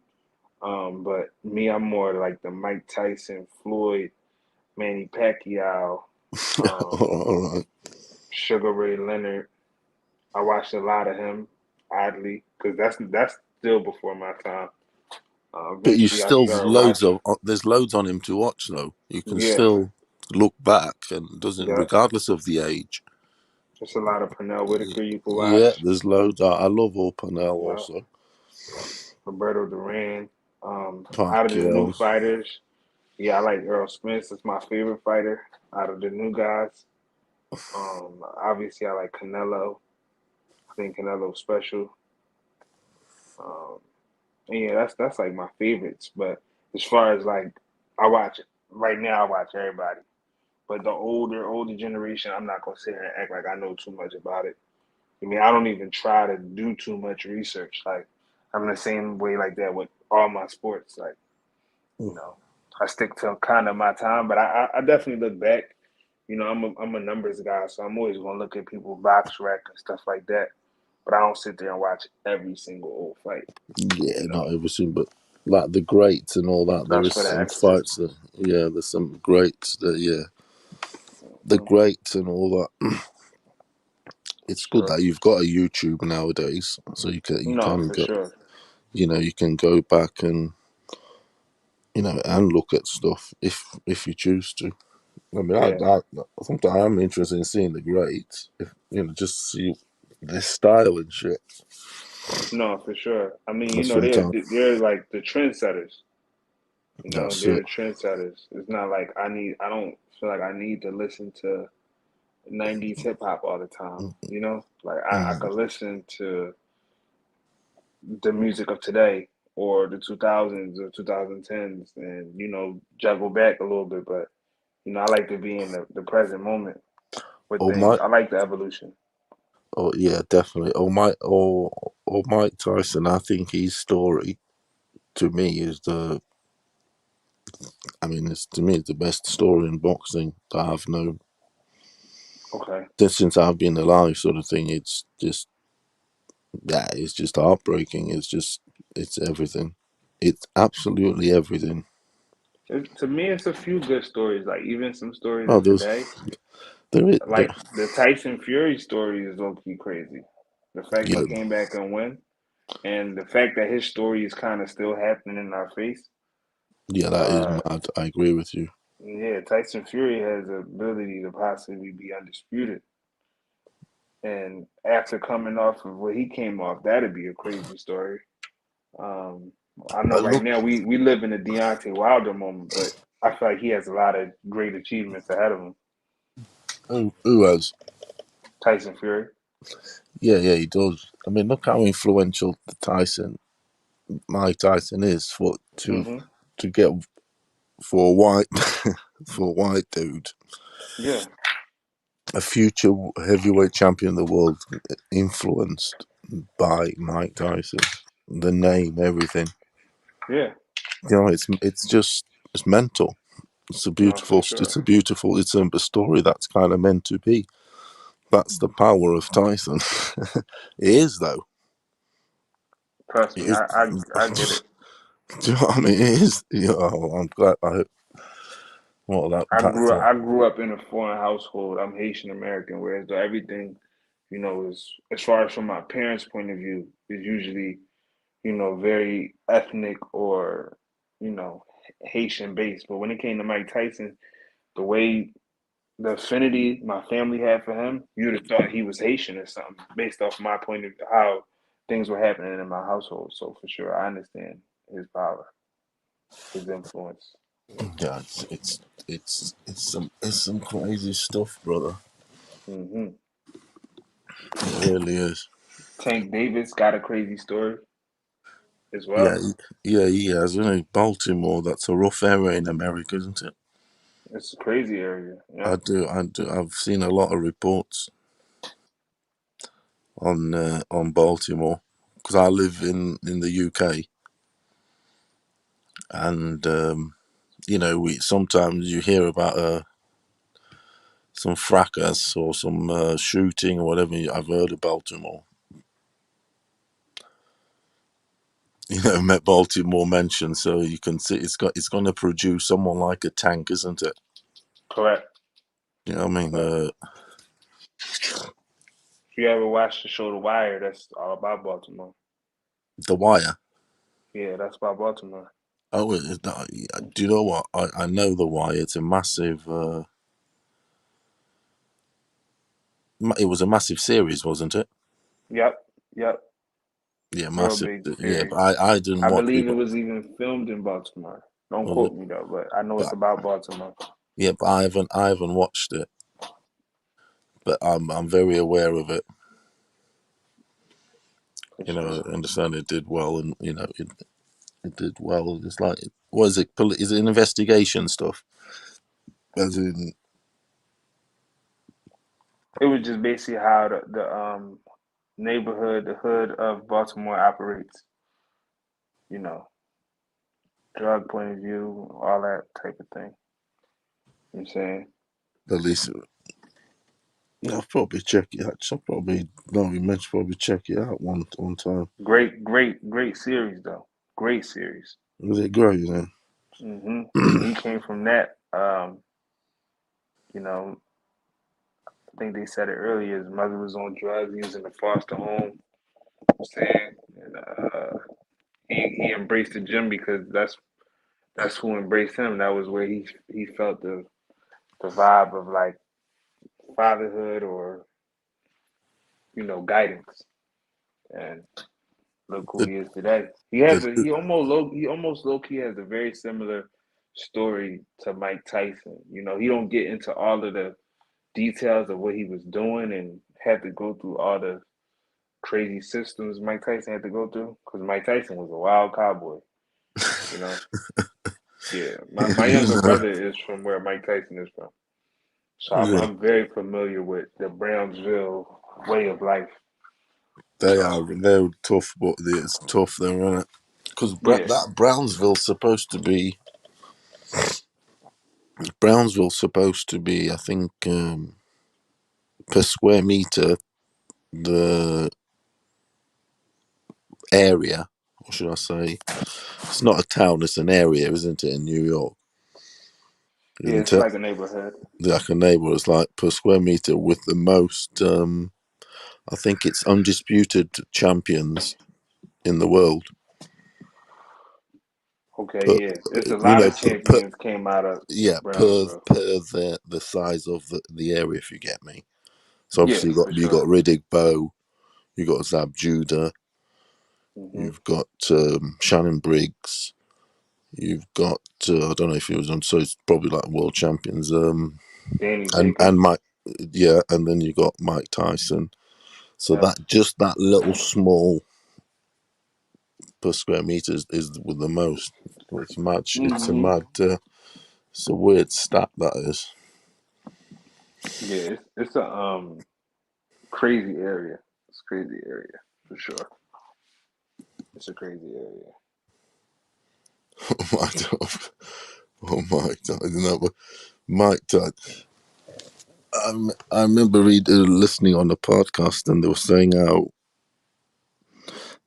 there was an air flight route to Vegas that they named after Tyson because for when his fights back in the day, Mm, that route would be just for the aeroplanes coming into Vegas for that's the. crazy. Do you know what I'm saying? Like because Yeah, I'll tell you the people would one come a thing. lot from Europe, everything, not necessarily for the fight, but they want to Wow. be there. They want to be there, and this not for the buzz. Forget me.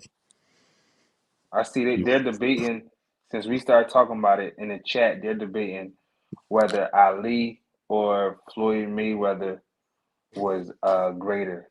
To me, it's there's a discrepancy or at least a difference between greater and better.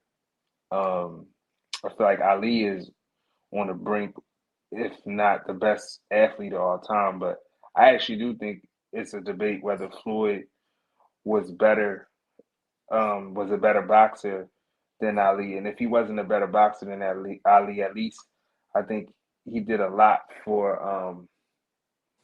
boxers They as did a far as lot like for their everything. skill set. Yeah, their skill set from being the biggest boxer and making people think more from a defensive minded place and obviously what he did with their pay.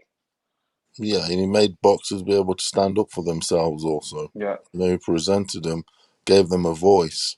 Because before yeah, they'll be slapped around and do as they're told, but Ali was, he changed, dude changed shit. Yeah, I feel like Absolute I fucking. don't think there is. And you're definitely right when you say athlete Yeah. of like ever, because he did get that. He was the sportsman of the century when they did all the votes, everything in all sports to year 2000. Those 100 years, but yeah, we are now 22 years into another century. If you get me. Hmm. So this is a new thing, but those 100 years, Ali was voted as the top athlete. I think Pele, the soccer dude, was second or something like that. Because that guy did a lot in that field. You get me? You know him, the Brazilian dude. 100%. You know what I 100%. mean? Pele. So those are the two of that century. The two goats. There's even a lot of pictures of them two together, Ali and Listen, Pele. listen. I'm Haitian, and when the Olympics come around, every Haitian I know they turn into a Brazilian because of Pele and people Yeah, like trust me. Yeah, everybody did. Ronaldinho and stuff Yeah. like that. So What Asian are trust you? me, What Asian are you? What sort of, if you don't mind me asking? I'm Haitian. So like What's? it's a country that shares the island with Dominican Republic, Haiti. Oh, hey, yeah, I know Haiti. Yeah, Yeah. So yeah, I'm that. from Haiti. You're from Haiti. Yeah, my family from Haiti for sure. Oh, but your origins from Haiti, what are they? African, like, so from African, So what's my it? father's father was I think he was Dominican. His mother was Haitian. My grandmother was Haitian, and my mom is like Haitian. So it's just like I would say there was more. We were more colonized Africans So you've got than more anything. African root. Your African roots, definitely. Yeah, For sure, for sure. yeah, African. Yeah, because it's. I think if you don't mind me asking that, at the end of the day, dudes around there in those populated, they come from somewhere. You know what I mean? Yeah, I feel like That's yeah. if I'm not mistaken, ultimately, even though we as a family disconnected from our origins, but we told that we come from like Ghana and Benin. Yeah, that makes sense. Yeah, Ghana. Yeah, Yeah, that makes yeah, sense, my friend. for sure. The Haiti, they had some big problems there, didn't they? With was it the earthquakes and stuff? Not earthquakes, floodings, Uh, was it? yeah, all types of stuff. Mad stuff. Hmm. Mad stuff. This is Wycliffe's from there, isn't he? Is it Wycliffe? Yeah, White Cloud. Yeah. Yeah, Wycliffe, the singer. I remember Haiti because here in also remembering it's a bit of a mad one because when Hold on, Kush the greatest. You gotta get on the panel, bro. Y'all yeah got a lot to say. Y'all got yeah a lot to say in get the on the chat. panel That's and why H Money dropping a link for y'all. yeah, We get on want to the hear what y'all panel, guys say. get on the Andre, panel and pound for just pound three.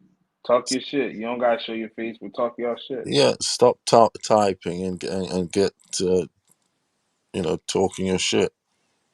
Yeah. That's the problem. People doing too much type. They're Now typing too much. Them hands are getting too you soft. said Floyd fooled his generation badly. I want to hear what you guys say about that.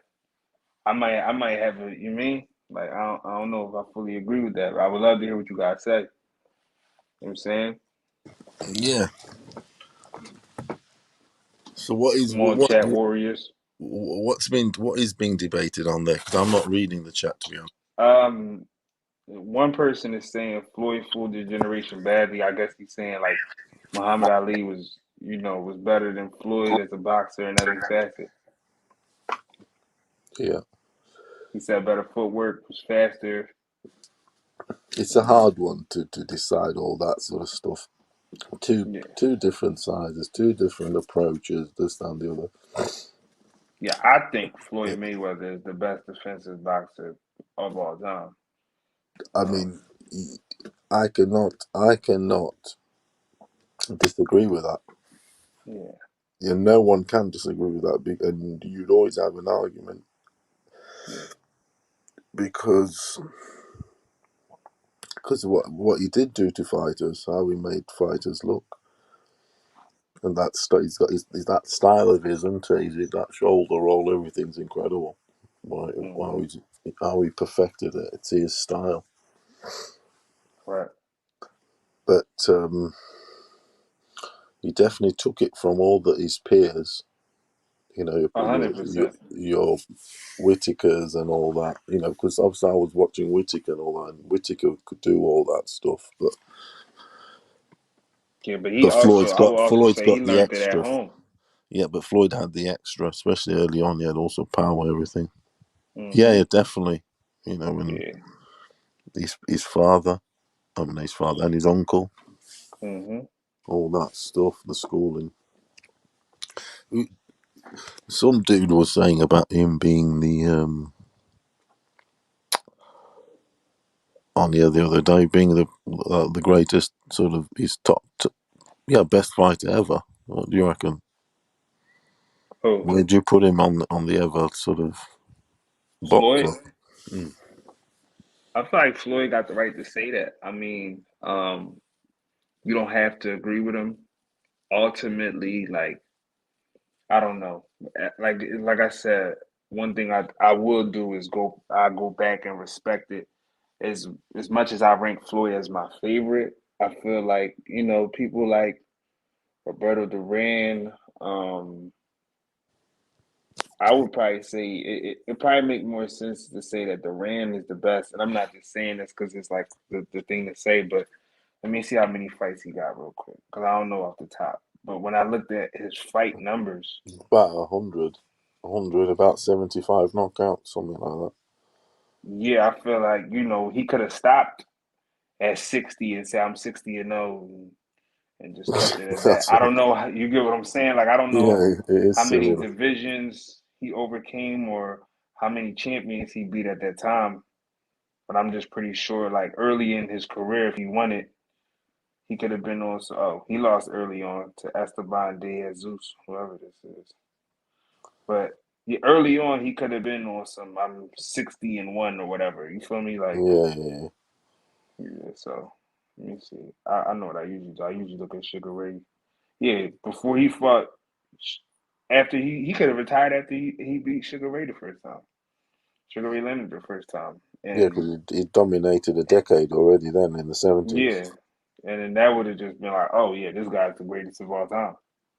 You know what I'm He, saying? And he's choosing to hang it up, but he kept going. he dominated the 70s and he But went yeah, right. I feel like And pound for pound, I don't know. I'm gonna give it to Floyd. Yeah, Floyd, to me, Floyd's the best. ever, I'm gonna say Floyd. I'm gonna Floyd ever. say I feel like he'll impact boxing like for what he laid down. But even though it's not like completely his foundation, just because like he kind of emulated Pernell Whitaker a lot, and at least from my point of view, and took on what his dad taught him. But he perfected it so much, and he had a bigger influence. He was influenced, but he had a bigger influence. So yeah, you could say he the best. Best ever. I would say so, and I'm a part of this generation, so and it's not taking away nothing from none of the guys. Like I feel like if you had to really really break it down, it's easy to give it to Who do Sugar you? Ray Robinson or what's the Yeah. other guy, Marciano. Um, you know, you could give it to Muhammad Ali and all that, but I was a part of the Floyd Money Mayweather, Pretty Boy Floyd Yeah, it's what you feel, isn't it? It's generation. what you feel. So yeah, I feel like the impact 20 years down the line from now, 20 years down the line, Floyd Mayweather will be 40 years, 50 years, it'll be Floyd Mayweather with the most impact. That's my Who opinion though.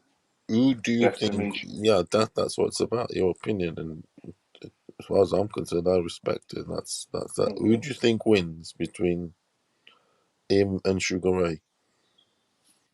Sugar Ray Leonard? Yeah, I know. Yeah, Sugar Ray. Or do you know enough about I Sugar think Ray? the best I think are they fighting 12 rounds or 15 rounds?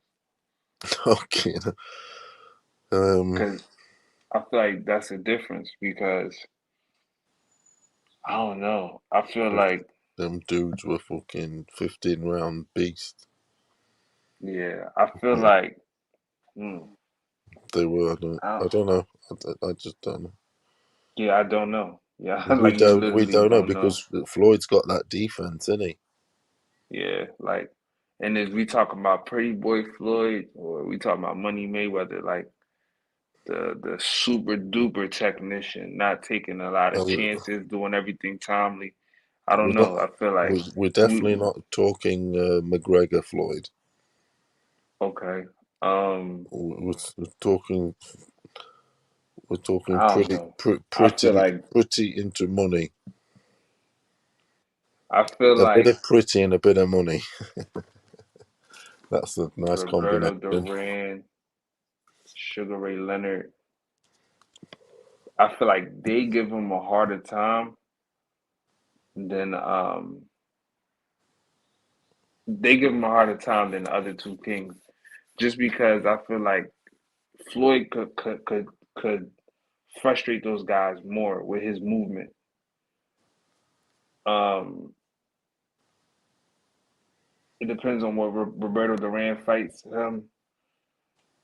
But yeah, Floyd will frustrate Hearns or Hagler to me, in my opinion. Like I said, I could be wrong.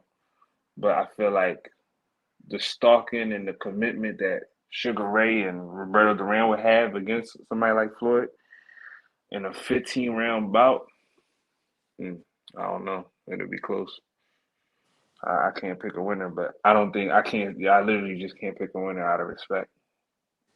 It would have been great to see, though, right? Yeah, just Jesus Christ, fucking hell. It would have been great to see. That's the best of the best. Mm-hmm. I think a dude that so he lost here 1, 2, 3. 1, 2, 3. Yeah, there's a dude that's not what he's known, but his record's incredible, which is Carlos Monzon, middleweight, 70s. And that 70s was very competitive at all weights, if you think about it. But what I'm saying is he fought 87 times. Yeah. Lost So 3. Carlos Monzon is probably the best middleweight ever. I know they say Hagler. It's between him and Hagler. But what I'm saying is he lost 3 fights early on in his first 10 fights, yeah? No, let's say first 15 fights, 13 fights, he lost 3 times. But then he went on this is incredible, he went on a nearly 73 fight run, unbeaten. okay. With 59 knockouts, and the dude's hanging with the best dudes of the time, goats like fucking Jose Napoles, Emil Griffin, and Bernie And the Briscoe. crazy thing is for him to have the record he had in his era and to not be knocked out, Exactly. he Yeah, was a different type of dog. exactly. So he went 73 fights unbeaten. And then Mm-hmm. you look at Floyd, I know he did 50.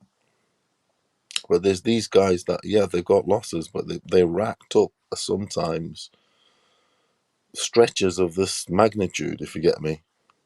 Mm-hmm. So it's very it's all context, isn't it? But Yeah, it's for like real. fucking hell. I mean, it's championship and loads of championship fights also. And trust me, them middleweights in those days were tough boys. They just were tough men. They were. If you know these, 100%. see what I'm saying? So that's incredible to lose in your first 13 fights, 3 fights, and then bang, 73 fight stretch, 59 KOs. What the fuck? Yeah, so it's crazy. So it's how it depends on what it's hard to say, isn't it? Who is the Mm-hmm. best, who isn't? Everybody's got their thing going on, isn't they, in a way? 100%. That's 100%. just really, it's just one of those things, isn't it? Yep. Because, like, how they like sometimes discredit Mike Tyson's thing. Oh, he was fighting tomato cans, this and that, but you mean you still had to dispose that. I don't think there were tomato cans. That was what it was for them. But you still had to dispose them how they should be, so to speak. Like other guys wouldn't do it. And clean a whole heavyweight division at that age. That sort of stuff. You know what I mean? It's yeah, everything has its little merits, though, isn't it? But yeah, you definitely Floyd defined your era, isn't it? That's your. He did. And you could see and appreciate and really see the true greatness, couldn't you? I can respect what you're saying. Yeah. I don't have him as the number one, but I respect you for still. That's your guy.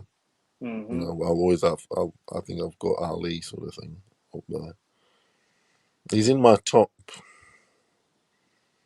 Floyd is in. If I had to make my sort of top 10, definitely.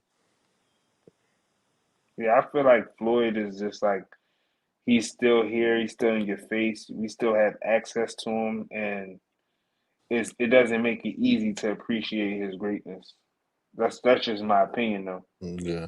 You know, like I feel like it comes with a challenge to appreciate how great Floyd really is or was, and what we really got to see. So. Yeah, he made people look silly. The ones that we thought were going to give him trouble, he made him. Destroyed him. Yeah, all the At the end of champions that, he beat. yeah. Oh yeah, definitely. The style, the frustration. I mean, like everything about him. You know. In the ring, he destroyed a motherfucker. Definitely. Yeah. So, like, from a just pure boxing standpoint, he Yeah. definitely was a boxer. Now, I know my Complete opinion will change as I get older, just learning more about boxing, because I do like a fighter more than a boxer, if that makes any sense, or like a calculated brawler, I would say. Like what would be one of those, like a haggler or what? Yeah, like a haggler. Yeah, he's a G, yes. I would even say, yeah, Tyson's the world. Yeah, those. I like Virgil Ortiz. Like, I'm someone that looks at Boots and I was like, yo, Boots is special. But I love when Virgil Ortiz, Yeah, I love got the him. I love him similar too. to the Marcos Madonna style. Like, I like that bullshit. You know, some people call it bullshit. I love it. I love it though. So I do love I. it. I love watching. It's action. It's action packed. I love Yeah, the action packed that's what I fights. like. I like that sort of stuff. Trust me. Of the top fighters that I can't miss, and I like them a lot. Virgil Ortiz is in there. I love him. I like Virgil a lot. You know what I'm saying? I like that. I feel like Virgil is dangerous for anybody. I got a lot of time for Virgil. I do like him a lot. I like that old school fucking. He's an old school throwback style, if you get me. Yeah. Although old school also had class, and sort of a boot style, but boot is totally different to a Virgil style, isn't it? They're two different styles.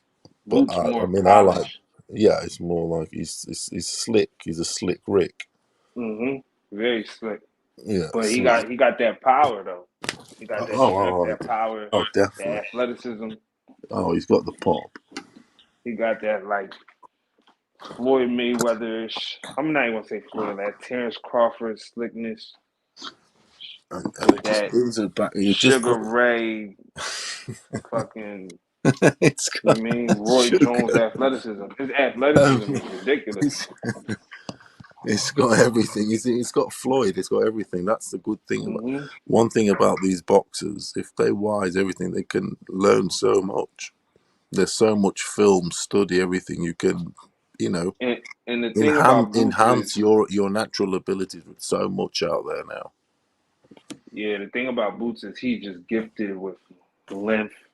He's gifted with size. He just, like, he's gonna be a dangerous person for a lot of these boxers, man. It's just the way it's going to turn out. It's He going. looks a strong. He looks a strong dude. Also, he don't look no weakling. If you get me, Mm-hmm. He's He's very definitely strong. tell he's solid as fuck. He's very strong. He's proportioned. The way he's proportioned everything. Yep. Upper body, lower body strength. Yeah, he's proportioned in the right fucking places. No, it is. That's important. That shit for explosiveness, for reactions, and everything.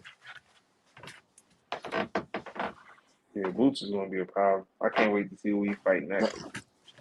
Can't wait to see At who the end of Bud the fight day, next. I mean, I think the next 2 years in boxing are going to be absolutely unbelievable. And Hopefully. going forward, there's so much. I mean, look at that 147 division. It's run about Boots, and it's just so much talent, so many fights to be made. Okay, we got Kush on here. What's up, Kush? Glitch Speak in your the piece, my house. brother. Speak your piece. Kush is the top. Is the greatest, isn't he? Kush knows who the greatest is. Who's the greatest, Kush?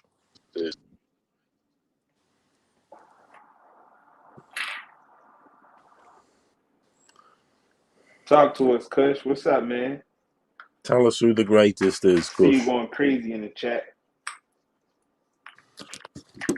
Talking this Floyd Mayweather fool this shit. Like, Kush, tell me who beat Floyd Mayweather though, real quick. Tell me about that time that he had lost that fight. I think I didn't see that one, but you probably know something I don't know.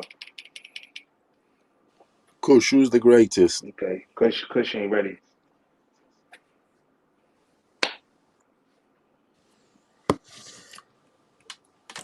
Kush Kush had the to go. greatest.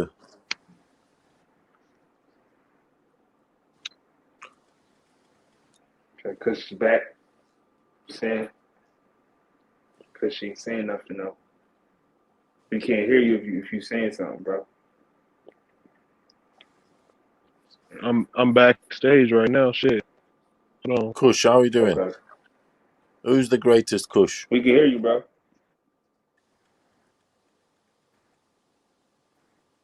Kush, we just heard you when you said you was backstage. Okay, y'all hear me? Yeah. I am the greatest. Who's the Okay, y'all hear greatest? me? We can loud and Y'all. clear. I 1, was 2. because I was going at it in the chat. Good. Yeah, I was going at it. He felt like Floyd is a fighter, and I just felt like he didn't watch boxing.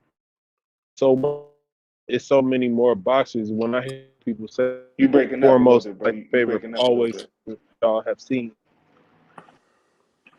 Breaking up again. Yeah, say I it think my again. We can connection hear you kind of now. bad, y'all. Better? Yeah, we can hear you now. What's up? Say it again. Yeah, I question how much boxing people have seen when they say that Floyd is one of the most skillful they ever. They automatically question that, and I feel like Muhammad Ali, in my opinion, was a more skilled fighter than Floyd Mayweather. What he do better than Floyd He to was you? faster. He had movement. Good. That 60s Floyd. Muhammad That 60s is the Ali was best fighter something I have to else, though. say. At 22 years old. Let me ask you this though, Kush. Kush, you can hear me?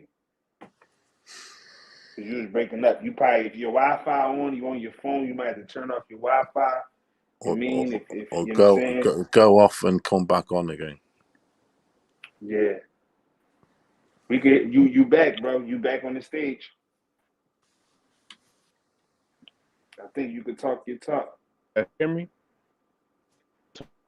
Yeah, we can hear you. You still Years breaking up though, old. but At 22 years old, I think it's my connection, bro. You hear me? But let me ask you Can y'all this, hear me? Kush, real quick. Kush, would you compare Terrence Yeah. What's Crawford? the last thing y'all heard me say? You said you was about to go into the Sonny Liston Muhammad Ali talk. Let me ask you this question before you go into that, real quick. Would you compare Terrence Crawford to Usyk today? Would I compare them? Yeah. Or Terrence My Crawford to phone's so Joshua? fucked up. Bro. Or Terrence Crawford to Joshua? Hold on, bro. Let Would you? me actually fucking hear you, bro. I hear what you're saying, but it kind of sounds No. fucking Oh, you can't fucked hear up. me like Why you that? asking me a Terrence Crawford question? I said, would you compare Terrence You just a little Crawford bit, to? bro. Can you hear me? Can you hear me, Paulo?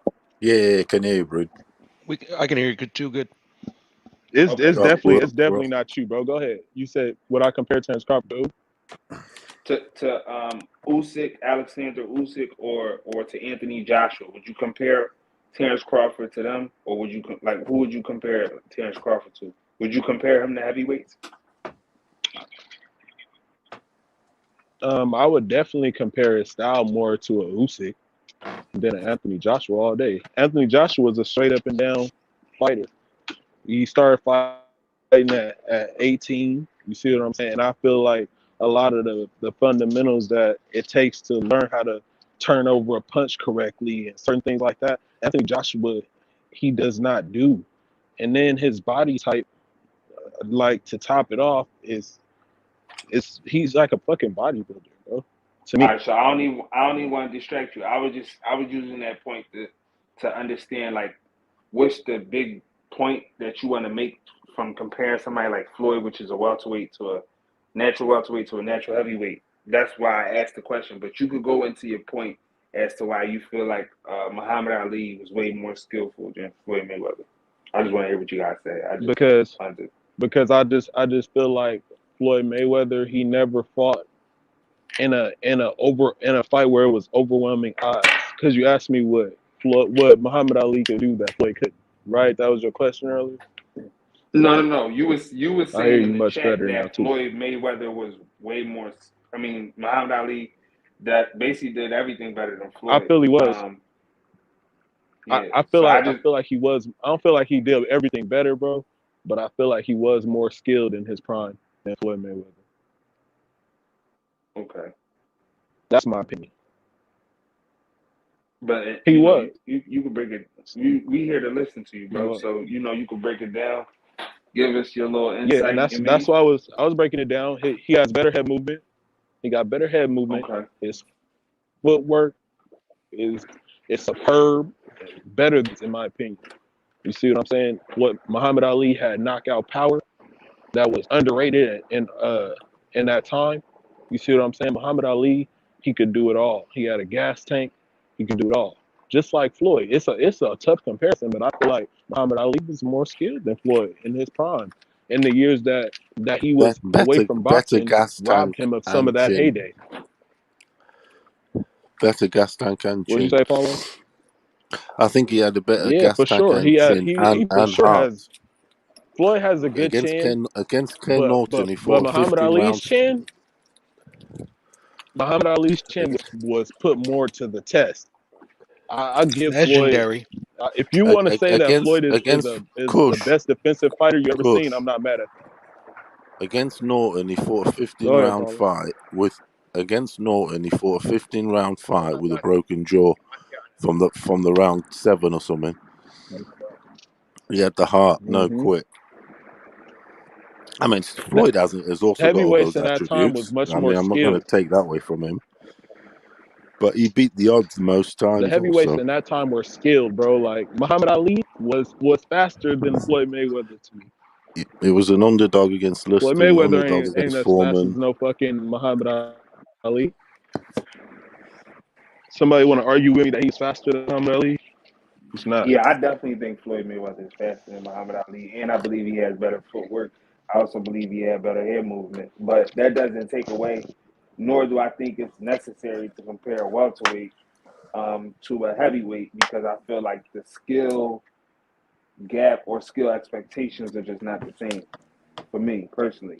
And I feel like Floyd benefited more from how boxing evolved in the 60s, 70s, 80s, 90s to his prime time in like the 20s, 2000s, and 2010s. So I definitely feel like, as far as just overall pure boxing skill, he was gifted that ability to have that. But you Yeah, know, definitely, I would never definitely. argue Let's that. let's be clear that we talking about some of the greatest fighters ever here. You see what I'm saying? It's not Yeah. like I don't think that Floyd is a great fighter. But Like I you said, if you said say he's the Floyd best had us defensive fooled. fighter What you you ever mean that? seen, I'm not mad at that. What you mean by Floyd Say had that. us Say that again, fooled? bro. What do you mean by Floyd had us When I fooled? said Floyd had us fooled, is by fucking demeaning other greats and saying that he's usurped them or passed them when actually he was never willing to do the things that they were willing to do. Floyd is not fucking as great as a Muhammad Ali or Roberto Duran or any of those fucking guys. He's in my top 20. You see what I'm saying? But Floyd was not willing to do what those guys were willing to do. And yes, that does come with fucking the fucking dangers of boxing and fucking ruin your body and shit like that. But he was not willing to do that. Nevertheless, bro, I don't care if he fought 23 champions. In my opinion, he fought some of them were manufactured champions because he would drop the belt and then fucking once they fucking the guy picked it up and come and fucking pick that guy. So that's not the same thing as fucking going through the fucking toughest Who you levels of feel like? competition, fighting the top guys, and becoming. Let me finish my point. Let me finish my point, then I'll let you go. That's not the same as fighting the top guys and becoming undisputed. You see what I'm saying? It's not the same. Floyd fought the biggest names, in my opinion. He didn't fight all. He didn't always fight the best guys at the fucking time. He fought the best guys, but not when they were at their best. You on That's it, Who my didn't Kush? he opinion. fight? You Who on it, didn't he? Kush? You are. Who didn't he fight when they were at their best? Now, in order to do that, bro, I gotta be in front of my computer. I'm at work, and Okay. I would Okay. actually go down the list and break. But we can do that another time, like legit. I'm willing to do that shit. Okay. Yeah. But how can you explain to me that this man got fucking 17 fucking green WBC belts fucking hanging in the bottom of his fucking basement in his theater? How you gonna explain that to me? The same way you explained to me the person that beat Floyd Mayweather. I'm not saying look if being the greatest was just predicated off being undefeated, then he ain't the only one that's undefeated. That's like fucking I don't think using the it's fucking about ring being. argument with Bill Russell and Michael Jordan to me. You feel what I'm saying? No, where I'm coming from? It's like arguing, oh, well, No, no, fucking no, Bill no. Russell better than Michael Jordan But because he got more rings. no. That's not what I'm saying. It's he didn't lose, number one, and from what I know, not only did he beat a lot of champions, he beat some Hall of Famers too, right? Yeah, but he did. But okay, it's one thing to be Hall of Famers. It's another thing to fucking beat fucking monsters. Muhammad Ali beat fucking monsters. You Okay, see what I'm He let saying? me beat ask Larry you loads this of Bird though. was a monster. Ali George beat Let Foreman me. was a monster. Joe Frazier was a monster. You feel Ali what I'm beat saying? loads of Hall of And I Famers. Loads of respect I them. respect the guys that Floyd beat. Floyd is top 20 for a reason in my top. You see what I'm saying? But he didn't beat fucking monsters, bro. Come on. He beat Canelo. Okay, we'll give him credit for that. You see what I'm saying? He beat fucking Hold on. Pacquiao. He beat Oscar De La Hoya. Okay. Do you remember somebody named Ricky Hatton? The Hitman. We Okay, certainly do. was Ricky Hatton a monster? Ricky Hatton was 43-0 Was Ricky when Hatton a Floyd fought him. monster? No, he probably He wasn't a not monster. he I'm just knocked saying he Ricky was 40. Hatton out on the back foot. No, but I'm just saying Yeah. Ricky Hatton You was see, like 43-0. Ricky Hatton is a borderline Hall of Famer. All of us would agree to that. He's a borderline Body Hall of Famer. puncher. Is Body he puncher. inducted yet? Okay, would you? I agree, Kush. So if you don't feel, how do you feel about Manny then? Do you feel like Manny is greater than I Floyd? feel like Manny was greater than Floyd.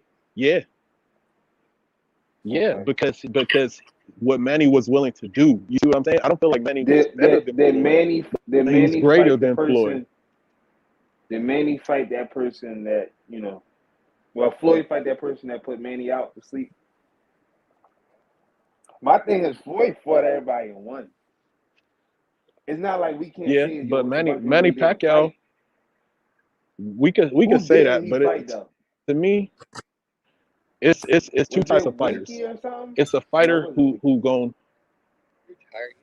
what I'm saying is it's two types of fighters in how they fight right now.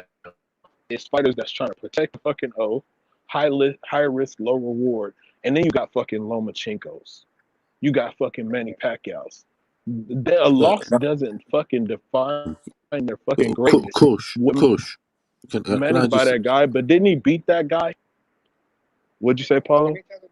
Kush? I was just going to say that there's those guys, and there's guys like I've just explained earlier on, like Carlos Monzon. In his first 13 Manny fights, Pacquiao also went. they put 77 Thank you. fights in a He stretch. also went on In a a fucking stretch, spree of fucking retiring fucking guys that Floyd beat. How about that? 73 fight stretch and that 59 knockouts and shit like that. You know, I think that the O is sold a I'm lot. just saying, Manny Pacquiao went on a spree of retiring guys that fucking Floyd had beat. Right. That's It's a you feel me? difficult. His greatness is defined in a different way.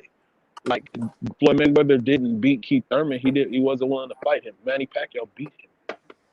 Well, I feel So like Floyd Floyd is would beat him. better because But he beat Manny Floyd Pacquiao, but he's mentally not beat these greater than guys. Manny Pacquiao. No, to me, Floyd is greater than Manny Pacquiao. Only thing that Manny Pacquiao that has in comparison to Floyd is We the could argue individual that all uppercut. day. I mean, when We they could argue fought, this shit like, all okay, day and night. It's really don't you feel like it was like back in the 60s and the 70s, it was people that were like, no, I'm a Muhammad Ali fan. And some other people was like, no, I'm a Foreman fan or I'm a Joe Frazier fan. Don't you feel like when they all met up and they realized that Muhammad Ali was the top dog, it was like, you know what, Muhammad Ali, you the one. You don't feel like Floyd could deserve that? I feel like we too close to the time. And like 10, 15 years from now, when the dust settles in and we realize what Floyd did, y'all appreciate him more. Yeah, do you know what, Philly? I said earlier on, we're 22 years into the new century.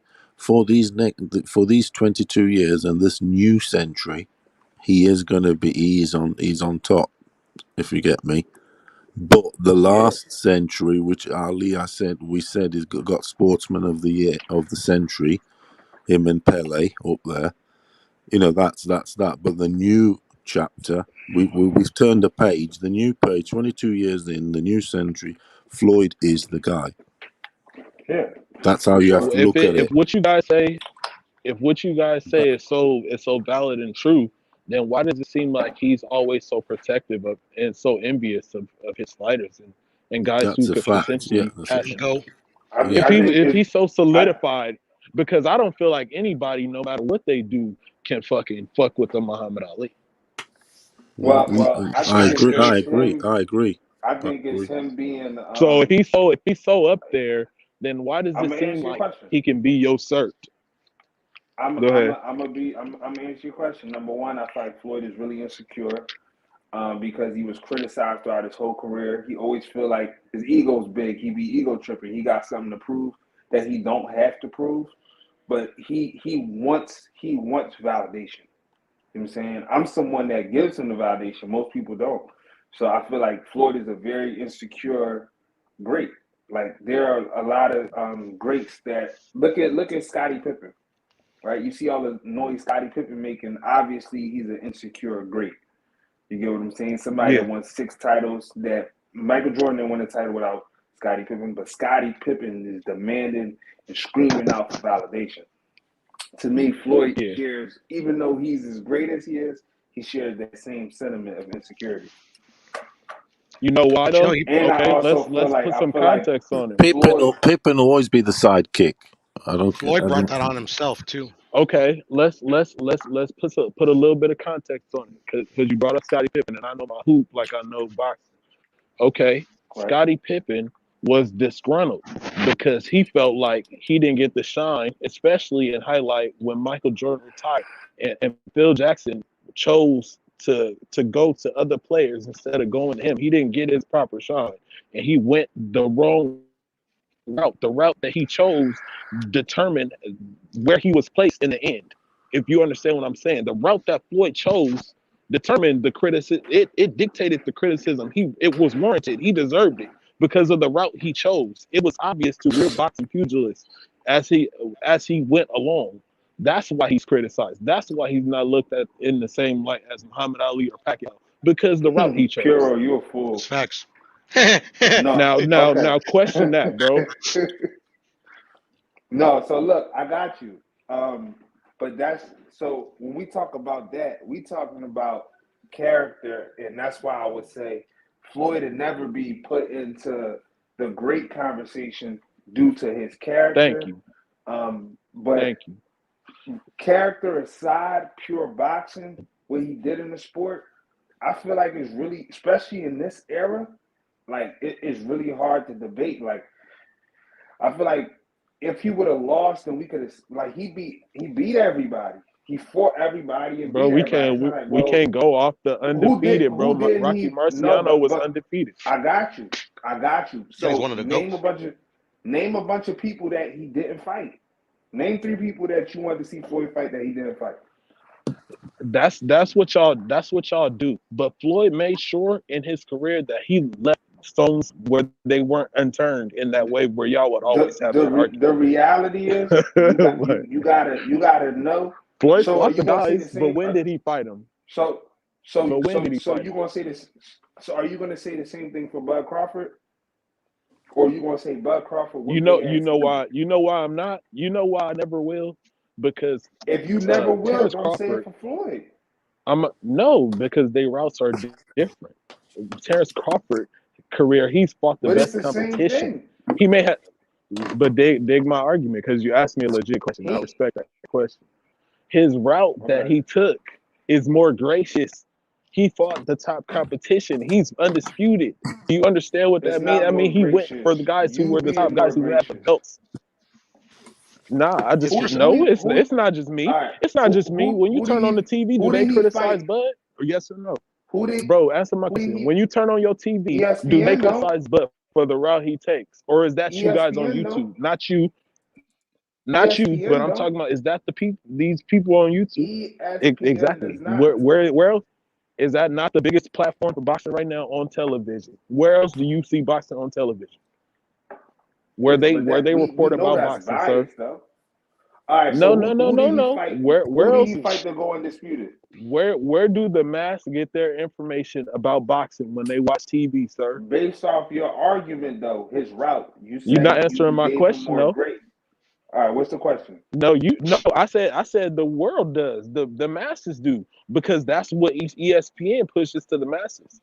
It ain't no other channel you go to see your information about boxing. If you turn on your TV in the morning, I watch Fox. You Sports, go listen to. You know, Max Kellerman has criticized but how often he does, but is it for what? Mayweather, in what way? What's for what? For the route that the question took. is, you said that you giving Terrence Crawford more grace than Floyd Mayweather. It's not just me, bro. When I turn on the TV, the reporters on TV say that Errol Spence is ducking Terrence Crawford. So now you telling me it's propaganda? A lot of it that's is. what you saying. That's what you're saying. No, you just told me. No, you just told me. Not everybody, not just you're saying it.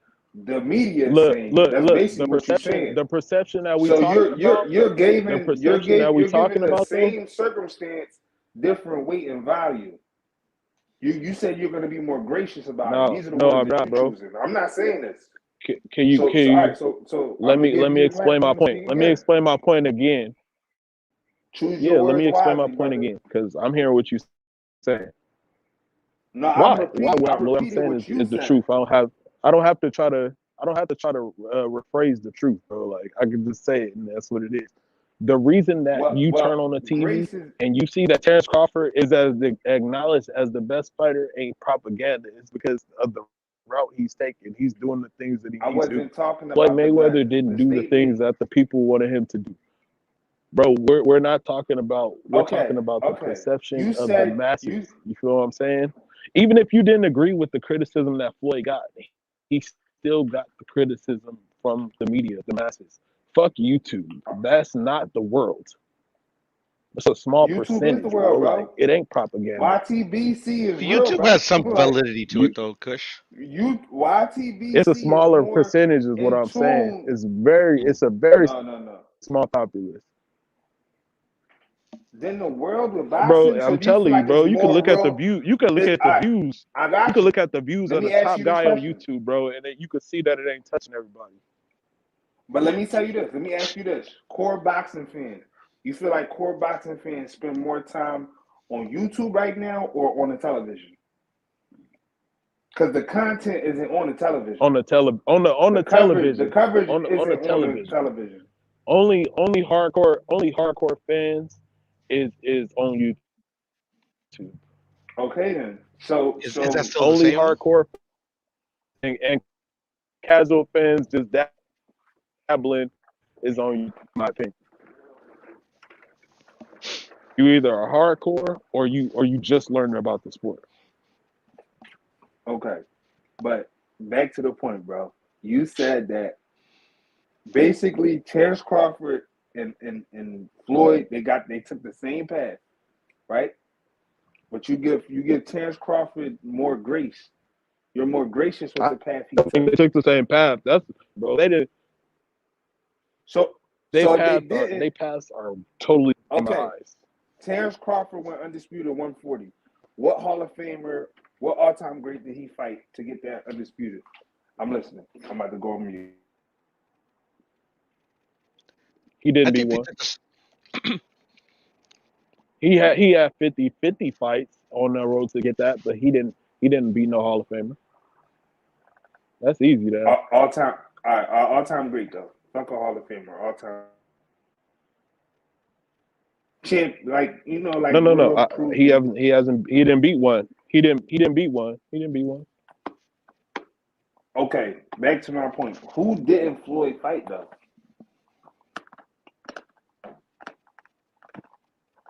You said who did Floyd fight? What at 140?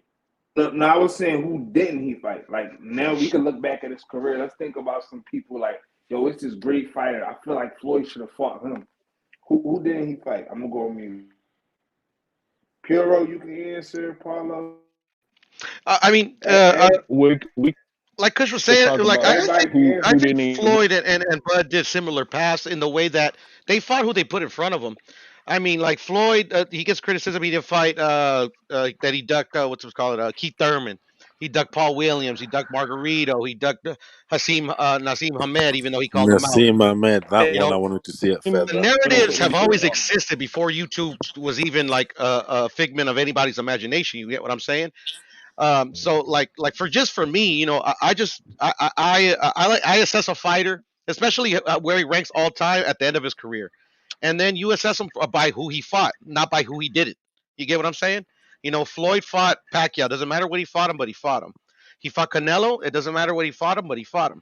It's an impressive record that him retiring undefeated, but it's not the end all be all. You get what I'm saying? I mean, I could argue and I have that he lost the first fight to Castillo. You know, but at the end of the day, I mean, call me a Floyd fanboy or whatever. Like if Floyd's of my generation, I think he's the greatest fighter. It's hard to compare him to the fights of yesteryear, especially on a time where I wasn't born. You get what I'm saying? I could just watch old film and I could compare.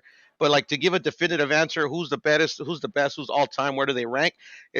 That's real hard because the only like way to figure out who truly is better is if they fight, and some of these fights will never happen. You get what I'm saying? Right, realistically, for sure. I feel the same way. I just feel like There's there to where he Pacquiao, can be greater than Floyd, Cotto, bro. Shane, And there's Marquez, still a De La in which Hoya. he can surpass Floyd. Who? Canelo? Canelo? You talking about Canelo? Kush, you there? Floyd. If he's talking about Canelo, I fully agree. Yeah, and the thing is like where you rank a different fighter, like if he could surpass Floyd, in my opinion, obviously, it all depends on Puro or on Kush or on Philly. You know, it all depends on where on what you rank. Do you rank longevity? Do you rank undisputed titles? You get what I'm saying? Like for me personally, I don't give a fuck about undisputed. You know, it's a nice accomplishment, but to me, I Yeah, I I, I base where you rank head to head or just between all fighters that ever fought on your resume. You get what I'm saying? You know, I and then love. go ahead. Oh, my fault. I was just gonna say the thing about Canelo for me is like I love how he's beating these guys in his prime because he's beating them at their athletic prime, and Hmm. he's doing it in a way where he's almost going in like he's coming out unscathed. You get what I'm saying? Hmm. So I love the how, like to watching it. Yeah. It's like art for me. The way Canelo does it, for sure, for sure. To me, he could be better than Floyd one day. I Yeah, believe and it. I agree. You know, and that's a tough thing for me to say because Floyd, Yeah, you he know, like could. I rock with He could. Floyd, you know. But I mean, he is like literally, I never thought in a million years that Canelo would become the fighter he is today. Like when he fought Triple Yeah, G, when they announced it, I thought he was going to get knocked out. God rest his soul, my dad. I told him I think he bit off more than he could chew. You know, some people say he lost that first fight. You know, to me, I actually thought he was dominating the first 6 rounds, Canelo. But eventually, I had it a draw. But you know, I could totally see that they would have gave it to Triple G. I wouldn't have complained. You get what I'm saying? But like for me at that moment, I didn't even think he was in the same league as a Triple G. You get what I'm saying? And like it's right. just you don't know what's gonna happen until it plays out. You get what I'm saying? Yeah, All I could say, bro, is this: like, ain't nobody as great as Floyd right now, or nothing like that. But the gap ain't as wide as Floyd would make it appear to his fans. Like me, bro. Like growing up, I grew up watching Floyd. That was who I grew up watching. You see what I'm saying? Floyd used to be enamor me and make me feel like he was the best too. Until I studied boxing more. Like Floyd, the gap is it's not that big. You see what I'm saying? For these guys to surpass Floyd because he ain't the GOAT in my eyes. Yeah, and he says it and himself. Like one day somebody's gonna surpass him. He said it many times. and I feel like he is insecure and he knows that These person is guys could Canelo. pass him. So it is what it is. But at the same time, see, I wasn't enamored with Floyd's thing. I actually didn't like Floyd in the beginning. Me studying boxing and understanding like what he was doing, appreciating how he did it. The more I got real familiar with the art, I was like, okay, he is that guy. You get what I'm saying? And I would say, to be Yeah. honest, it was Yeah. when I he was one beat of them guys who Manny saw Floyd and Pacquiao. instantly I saw it. Yeah, I was Yeah, when he I saw beat his skill Pacquiao instantly. and how he beat Pacquiao. Then I was like, okay, he's different. Yeah, like me, I love Pretty Boy Floyd when it was Really? coming up. When he became money, I didn't like him, but I only liked like all action back then. But then like you guys, I started to appreciate more that that uh that technical style, you know, of hit and not get hit. You're not just all just in a war. And then you start, and then for me, where he sold me is just his ring IQ, his smarts, how he literally can like literally. He said he just didn't watch video, but I don't believe it, but how he can literally study you for the first three Oh rounds hell and yeah. then He literally for take sure, away the bro. best thing you can do and He then for literally sure make you look watched like video. an amateur. You get what I'm saying? Yeah, my Yeah, he household, studied we his we ain't opponents. like Floyd. We like Pacquiao. We was Pacquiao fans, Mhm. so we used to be rooting Hmm. against Floyd. So like, I became a Pacquiao fan later on. That's when I became a Pacquiao fan because it was because of what he was still willing to do. You feel what I'm saying? It's Yeah. a difference between, okay, like Floyd will always be better than Manny Pacquiao, like I said earlier, but Manny Pacquiao is greater than him because of what he's willing to do. Like that's why Terrence Crawford may never be better than Floyd because if you listen to him talk, he's satisfied with just being in the Hall of Fame. He don't want to be the greatest. You see what I'm saying? So that's why maybe it's his mindset. He's not willing to go up and beat a Charlo, and you see what I'm saying, and step up and do those things. But I feel when you. I look at him skill wise, he's there. I He's I there with just Floyd Mayweather. And that's where I try to just look at skill because sometimes like the because you can convince yourself of like, oh yeah, you know, like I could be like Kush. I'm like, yeah, Kush is right. You know, yeah, he didn't challenge himself. He's not trying to challenge himself. But at the end of the day, like just ranking the boxing, I mean, you got to give like a guy like Terrence Crawford props, so man. He's a master boxer. Floyd the same way. When I but see look, him, bro, I'm gonna he's ask y'all this definitely then. one of the coldest fighters I ever seen. Show. I ask y'all this then, right? T.O. To me, T.O. was the one that was challenged himself, pushing himself, to go for undisputed. Let's say T.O. goes on a 10-0 streak 3 years from now, but in the meantime, Devin or somebody else doesn't take a loss. But T.O. is the one that, took that bad loss, bounced back, right? Similar to how Manny Pacquiao has done in his career. Mm-hmm. Do we look at it like, who do we look to be greater? The one that comes out looking flawless in the sense that I did my job. I took every fight how I needed. I was prepared in every fight to win, because I feel like what Floyd did, it's not like just don't lose, but it was like you can't beat him type of thing. You get what I'm saying? Like, I don't think people came in to lose, but you couldn't beat him. It was he was always on point at that night to win. Like, he was there to beat you. Like, so how will we I feel assess you. a fighter at that time? And that's why I rank him so high. I totally get what you're saying. Me too. Yeah, and with that logic, with that logic, because what you just said, it kind of rolls with my logic. With that logic being said, if we simplified it, Tio, in my eyes, is better than Lomachenko, but no way in the fucking universe is he ever greater than Lomachenko right now.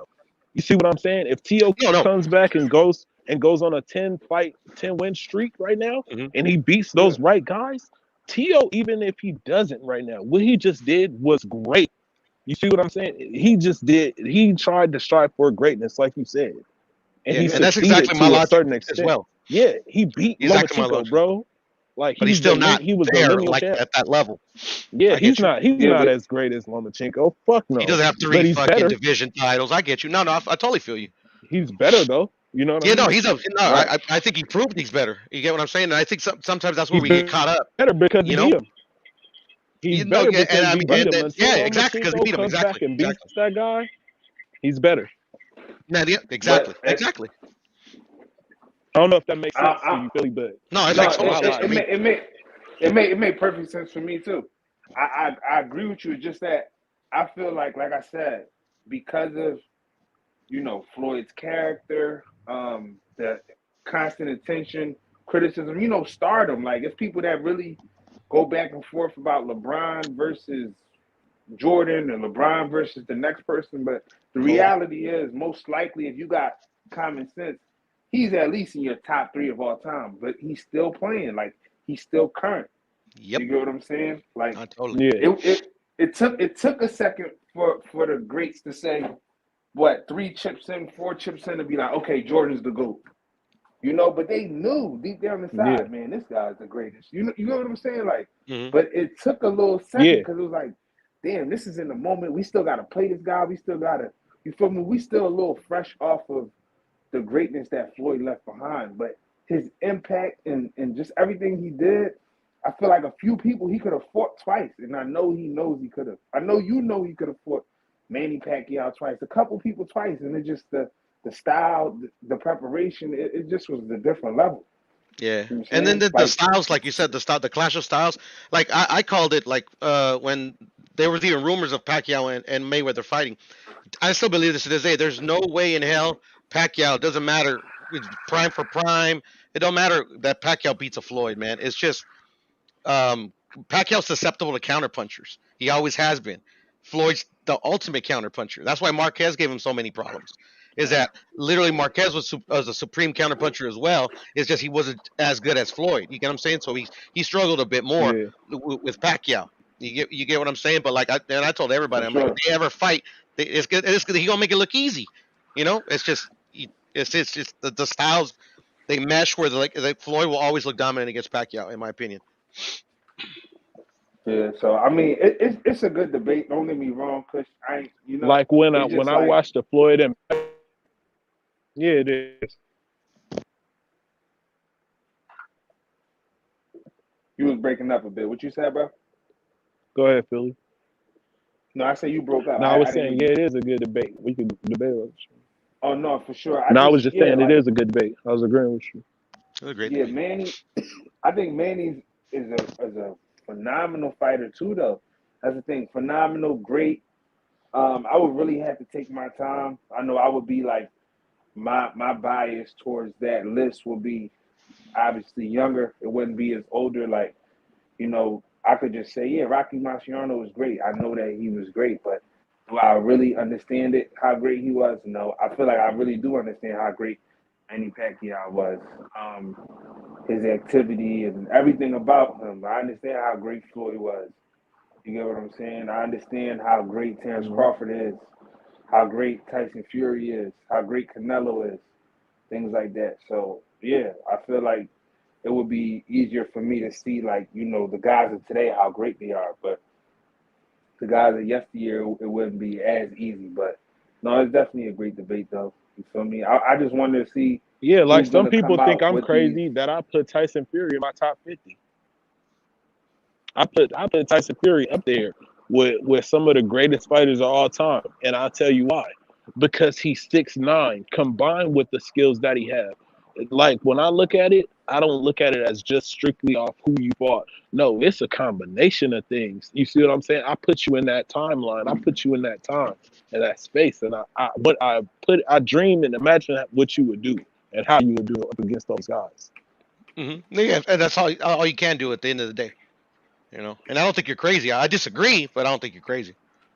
Especially if he beats Usyk. I'm Yeah, I mean, shit. putting him. I'm You saw putting that's being crazy. him in that space. I would You too. see what I'm saying? I'll sound a lot less crazy then. No, and I would put him right there. Yeah, I would have him where you have him now if he beats Usyk. To be honest. for sure. Hell yeah. For sure. I definitely feel like he does not have as great as much more to do to put himself in that space. as great as the heavyweights were back Go ahead, bro. then, the heavyweights of today, they have freakish size. Like, it's not just Tyson Fury that's super big. Like, Deontay Wilder is a freak. Anthony Joshua is a freak. A lot of these guys are like freakish in their size.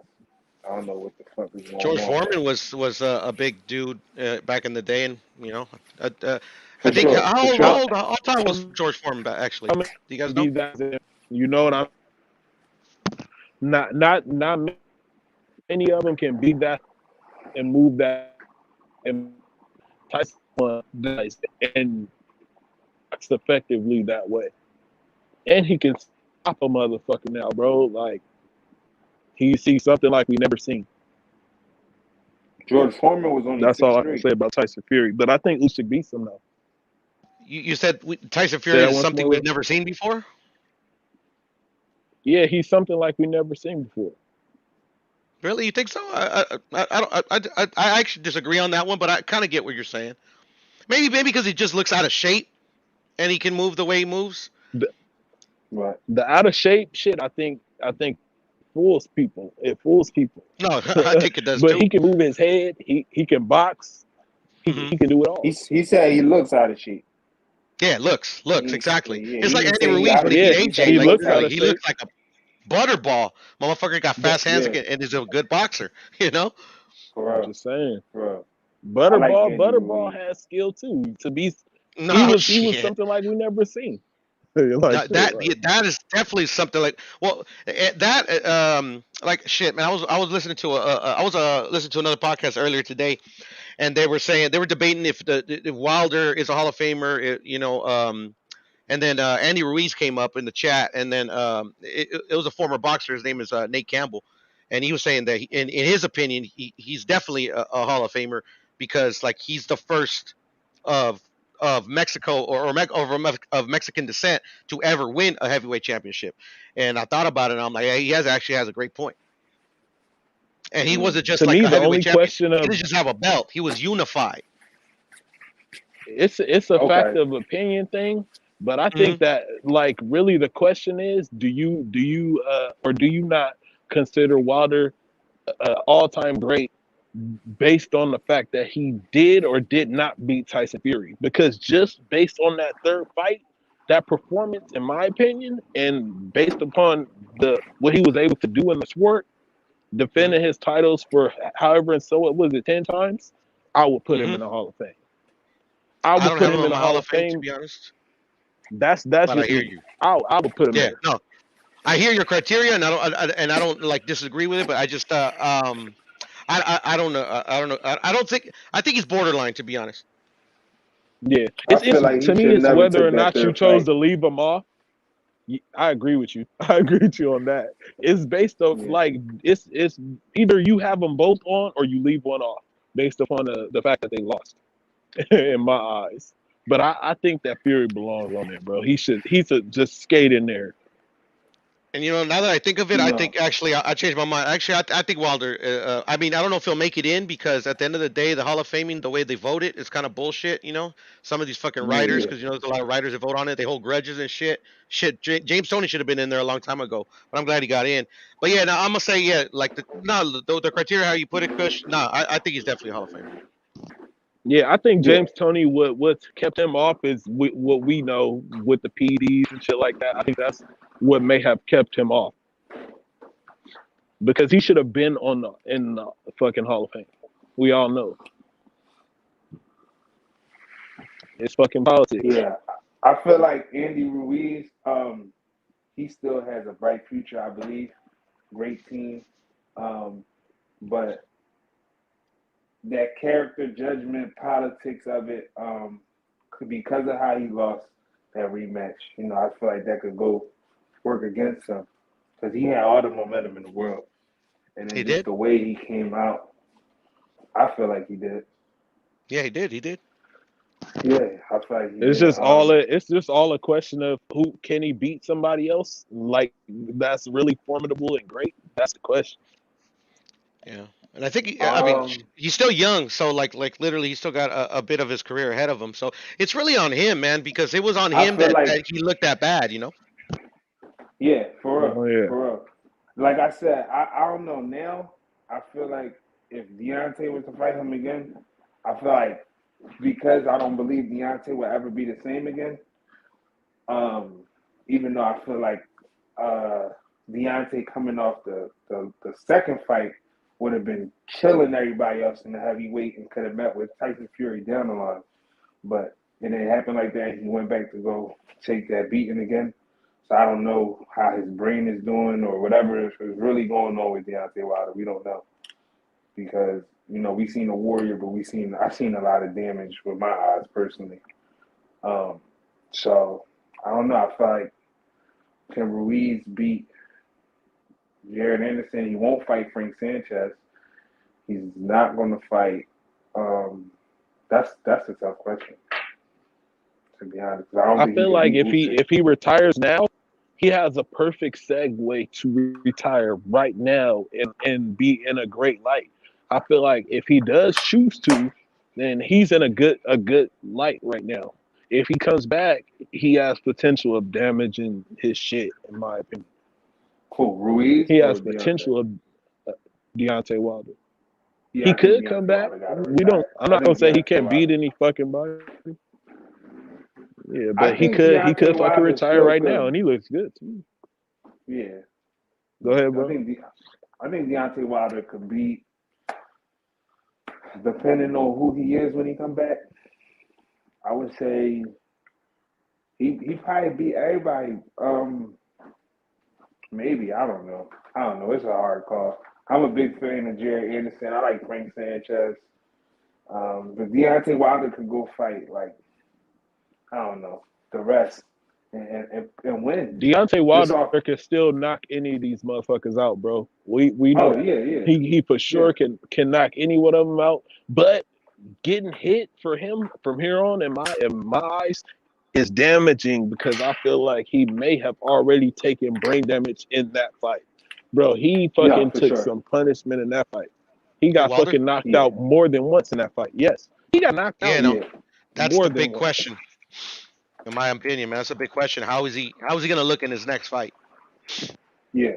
Yeah, think about what that shit Because does to your mental, bro. Just losing did a lot to him. Getting knocked out, bro, like that's yeah, different. It face was three slammed on ass the whoopings, ground. to be honest. Hell yeah. Yeah, he, he. I don't know who convinced him to gain the weight and hold the weight. Oh, they failed that man. Whoever convinced him to do that, they failed him badly. Well, because sometimes your punch resistance could get a little bit better depending on the weight you carry, but in heavyweights it's a bit different. It works more in the lower weights, but like in heavyweights, man, it definitely can be an impediment. Yeah, I feel like it hurt him because of his body type, the type of athlete he naturally is. He doesn't do well with heavyweight. He's so gifted. It's almost like they didn't understand his gift. Like he doesn't need a bunch of weight to be dominant. He's like But a the LeBron James to me. I got you. But the thing is too for Wilder, just in the last few, just in the Fury fights, it's not really what weight he comes in at. It's what he doesn't do when he's not before the fight. Like Yeah, and even what they teach him, like literally his head movement was non-existent in all three of those fights. yeah, He tires out very quickly. I don't know because I don't know him personally and I don't know who trains him personally, but I heard he doesn't do the road work. The stamina work that you do, like running and I've seen him Yeah. jumping rope. But you get what I'm saying? That's very important in boxing, especially what's it called? Cardio, because like literally once you Hmm. start getting tired, that means your hands start dropping down. Like literally, like it's just you always want at least your cardio to be on point. You never want you to be like, damn, I would have like did the shit outside the ring, so I wouldn't have got gassed out at the end. And because sometimes you could lose a close decision because you lost a round because you got tired, or you could get knocked out because your hands drifted at the end of the fight, and you got, especially heavyweights, where like literally your defense has to be on point because shit, just like a third of the punch lands, man, can knock you out, man. Some of these guys hit really But hard. the no thing is, defense whatsoever, bro. we know Deontay. Facts. Also, I'm gonna say this: Deontay Wilder is naturally like a 205 to like 220 pound guy. He came into this fight like 230 something. So I don't know if y'all know anything just about like nutrition or like how to effectively gain muscle mass.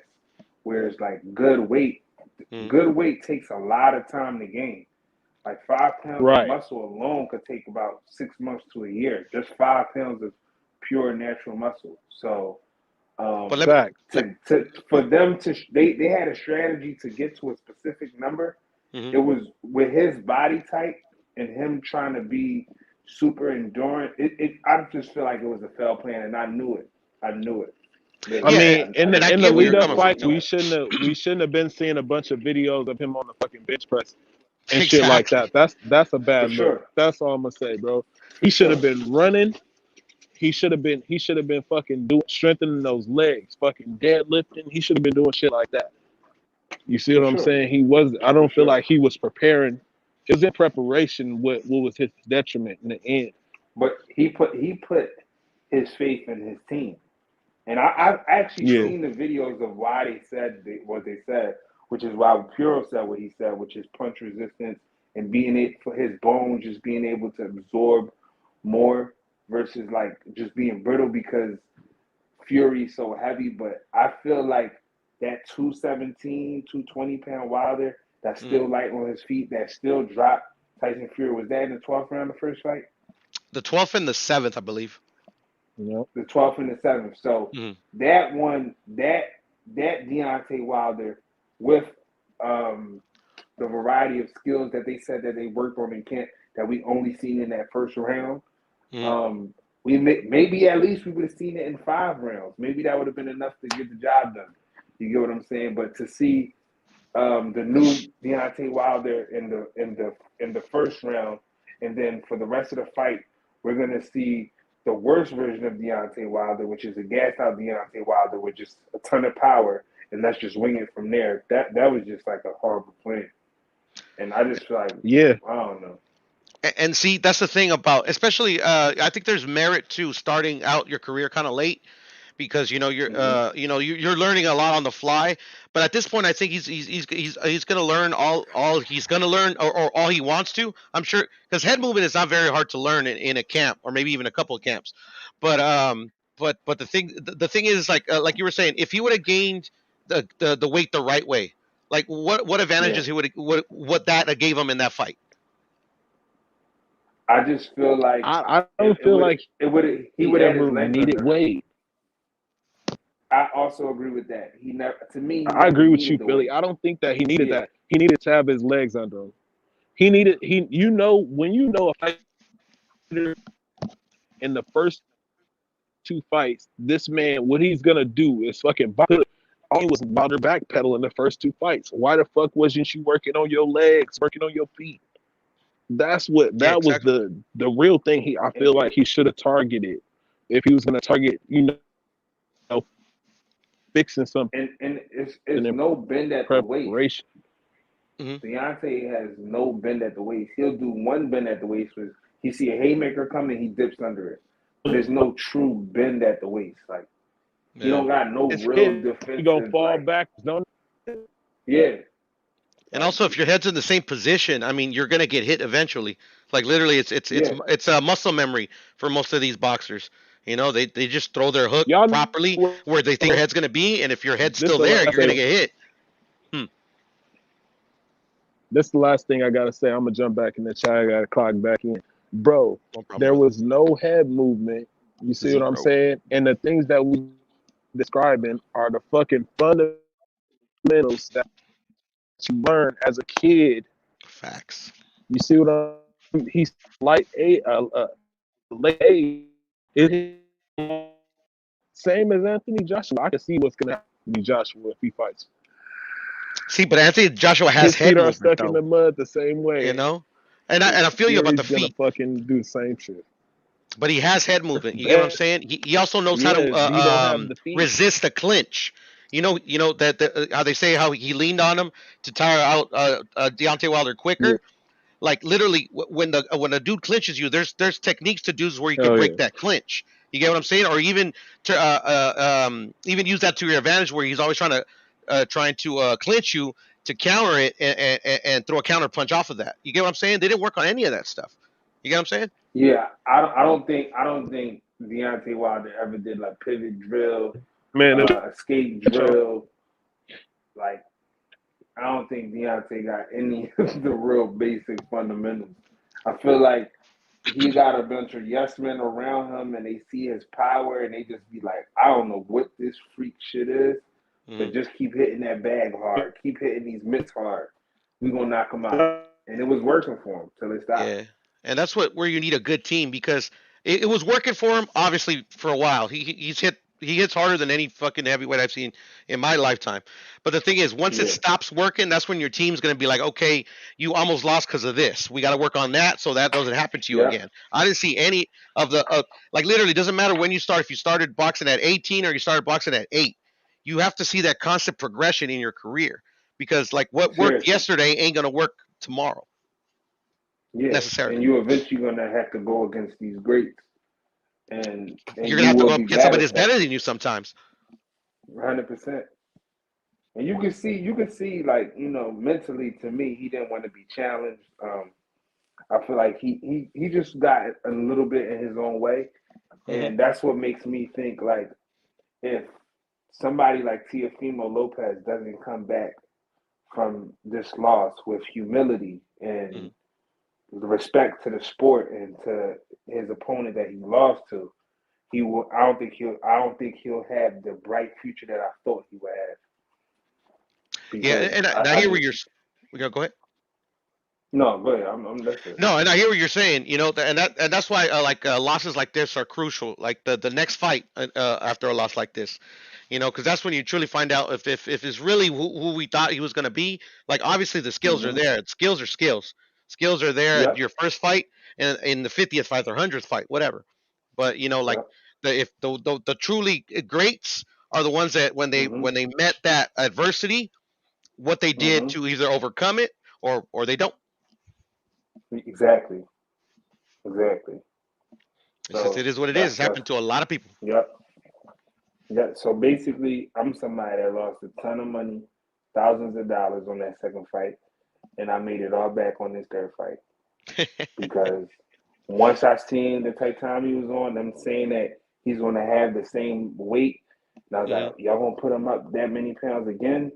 And I just I seen like I just didn't believe in them. I'm gonna be honest. I didn't really believe it was, and they had way more to do with what I understand about nutrition and sports Hmm. science, and Deontay Wilder gaining all the weight more than it had to do with like also me not believing that he got new skills, and Correct. he got this new coach that hasn't really been a trainer yet, and then they just laying out the game plan.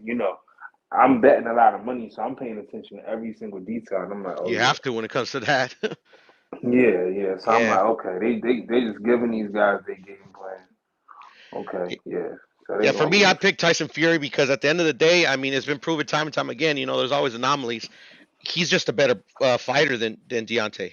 You get what I'm saying? And most of the For time, sure. the better fighter, the better boxer, it usually beats the puncher. You know what I'm saying? It's Yeah. just, I mean, but I will say this though, like you almost lost your money though, man, because in that fourth round, I, I literally thought he was gonna I, knock him out, bro. in that fourth round, he knocked him out. If he was calm, cool, and collective, he wins the fight. I lose all my money. Yeah, yeah, He and that's didn't go true, in his corner. He didn't right? go in his corner. Literally. And I those even little seen that the details count was out. sometimes make a big difference, and because there was only 10 seconds left too in that round. Yep. And he gassed himself out so much at that moment, you could see it. Because after that moment, he wasn't the same boxer. He was around screaming, yelling. The ref is telling him, go to your neutral corner, go to your neutral corner. He's screaming, he talking to the crowd, and it was over. Right, looking at the crowd and stuff He like. This is like the first fight, yeah. when he knocks him down. Remember, he's like kind of strolling it to his corner, Mm-hmm. blowing a kiss to his Yep. wife and shit, instead of like running over Yep. there so the referee could do his job. Yep. That's why I Yep. like fighters that do that. When they get a knockdown, some fighters fucking run, like literally they sprint to the fucking corner. Mm-hmm. They sprint, turn around, stay calm. They're disciplined. They're truly trained and disciplined. Yep. It's just you can see it in any sport. Hmm. It's your most poised, what you would call clutch basketball players. They hit a clinching shot or game tying shot or go ahead shot. They're Hmm. gonna be relaxed. They'll Yep. celebrate real quick, but they're gonna be relaxed. A football player, quarterback, receiver, they're gonna make that play, 2 minute drill, relax, relax, relax. Up until it's over, then you see the enjoyment. But Yeah. you taught that early though. You Yeah, no, taught for that sure. early. That's And a one lot of thing it I comes do with know. experience. In boxing, a lot of it Yep. comes with experience as well. Because a lot of fighters still do it, even the ones that experience. So they just, especially if they're in a tough fight, they're like, if it's close, especially like in the 11th round, time's winding down, they want to get to you as quickly as possible to try to get you out of there. But No, it's for real. definitely it takes experience. Like I thought I don't know if you remember the Canelo fight when he had Caleb Plant down, like he didn't sprint to his corner, but he Mm-hmm. went to his corner. And he literally tried to walk towards him because he wanted to knock him out because he was probably in the 11th round. He's Mm-hmm. like, shit, I really want to knock this dude out. But then you can see him, Yep. he kept walking back. And he's like, he would see the referee and he kept walking back. And then finally he said fight and he fucking ran after him. Yep. He literally ran right at him Yeah, he and literally cut ran the right ring at him off. and threw another one of those hooks in that shit, man. I thought fucking Caleb was going to fall through the ropes. No, for real. For real.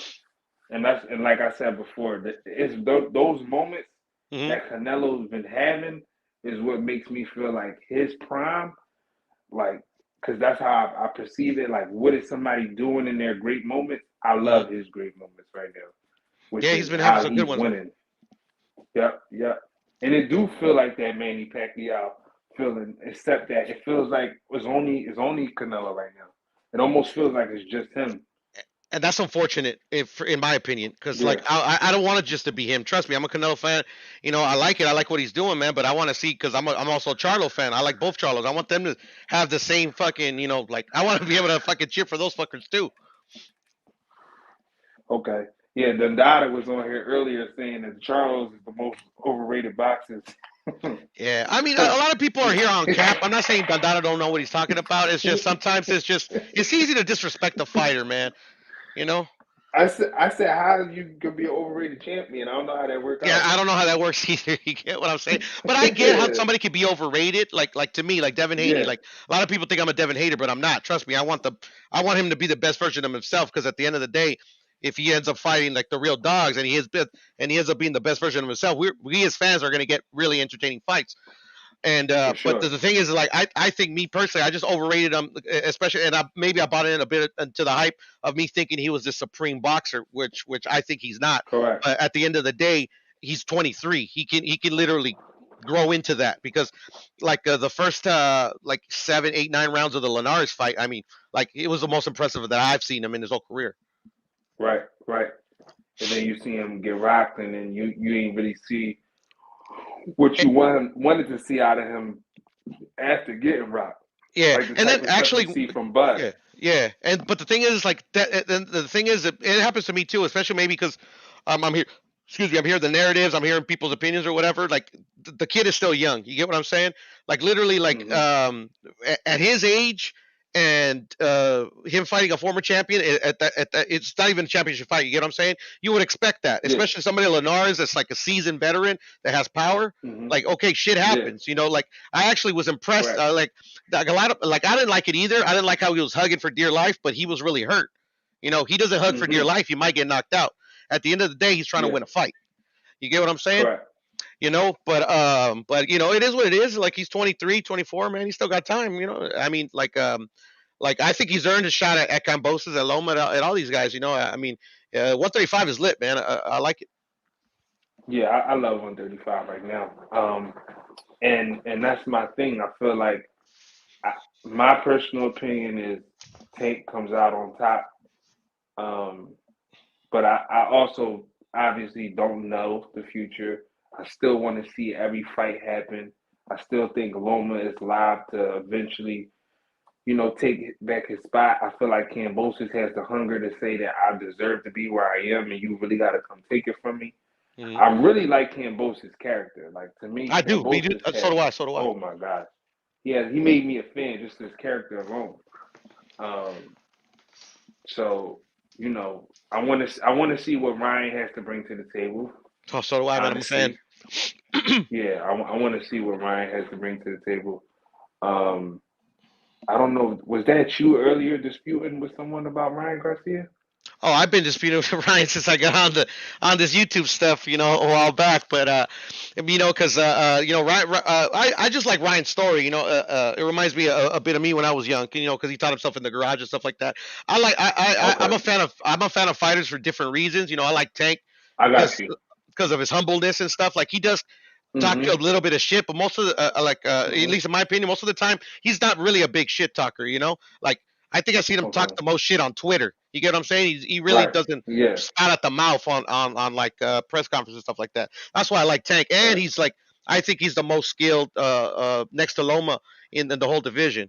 And then Ryan, I like how he taught himself, and then and then he has all the physical capabilities. Like, he's the biggest out of For the sure. four kings or queens, if you want to call them. You get what I'm saying? So, Right. like, literally, Yeah. I like the back. I've always liked in boxing, though. I always like the backstories, and then, fuck, man, I always like to see fighters develop from, especially fighters from that you never heard of, or like could be deemed as a pretty boy or whatever, like an Oscar. Hmm. I didn't like Oscar for the longest. I was an Oscar hater for, I mean, years and years and years, and that's just because he beat, Right. my idol Chavez.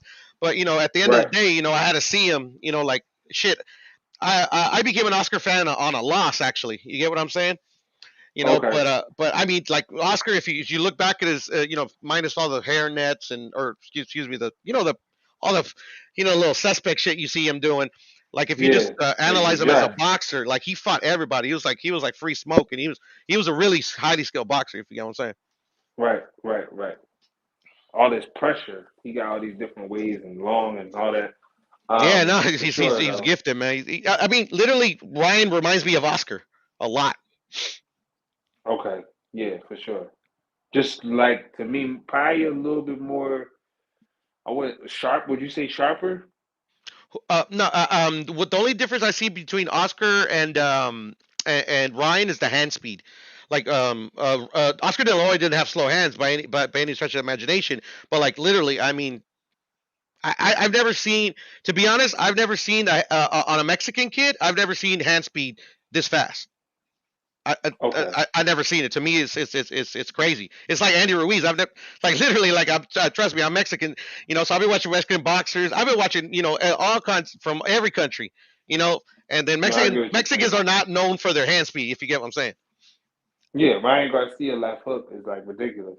Yeah, he Like is. It's like, oh he shit. practiced it like crazy. Like Yeah. and I already know Ryan Garcia. He I want to see his real boxing ability though. Because Yeah, and right now, if he does fight Isaac Cruz, my thing is hmm who would be at the disadvantage? Because Ryan Garcia is a little taller, right? hmm Is it because Isaac Cruz is so short, or will Isaac Cruz really never just be able to get to Ryan Garcia? Like, I want to see how the fight really plays out. Like, is yeah. Ryan Garcia going to jab him? Am I going to see the jab in Ryan Garcia with the setups, or am I going to see Ryan Garcia looking to set him up just to drop him? I don't hmm know, you know? This is the thing because it's a big height disparity because I think Isak Cruz is 5'2", 5'3", and Yeah. Ryan's 5'11". So the height disparity is vast. Yeah. I believe the reach is pretty significant as well. So the thing is here because Ryan is still learning. We gotta remember Ryan is just like every other guys. It's just the other guys are a little bit up ahead of him because because hmm he lost most of this year pretty much. Is Right. literally because he's so short and the way hmm Isak Cruz fights, it's his counterpunching ability. Is gonna be have to literally we're gonna have to see his counterpunching ability on display for him to win this fight. He's not gonna just walk to Isaac Cruz because he doesn't have that long of a hands. But unless he's working on that part of his game too, on cutting off the ring. But literally, he's gonna have to bend at the knees more than he ever has because if you notice, Ryan fights at a distance. You get what I'm saying? He doesn't fight up Right. close. Well, we haven't seen him fight up close to this point. And in this scenario, if he has a shot to beat Isak Cruz, it's going to have to be by him countering Isak Cruz's shots while he's coming in, or he's developing his inside game and his ability to cut off the ring in this camp. You get what I'm saying? If he fights Isak Cruz, you get what hmm I'm saying? So that's Right. how I see. Right. If either we see an inside game that he's been developing in the gym, or we see his counterpunching ability, which that he's been working on in the gym as well. Those are that's what I'll be looking in the first 3 rounds. If I see something, it doesn't even have to be perfect, but if I see something that's like, oh shit, I never seen that wrinkle. Okay, then hmm Ryan Garcia, then all of Ryan Garcia's other intangibles come into play. But if he's not, if he has zero counterpunching game, or he's going forward and he's doing it in a just in an awkward way, then yeah, I don't see how Ryan has a shot because Isaac Cruz, like, he's used to fighting tall guys and he's a come forward hmm pressure fighter. So I mean that's Yeah. that's a great fight to gauge to see where Ryan's at. 100%. Because I feel like Isak Cruz definitely going to attack his body. Hmm That's going to be guaranteed. Ryan is going to have a hard time, I believe, touching his body unless he's really just low and like I don't know what angle. But it's definitely a really interesting fight. It I is. see it being really interesting. I would love to see one of them touch the canvas though. To be honest. I could see both. I could see both of them touching the canvas. I could see neither of them touching the canvas. To Me be honest. too. Yeah. I can see it both, just like exactly how you said it is how I see it. That's why I said I would hope one of them touch the canvas or both.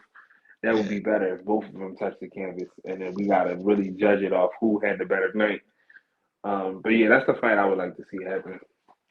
I would Yeah, definitely like brother. to see that fight happen. I want to see Yeah. Devin Haney get his chance at Cambosis for Yeah. I want to sure. see Devin with Loma. That's the one I want to see. Mm, I don't I want know to if see I Devin want and to see Loma, that brother. right now. I That's do. what you want to see? Yes, sir. I want to see that one, but obviously Cambosis as well. But I want to see Devin versus Loma, man. Hmm.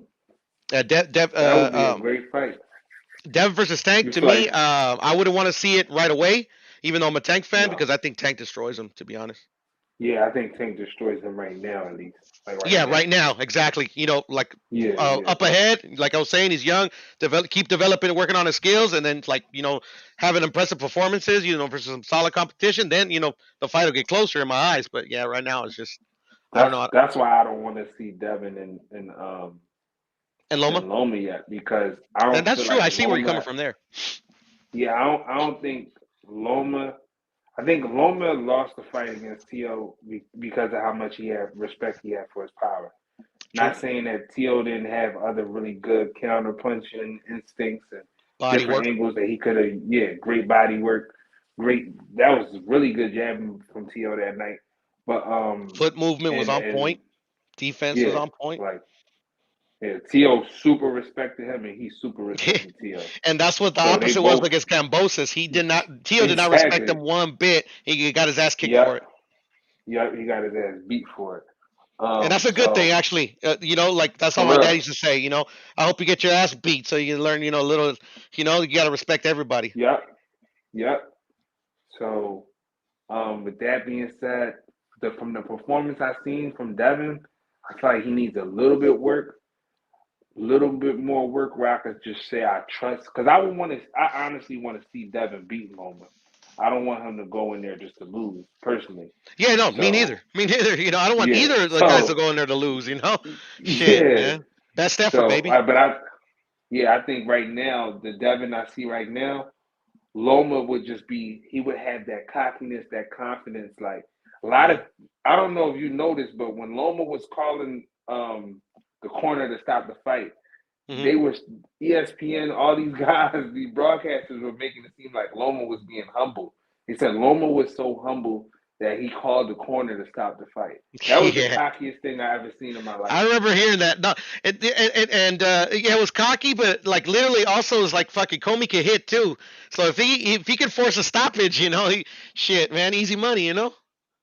Yeah, but it was a point in time where Comey was defenseless, and he could have got him out of there for real. And Comey, the fight didn't get stopped; it went to a decision. Yeah. So to me, that was cocky. Like, That was cocky. No, I feel where you're coming from. I feel yeah. the where you're coming from. Yeah, To me, for sure. it Yeah, was a taunt. yeah, It it was was a like a taunt. taunt, Like right? Like this guy's not even on my level. Get him out of here. I'm gonna hurt him. like it was one point. I think it was the third round. He stunned him. It was like 6 seconds left in the round, and then Loma stopped boxing. He looked at the corner. And he said, "Like, you're not gonna stop this." Like that was a taunt. So he was taunting the corner at least. I don't think he had a problem with Comey, but he was Yeah, taunting the corner the whole taunting the time. You get corner, what I'm right? saying? So Okay, I get what you're saying. yeah, Yeah, because yeah. he's done taunting in the past. Mm-hmm. Till motherfuckers just Loma to he'll walk me to the is corner, ran to the corner, and tell a motherfucker to come there and just hit him. yeah. Loma to me is a different type of like mentally confident person. Like in them first 6, 7 rounds, you ain't see that against Tio, and it cost him. But Mm-hmm. when you did see Loma putting in pain, he was putting in pain. But that 12th Yeah, round, Tio won, and they decided to fight. yeah. The 12th round, and he So almost knocked. I mean, he hurt him again in that 12th round. Excuse me. yeah, Tio yep, did, he definitely hurt him. He and I definitely think hurt him. Loma remembered it. Like, oh shit, this motherfucker can still punch. Yeah, yep. Yeah, because Because it was for me that was ultimately the difference in the fight as well. yeah, The 12th. and that's why the Tio fight and the Cambosa fight was so significant to me because between what was that 7th, 10th, and 11th round, from the 7th to the 11th, you've seen Tio's weaknesses, like lack of head movement when he's being pressured, the posing with the jabs. You've seen all of the weaknesses because he started to get hit, and I remember his dad describing it like he was so used to being offensive that he couldn't get his mind out of being offensive to turn back to being defensive. So, because of that, you've seen his weakness transfer over to Cambosis, and I'm not gonna say he exposed them, but he exploited the weaknesses that No, was yeah, in the previous fight. exactly, and that's what's so weird to me. Just on Tio's end, I'm not. I mean, I got other criticisms about like the game plan and shit like that, but like For literally, you sure. would think he would have learned from those rounds where Lomo came Yes. back that he can't. Like as soon as that knockdown like when that knockdown happened, I'm like, all right, cool. He's gonna be like, shit, I fucked up, and he's gonna go back to the old Tio, but he never did. Mm-hmm. And that's He did. and what you know what that is? That's youth. That's Yes. inexperience. That's what that Yep. is. Like literally, like he was so full. He's like fucking so full of testosterone and so young that for him he had it stuck in his head. I have to fucking knock this fucker out. And it was and literally he should have been like, fuck. I need to go back to my game plan. If not, I'm gonna lose. Because literally he lost because of pride, in my opinion. he lost to me, like you said, because of pride, his ego, Hmm. and definitely his corner. His corner. I Yeah, mean, yeah. I mean, it's just. trainer of the year to dropping the ball like that. I mean, you expect a fighter. I feel like you expect the fighter to have more of an off night than to literally visually see a trainer like be off, like Hmm. on the fight night. Like the trainer is just off for the game. Like I Hmm. need you to slow it down, but go knock his ass out. Yeah, that's Like what your corner's supposed to what be there did you for just too. tell me? Like, Dad, what did you just tell me? Am I supposed to slow it down, be patient, or knock him out? Like, Yeah, and it's just I like, hear what you're saying. yeah, so I feel like there was a point in time like, this guy is strong. Yeah, I wanted to see like this guy is strong.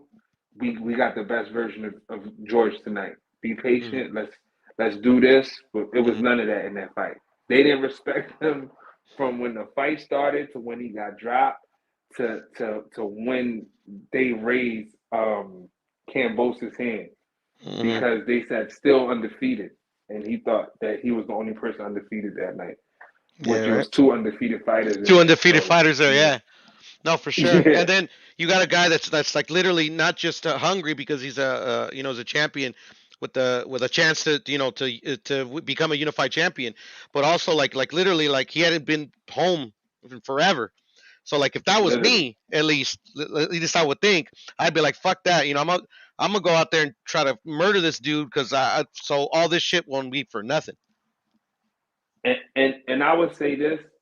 I don't blame them because this is a fight I wanted to bet on. I had a lot of money put up, Hmm. couple thousand I was gonna put on the fight. But I'm like I could just make some quick money. Yeah. But the reality is, I was watching all this George Kambosos film, and I didn't pick up a lot of weaknesses boxing. I was like, To could get him with the he could get him out of here with the left hook, or he's just not going to respect him. He'll overwhelm him because this guy doesn't have any power. Hmm. If you watch all his fights, wherever you can find them on YouTube, whatever, because I never seen George Kambosos live, so I just had to watch what I Yeah, seen. I watched You his didn't last two see fights him. myself.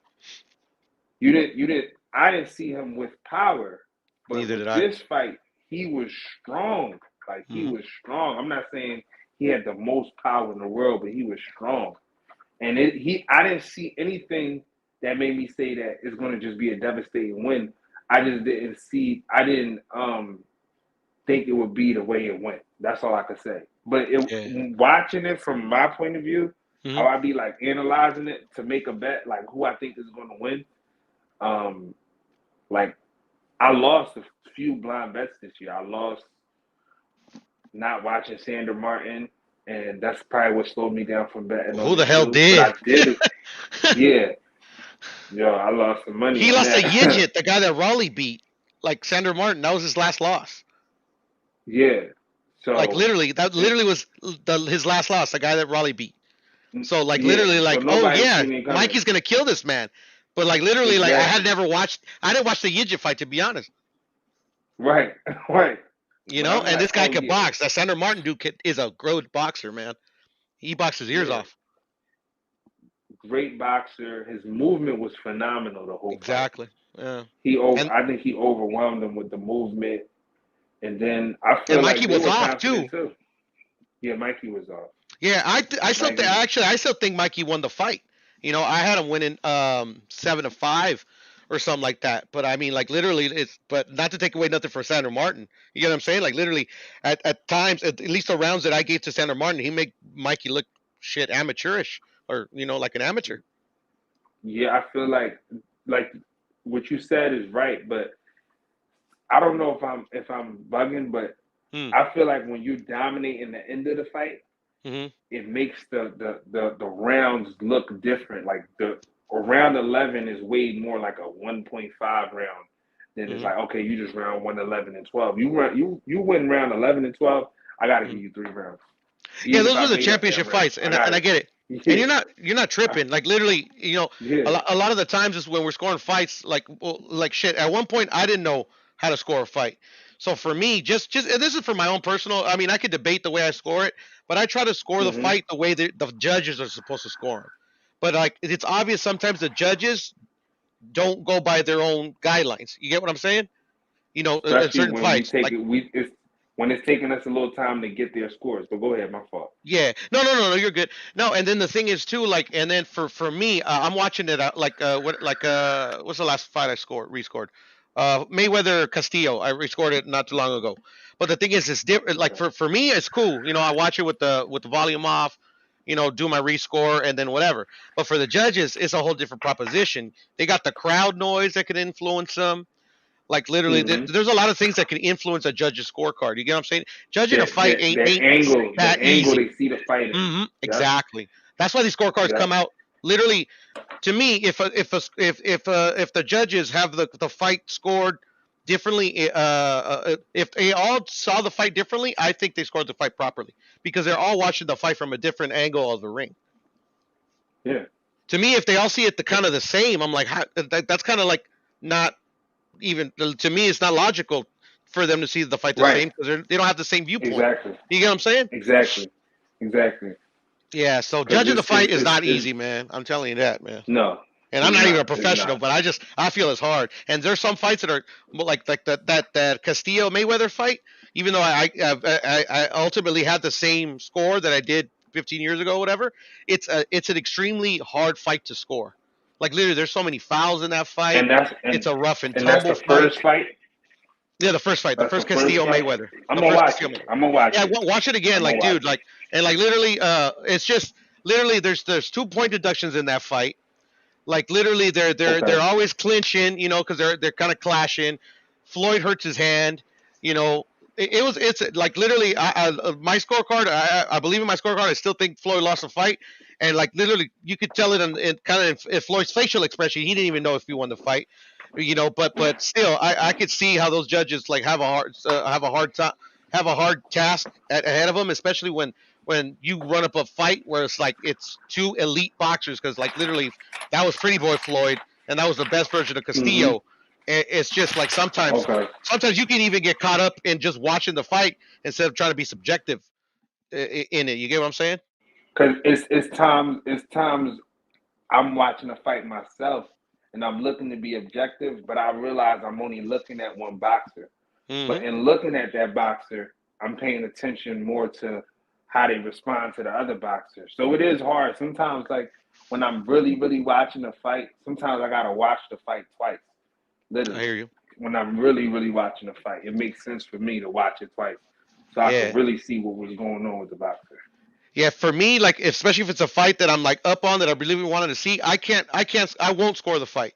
If it's a fight that like just like a regular fight, like a Cambosa's Tio, like literally, I can't just sit there like and it's just too many things going around, especially if I'm at a party or something or with people. For real. It's Yeah. just I don't have the focus to judge a fight like that.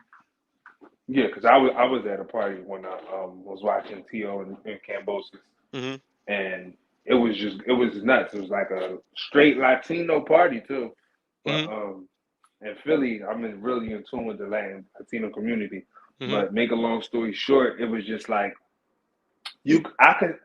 I feel like another thing too. I think judges go through is them understanding who the boxer is, Hmm. and then seeing how the boxer's body language is, what their activity is. Like, let's say those middle rounds, looking at Teofimo Lopez's body, these judges watching the fight, they're like, something's wrong with him. So it's Hmm. going to be easy to not give him the round, even if he does a little good in that round. Because Yeah. there was times he had moments, but it's just like, this is not the normal Tio I know. Where's his movement? And it's like, oh, he lost. But I could see a judge probably going through that because that's how I was feeling watching it. I'm like, Yeah. where's Tio? Like, I was really going through it. Yeah. Because even That was though a I hard didn't fight to bet, score as well, actually. oh my gosh, was it?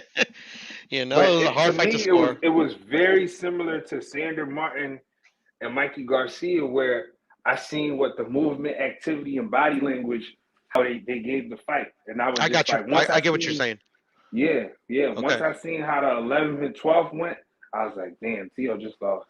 Yeah, He yeah, just because lost these belts. that knockdown to me even up the fight just in my initial rewatch. I haven't watched the fight after, but yeah, in my initial rewatch, I thought they were dead even when he knocked him down. You know, but yeah, Cambosos finished the fight. he won the championship rounds, man. He won the fight. Oh yeah, yep. That was I give Kambosos the 11th and the 12th, Yeah, and so did I I. feel like So did I. it could have ended in the 10th once again if T.O. was just a little bit more poised after hurting him, because he was legitimately stunned. I don't think he was hurt, but he was stunned, and I feel like how I felt with Tyson Fury. Like sometimes in them championship wilder fights, I feel like they let go a little bit just to take a breather whenever they Yeah. feel like they can. And I'm like, Yeah. okay, he taking a break. But I'm like, T.O. gotta like time, and T.O. was headhunting the whole time. He didn't go to the body. It was just not T.O. that Yeah, night. he was not. I don't No. know. That's what we said. We were cooking on the panel. Like in the weeks, a couple weeks, after the Yeah, fight, it's just there are two different fighters that fought Loma and that yeah, fought Kambosos. I mean, it's yeah, obvious in my eyes, But yeah. I can't wait till he fights again because I'm really interested to see how that fight goes. Same, same. I'm very interested to see how that fight goes. Yes, But sir. I'm about to be out of here, Puro. H Money. You ain't get back on tonight. Nice. Motherfucker tired. Fell asleep, huh? No, I think H working the joint the whole time. He working the comments Oh yeah, and no, because everything. like he puts up the comments, up here on the screen, yeah. So I think Yeah, he sits back a lot more than he used to. I've noticed that in right, the last maybe month or two, which is cool. He likes to give the panel, he likes to let the right. panel cook, which is cool. That's why I keep coming back. But No, for sure. That's for sure. I fuck with this channel, man. It's my favorite channel. it's the first channel I Raw ever and got on, fact. bro. Fact. Fact. Yes, sir. I would get on a few other channels, but H Money Energy alone. I Hmm. found H Money through him grinding up Deontay Wilder. And I was like, oh yeah, I fuck with Cuz. Yeah, I fuck with like Cuz, so that's what brought me to the channel too, is because like literally I didn't hear a lot of boxing talk when I first because it would come up on my recommendations, right, and then I would hit it, hmm and then it'd be like Rakish talking a bunch of shit, or like Method Rich, and all these dudes just like talking shit to each other, and like very very little Yeah. like actual boxing talk, but it was entertaining. So I would sit there, and then like Right. I will start watching it more and more, and then be like, okay, I get it now. Before midnight they actually talk boxing. After midnight, they go crazy. So No, I for made sure real. the first time I hopped on, it was before midnight. No, for sure though. But man, good Nah, night, yeah. Puro. Good night, Good night, H brother, man. Money. Live Stay chat. safe, brother. You know what I'm saying? Be safe, bro. Yeah, be safe, man. I'm gonna Happy jump off holidays. too. You All right, then, already. chat All right. panel. Peace. All right.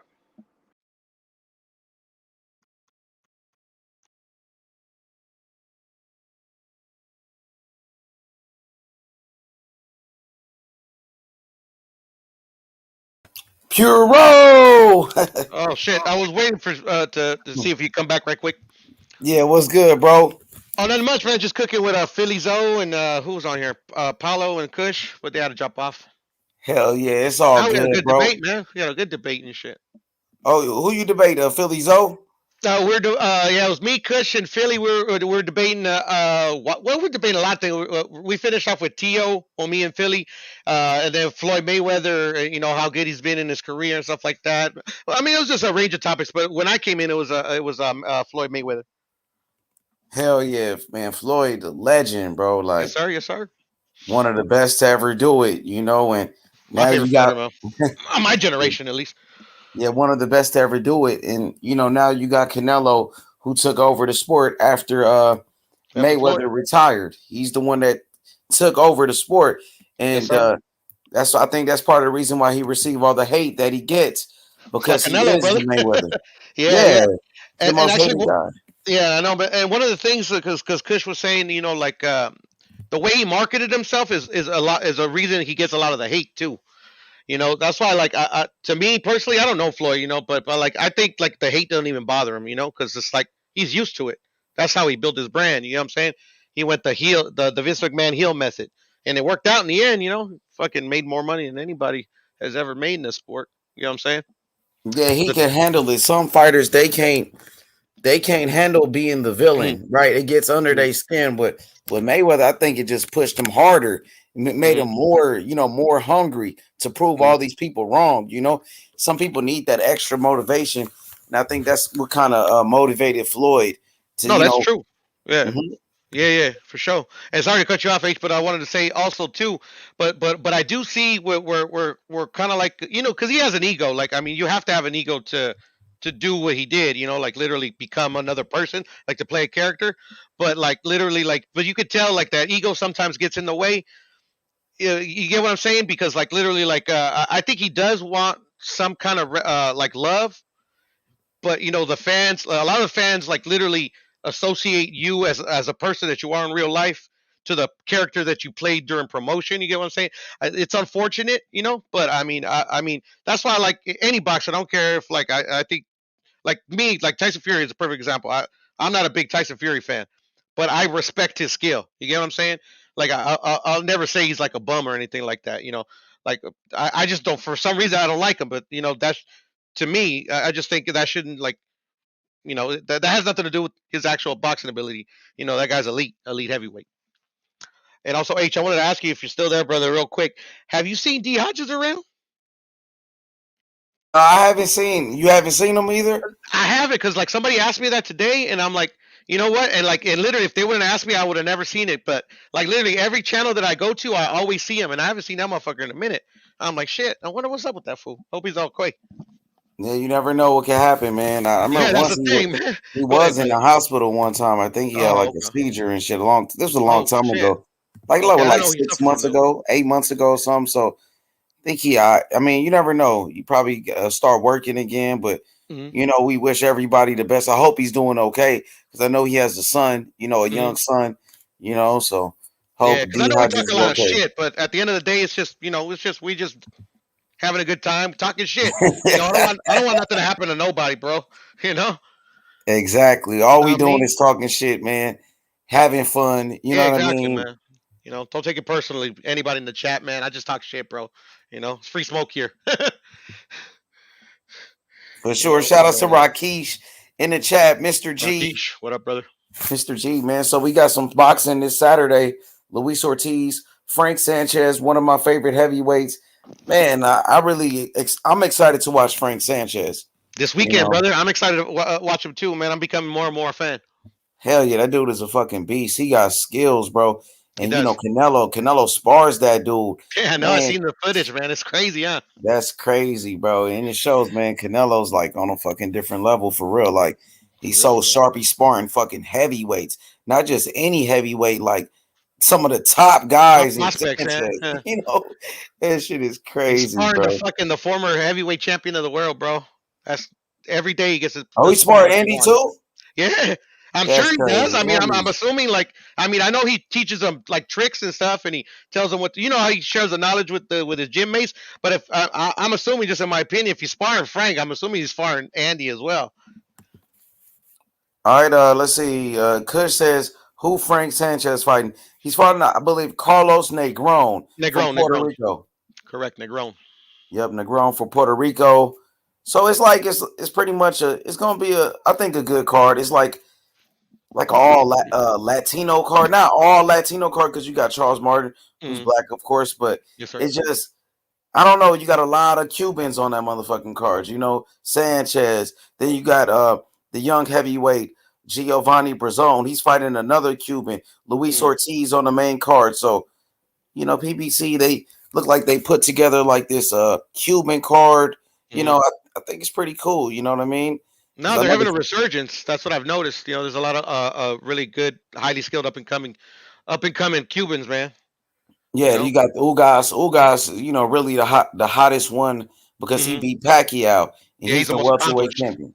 Yeah, Yes. definitely. So But then you got Ugas is Morrell, back. that's right there on his Yeah, he's heels. coming up. He's on the rise right now. You know. But Ugas, he's about to fight Errol Spence. So he just fought Pacquiao. Now he Mm-hmm. goes to another pay-per-view with Earl. So Ugas is really like the hottest thing right now, I think, in Cuba. Now you got the Yeah, I young. would say. I would Yep. agree. And then you got Sanchez, who's coming up, heavyweight contender Sanchez. Morrell, he's a rising star. And then you got Gomez, who we seen on Saturday, the young Mm-hmm. the young fighter on that the Christmas card. That dude looked like a beast. So, shout outs to the young fighters from Cuba making a name for themselves, man. And Yes, sir. Yes, sir. We want to Yeah. see what the next one. Who's going to be after Gomez? Who's going to be after Morrell? I'm looking for the next one. And I think on this card, we're going to see that dude, Giovanni Brazone. He's only 24 years old, heavyweight. So I want to see what he does. I'm excited to see that kid. That's a good little fight he's going to be in. And Sanchez, man, Sanchez has opportunity, bro, to really make history. I don't know if there's ever been a heavyweight champion from Cuba. Maybe Sanchez could be the first one. Shit, that's a good question, H. You would think. I mean, you would think. Fuck, man, it has to be right. I don't know. I don't know. I don't know. And just to go not off real off topic, H. I don't know if you're that dude you brought on the panel. I think Ray. Yeah, Ray Cuban TV. Ray Cuban TV. I don't know if you remember the comment I told him about that about the Cuban influence in the Mexican amateur program. Yeah, about the Olympics, right? I think. Yeah, you was right. Because I was watching, I think it was on a Spanish channel. They were actually like doing like kind of like a fuck. What's the word? They were doing like a little feature or whatever on the Mexican amateur program, and how they were saying that literally like I don't think they right now in the current coaches of the Mexican national team, and actually in the the people that run the amateurism program in Mexico, I think they're all Cuban coaches. So in the future, maybe like 10 years from now, it'd be crazy to see like a Mexican Cuban style hybrid and how that would look. That's what intrigued me. You get what I'm saying? Yeah, man, that's gonna be crazy, bro. So I'm looking forward to see what happens with that. Because of course the Mexican fighters they're known for having a lot of heart, being very aggressive, great body punchers, great pressure fighters, throw punches in bunches, and warriors, just warriors. Spirit. And that's truly the Mexican style. It's a lot of people think it's just like literally no defense, come forward, all that. The true Mexican style, the gist of it is just never quit. It don't matter if you're getting your ass kicked, they just don't quit. Yep. Warriors, bro. So many warriors. And now when you mix that warrior spirit with the skills and the the hard work and the dedication. They already had the hard work and the dedication, but with the skills as well. Exactly. And man, I'm looking forward to see what happens in the future, bro. And like he said something like how the Mexican fighters nowadays, they're like a little bit different than the fighters from before, right? Is that correct? Well, look at Canelo. I mean, Canelo you wouldn't call that the prototypical Mexican style. Like Canelo, like literally, I wouldn't even say he was a slick fighter. Like Canelo's style is what you would call a boxer puncher, but not like what I would think a boxer puncher. Like say when I was 21, what I thought a boxer puncher was. Like literally, it looks like to him it's kind of like I think maybe you learned this from Floyd. He fights the way the style in which he fights depends on his opponent. If you get what I'm saying, where traditionally, and at least in my opinion, the Mexican fighters will literally just fight in their style. They won't necessarily change it up depending on the style that they're facing. And Canelo will like Canelo, the Canelo that fought Danny Jacobs is totally different than the Canelo that fought Caleb Plant. You get what I'm saying? You remember Danny Jacobs? He was like making Danny Jacobs miss, like he was be standing right in front of him, and Danny Jacobs would throw like his 6 punch combination and miss all of them. Where it's like Caleb Plant, he was like literally cutting off the ring, and then like literally, Caleb Plant did really well using the Philly shell kind of Floyd shoulder roll, but Canelo tried going Canelo hit what he had available to him. He always like even if he didn't land, say he threw a 3 punch combination, but he only landed one, but he made that one count, and it was usually to the body. Ended up slowing him down, and the 11th was able to, slow him down enough where he could get he land that kill shot. Yeah, Canelo, his head movement is insane, man. Right? Like you said, the way he fought Daniel Jacobs, he was standing right in front of him, and the motherfucker couldn't even touch him, and he was like just toying with him, pretty much. He was having fun with it. He was, and I still, that's the only time I've seen it from him, and I haven't seen it, and I haven't seen it since. But I mean, it's good to know. It's good to know for him, and for whatever Canelo fans or whatever boxing fans, that he has that at his disposal. Where like literally like that's where I could see like better BF to me like other than the cruiserweight, because cruiserweight we don't know, it's a very it's a lot of weight. These guys hit hard, but better BF to me is the biggest danger other than Jamal. But because of his power, he has 100% knockout. But I mean, like literally, like he's not gonna like stand in front of a better BF and just let him hit him. You get what I'm saying? But that's the fight I want to see Canelo fight, man. That's gonna be dope. Yeah, I think he'll fight better beef the way he fought what's his name? Triple G in that first fight. That's what I'm thinking. Yeah, With that's that what I'm type thinking of as well. movement. Actually, okay, good analysis on that one. Yeah, I think he'll do that. Yeah, Mm-hmm. he'll Yeah, let I him come think to him and counter the fuck out of him. and better beef, he's getting older, so I think Canelo, will probably eventually be able to beat that dude. Because he is getting older. He's gonna slow down eventually, and I think he's gonna be a threat for Canelo. I think also I think Benavidez is possibly a threat. I No, think he is. yeah, I think Morrell, if he gets a chance, he could be a threat, in the future. Who else? Bivol can box, he can move. What you think about Bivol's style with that slick boxer type of style? You think he'll give Canelo some problems with that jab and shit? I think any boxer that's elite at that level, like a Bivol is, like a Better Beef, like a David Benavidez, like anybody that was a former or current champion could give Canelo problems at times. But the thing is, the way I see it, especially at 175, that's another weight class he's going up. That's another risk he's taking. Yeah, he has the ability to literally beat anybody that's currently a champion now, within reason. But the thing is that like we also got to remember this is another weight class he's going up. Just because he beat Kovalev doesn't necessarily mean he could beat a Joe Smith or he could beat a Better Beef or even a Bivol. You get what I'm saying? Until he actually gets in the ring and fights these dudes, like he has the capability of beating any of those dudes. It's another way he's going up. That's another for him. He has to see if he can even take 175's power. What if he fights, say, Joe Smith, his first fight at 175, and he literally it's like fuck, these guys hit harder than I thought, and he gets knocked out. That's always a possibility because that's inherently what's risky in going up in weights, and that's why weight classes matters because one they're getting bigger and also they're hitting harder. You get what I'm saying? Yo, speaking of Kovalev, you think we'll ever see him back in the ring? Like this motherfucker ain't fighting so damn long. Possibly not, but I mean, he keeps. I know he still has I believe, a contract with. I think he still has 2 fights with his deal. I forgot who he fights with, Top Rank or. Was it main events with Kathy Oh, Duva? he's with main event with Kathy Duva. Okay, I know he had 2 fights left on his contract. If he's gonna fight him, if he's gonna actually fight those fights, I don't know because it's been a while. So yeah, I couldn't tell you, brother. That's crazy. I know he was supposed to fight Beck the Bully, Oh, he and was. he ended up popping dirty. Like he tested positive Oh for a shit. steroid Okay, and I shit. remember that. Yeah, he would have killed Vector Pulley, man.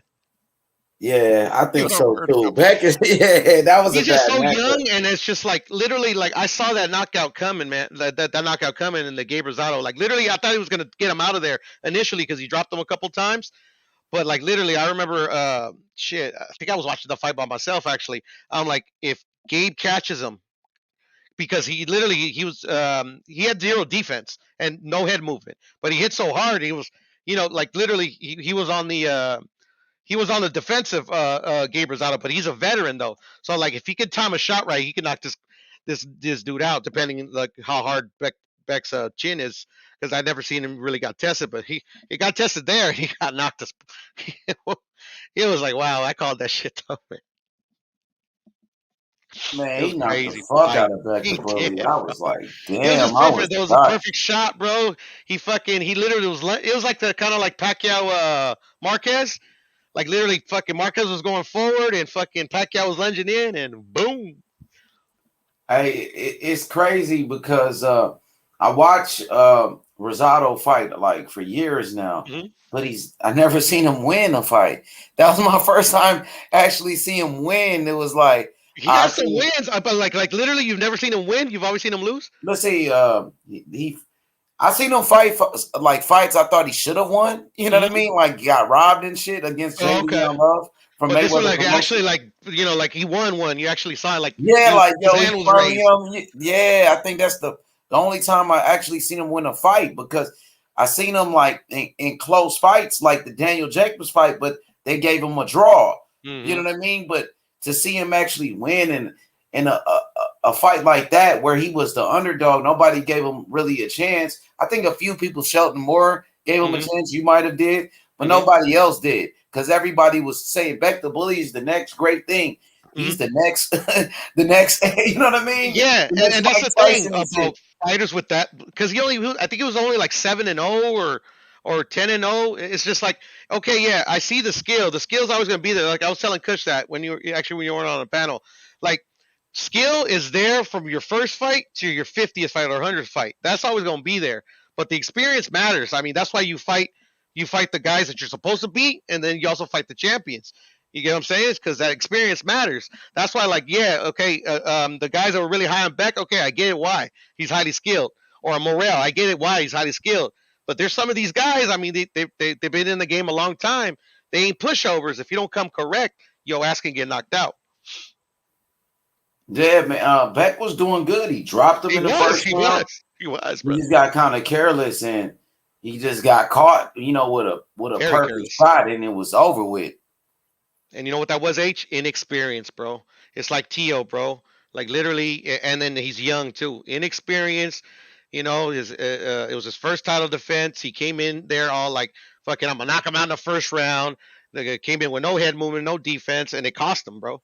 Man, You I know? sure missed Tio and his dad, man. I missed No, him, man. that's why I was telling Philly Zone before he jumped off. I can't wait to see him fight again because he's the fighter we saw with Loma. He's still that guy. It's just he fought so poorly against Cambosos, and then Cambosos obviously is the real deal. You know, he came to win. It's just that's how boxing is. That's why I love boxing, man. It can humble you if you. That's why you got to take this shit serious, man. You can't underestimate nobody. Like a motherfucker with like 80 wins can knock you the fuck out. You don't come correct, man. Or 80 losses, excuse me. Yep, for sure, man. You know, I do miss Tio and his dad. I think they're really like, good for boxing. I think they're good for boxing, man. Yeah, they They are. bringing that excitement, bro. Like, I hope I wish the best for Tiafimo. I wish Tiafimo Lopez, a speedy recovery, and I want to see him back in that ring ASAP, bro. Yes, sir. Yes, sir. And like literally like focused, and in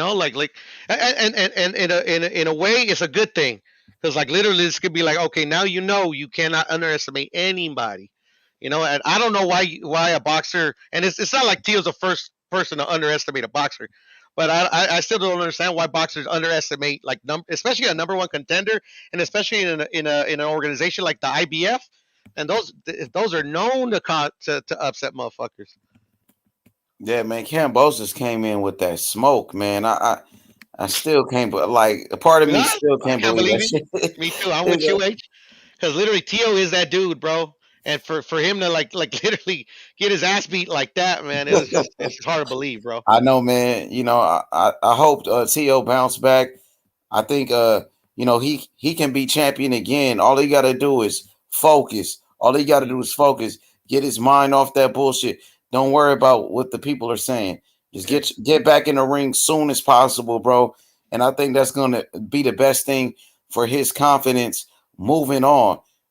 So I don't want him to be depressed or anything like that. I seen him recently he Oh, he received did. an award Oh for yeah, yeah, fighter of yeah. the I year. saw it too. I saw it Him and too. his dad. His dad won trainer of the year. T.O. won fighter of the year.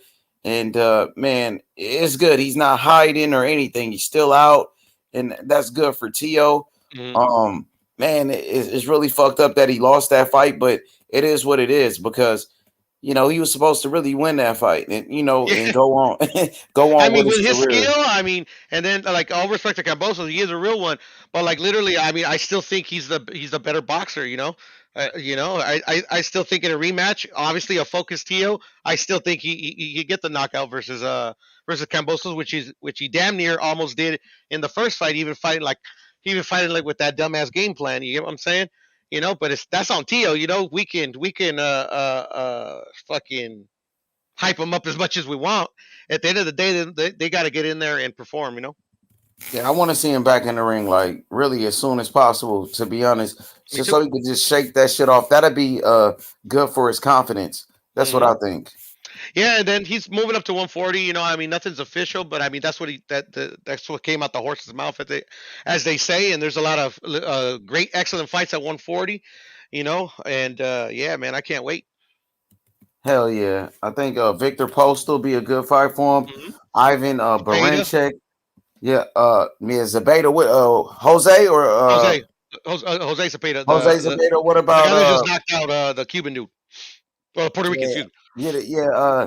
Damn, you don't think that's a dangerous fight for Tio? That dude could catch Tio with that He left, man. can, but so can any other boxer, as we just saw. You get what I'm saying?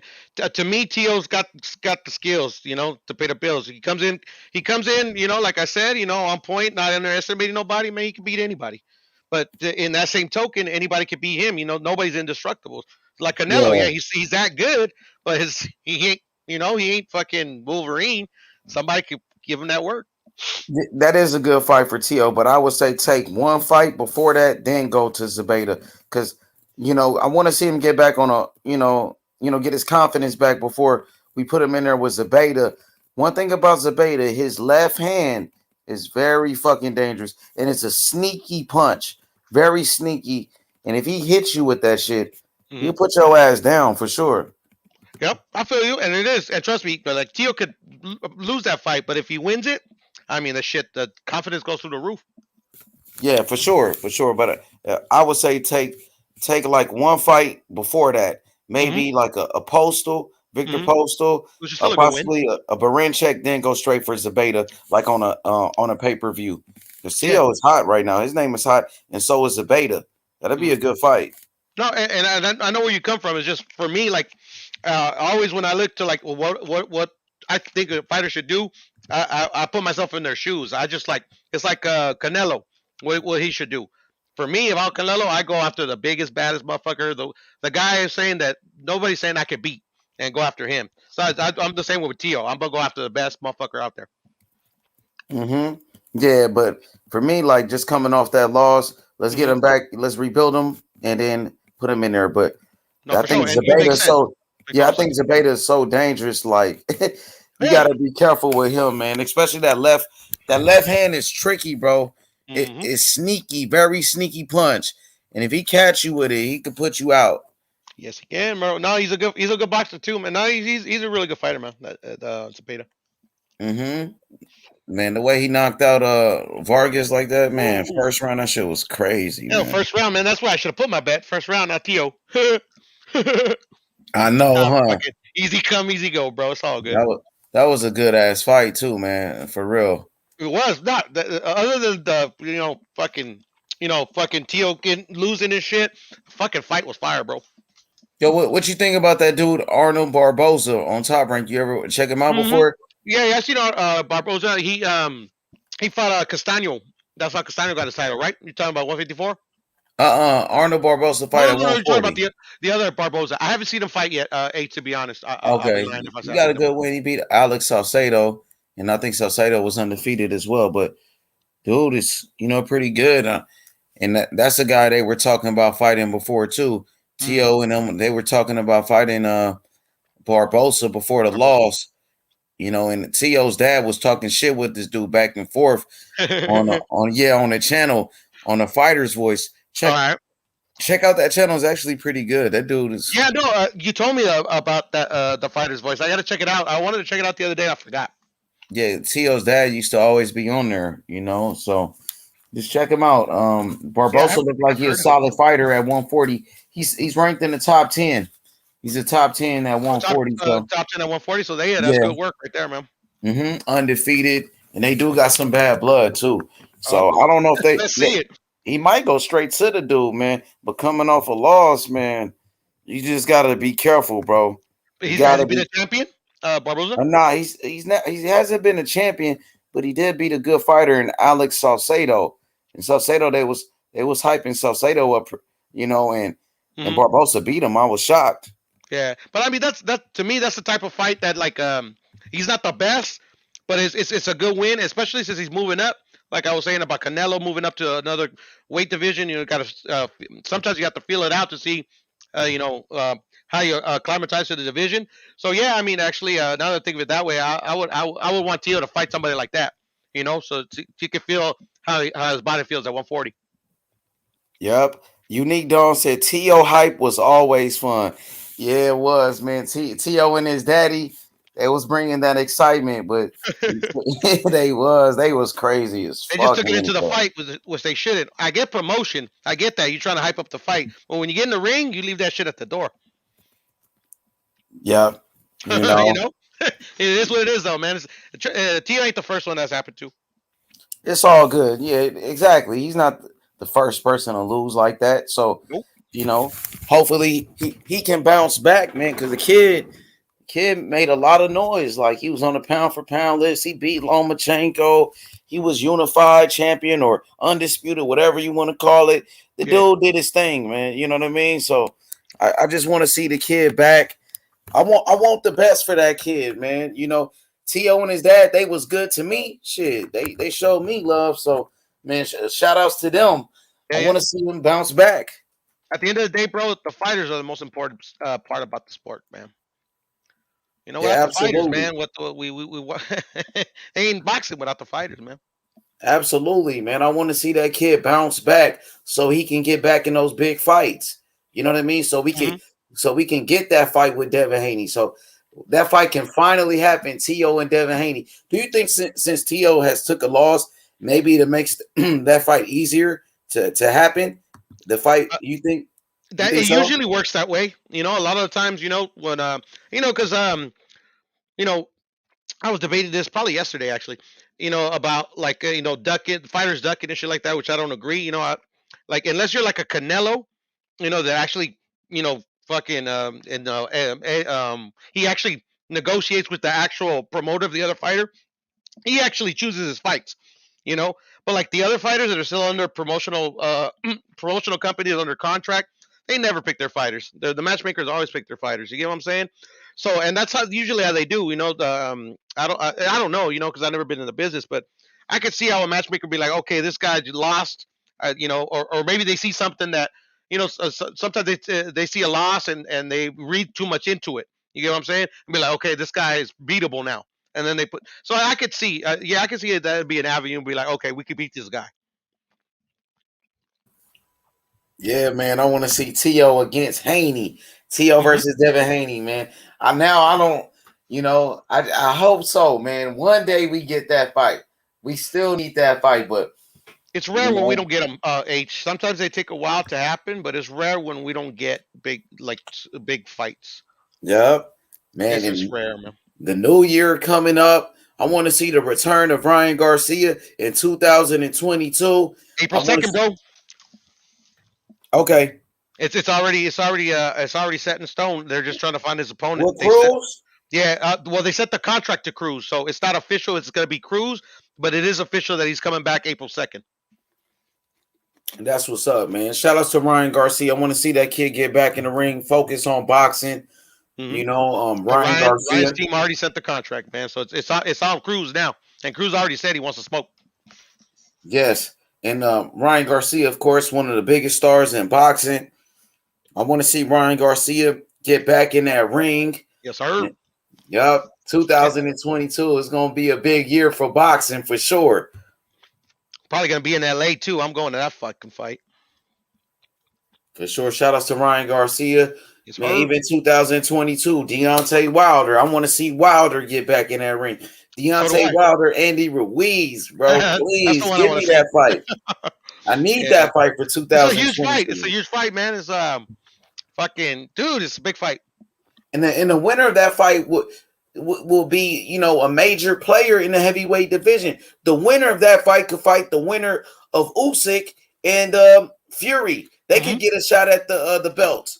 Yep. Wilder versus Fury. No, Wilder versus Andy Ruiz, the winner of that fight, bro, they gonna be ready for a big matchup. They gonna be ready for something big. Mm-hmm. And it's a crossroads fight too. H. Those usually fucking are like the sometimes fight of the year candidates. Fight of the decade candidates. I think Especially Wilder should take heavyweight, bro. that fight. What Andy happened, said brother? he won it, right? Andy been talking Oh yeah. shit, huh? Yeah, well, because Andy's like, he's at the point of his career where, like, literally, if you find somebody like a Wilder or anybody in the top 10, it's just they're like all must wins, because he's a former champion, even though he's still got time left in his career. It's just, it's like if he takes another loss to like a big like if he takes another loss to somebody in the top 10, the I'm not saying that it can happen, but sometimes the opportunities start going less and less and less and less. You get what I'm saying? Hell yeah, that's a big fight for boxing, though. Wilder and No, it is. It's, Andy, a come lot, on. it's big for money, big for just casual. It'll bring casuals and hardcores alike. Yep, I want that fight for 2022. I need that fight. Yeah, I need it. that's the only reasonable time it would happen. Like if it doesn't happen next year, I think Deontay retires or they just don't fight each other. Mm-hmm. I Shout just out think to that Andy happens. Ruiz, though. Andy Ruiz, the first man to beat Anthony Joshua. He shocked the world, knocked First out Anthony Mexican Joshua. champion, bro. The first Mexican heavyweight champion. Like a lot Made of people don't history. know how big that is, bro. Oh, yeah, that was huge, man. Everybody was talking about, man, that. I remember he was, he was a star, bro. He was everywhere after he knocked Mm-hmm. out AJ. Because that's like heavyweight, I mean, heavyweight to me nowadays is not as big as it used to be. Like literally, how the saying goes, how the heavyweights goes, boxing goes. I think that's changed a bit since like we've gotten so many like big, humongous stars, like since like Ray Leonard, Hagler, and all down the list. You get what I'm saying? But I mean, heavyweight is still like the calling card of boxing. You get what I'm saying? So like literally to be that when people call you the champ, they're usually referring to a heavyweight. Yeah, at one point, being the heavyweight champion, it was the biggest thing in the world. You know what I It's mean? sports. Yep. Yeah, the biggest At one thing in point. sports, exactly. Like Muhammad Ali, heavyweight champion, Mike Tyson, heavyweight champion. They were the biggest stars in the world. Yes, Mike it was. Tyson was the man. So Still was is. Ali. Still is. It still is, So Yeah. it's Like these very guys like important. transcend like it's not just about boxing with those type of dudes. Hey, any word on that Anthony Joshua Usyk rematch, a date or I just anything? know it's in the contract, but I haven't heard of any dates or any proposed any proposed like when it's gonna be, like mid in the summer and fall or whatever. But I mean, I haven't heard of like Usyk fighting anybody else. I mean that is still on deck. That's per the last I've read. Yeah, that's gonna be a big fight, and Yes, sir. that fight is, to me, I mean, it's kind of like do or die for Anthony Joshua in that one. Not, Yeah, I mean, I wouldn't say do or die, but no, but definitely yes and no. I get what you're saying. It's a crossroads fight, just like Wilder and Ruiz would be. Like AJ literally. I think those fights, like I was saying, could be potentially fight of the years or like fight of the decades because like literally AJ is gonna come to try his best. Because he knows this could be like his final shot. You know what exactly. I'm That's what I mean. He's like in saying? a must-win situation. He can still make a lot of money in the sport, of course. He's Yeah, still a yeah, of big course. name, Yeah. but like for the Legacy. undisputed, the legacy, and all of that, he's in a must-win situation because he was just right there. Talking about fighting Tyson Fury for undisputed, Yes, sir. He and was. he ended up losing. So he got to win his belts back. If not, it's gonna be hard for him to get back in that position. But he does have the fan base. He is a big name. He's still a big money fight. So he's still, he might get another opportunity later. You never know what can happen. Yeah, and the reason also is not more for he will not get another shot, but the thing is like the fights people want to see him in, they're like they're like getting closer to retirement than not. Like literally, like if AJ loses his fight, like literally we could see a potential AJ Wilder or AJ Fury not happening because they probably won't even be in the sport anymore. You get what I'm saying? Yeah, absolutely, man. I want to see Anthony Joshua, man, bounce back as well, but it's gonna be hard. That motherfucker Usyk gonna be ready. Usyk is always in shape. He's always training. He's a very good boxer. You know, Usyk, man, is one of the best pure boxers in the world. It's going to be a tough task for Anthony Joshua. Yeah, I'm talking about your boy Usyk right now, man, Chad. I know you love Usyk. We're talking about this rematch with Joshua. Anthony Joshua, he's in a must-win situation at this point. You know, it's going to be hard to beat Usyk. You know, I can't wait for that rematch. I want to see it, man. Yeah, man, it's shit, man. I want to see it. Oh, shit, we're gonna see it, and I can't wait. And I got AJ, but if he loses, fuck it, it ain't the end of the world. Yeah, it's not the end of the world. He's still, you know, of course, one of the biggest names. You know, yep, it happens. You know, yes, sir. Let's see. Danny the Great said Usyk is much better than Lomachenko. Man, Usyk is like the heavyweight version of Lomachenko. You know, I Usyk, agree that Usyk is better, bro. You know, bro, you think so too? Well, yeah, but I mean, because Usyk has been doing it a lot longer. You know, he's been undisputed once, but I mean, come on, man. Yeah. I mean, at this point in their careers, yeah, I would have to say Usyk is better. Man, it's like to me, Usyk is like a heavyweight version of Lomachenko. They damn near, identical. It almost looked the same to me. Yeah, but I get what you're saying. We got to give Lomachenko his credit, though. For Danny the Great, Lomachenko 3-division champion. Lomachenko 2-time Olympic gold medalist. Lomachenko beat Gary Russell. He beat Nicholas Walters. He beat Jorge Linares.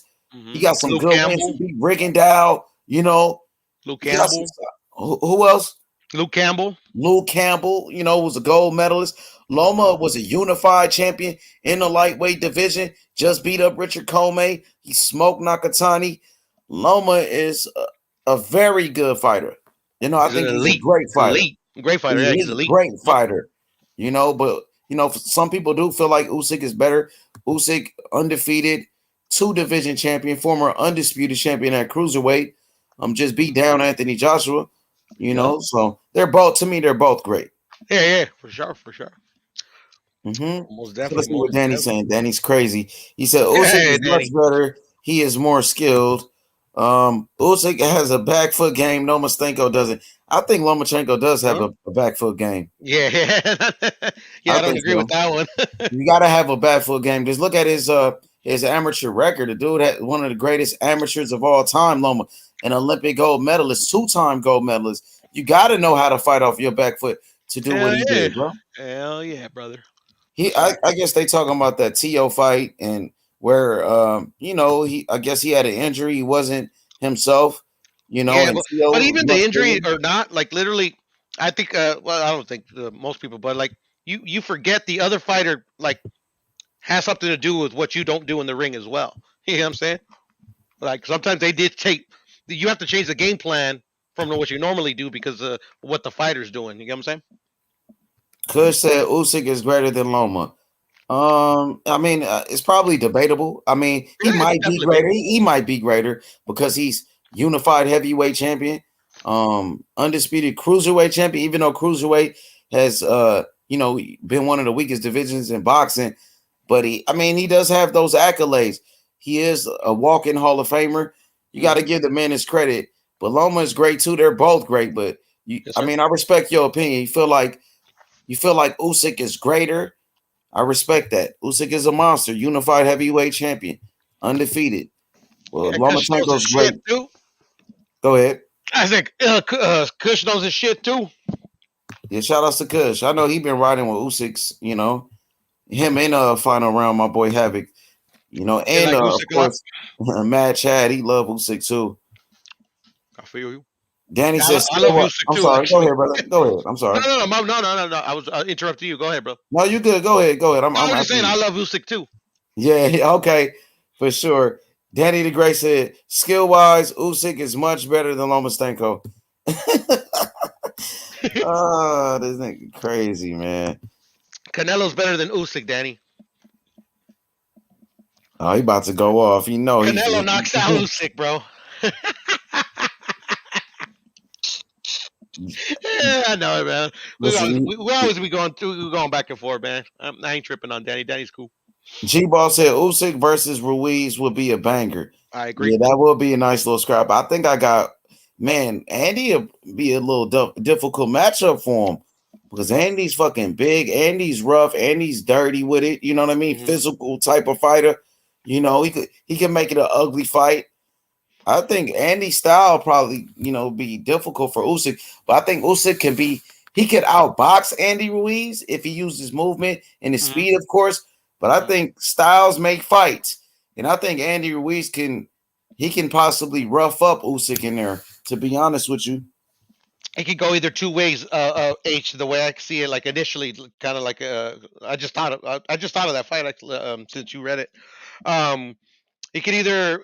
It depends. It actually ultimately depends on Usyk because AJ, obviously Usyk is better than AJ in boxing skill, but AJ was able to outbox Andy in the second fight. Andy can be outboxed by a better boxer. So which just by what we've seen, we could say AJ's a better boxer than Andy because he outboxed him to win the rematch. But Andy did come out of shape. He could have done some things different to negate what AJ was doing. But what it is what it is. So, but then I can also see Usyk seeing that he's been outboxed and getting caught by Andy's fast hands. You get what I'm saying? So like I would lean towards Usyk just because I've seen Andy been outboxed. And then shit, Usyk. There's not a lot of people that are better boxers than Usyk, but I can also see that while I can also see Usyk because Andy can box himself. I can see Andy landing some quick combination that Usyk doesn't see coming. And get knocked out. You never know. yeah, you're right. Andy Ruiz, he can be outboxed. He was outboxed by Anthony Joshua in a rematch. He was outboxed by Joseph Parker. He lost that fight. Some people thought he won. I thought he won. Yeah, but Joseph Parker, he actually won the fight. Yeah, exactly. Yeah, I thought, me personally, I thought Joseph Parker outboxed him. But Usyk is older. Usyk is around 34, 35 years old. And Andy Ruiz is naturally a bigger guy than Usyk. He's a natural heavyweight. I think, Andy Ruiz, his pressure can get to Usyk. I think on the inside, Andy Ruiz can rough him up, but I would give the edge to Usyk because of his speed and his boxing skills. But to be honest, I wouldn't be surprised if Andy Ruiz was able to beat him. Oh, no, I wouldn't be surprised. Neither would I. Because Andy is a very tough fighter, very aggressive fighter, fast hands, and he does have decent pop. He has decent pop. Yes, sir. I agree, brother. I agree. I think Andy could rough him up, and he's mean. Andy's mean as fuck, bro. You seen what he was doing to AJ in the first fight when he had him hurt. Yeah, and he didn't take his foot off the fucking gas. He was on that boy's ass, man. So I think Andy, if he goes in there with the right game plan, he can give Usyk some problems, like similar to what Derek Chisora did. But I think Andy's he's better than Derek Chisora. I agree, and that's the thing. Like and then Usyk, like if we can see it, I'm sure Usyk can. Like Usyk, should not fight Andy on the inside. I think that's the recipe for disaster. He has to use his movement and box him from the outside, which he's more than capable of doing. I've seen him do it. And then Usyk, shit, man. Like, even though Andy's the natural heavyweight, Usyk got some pop as well. He, Andy could get his life put out too. So damn, they have to fight too. Yeah, I don't see Usyk knocking out Andy. Usyk, he has some pop, but he's not the biggest puncher. Even like before that Anthony Joshua fight, people saying, "Oh, Usyk doesn't have the power. He's pillow fisted and all of that," and he went in there and beat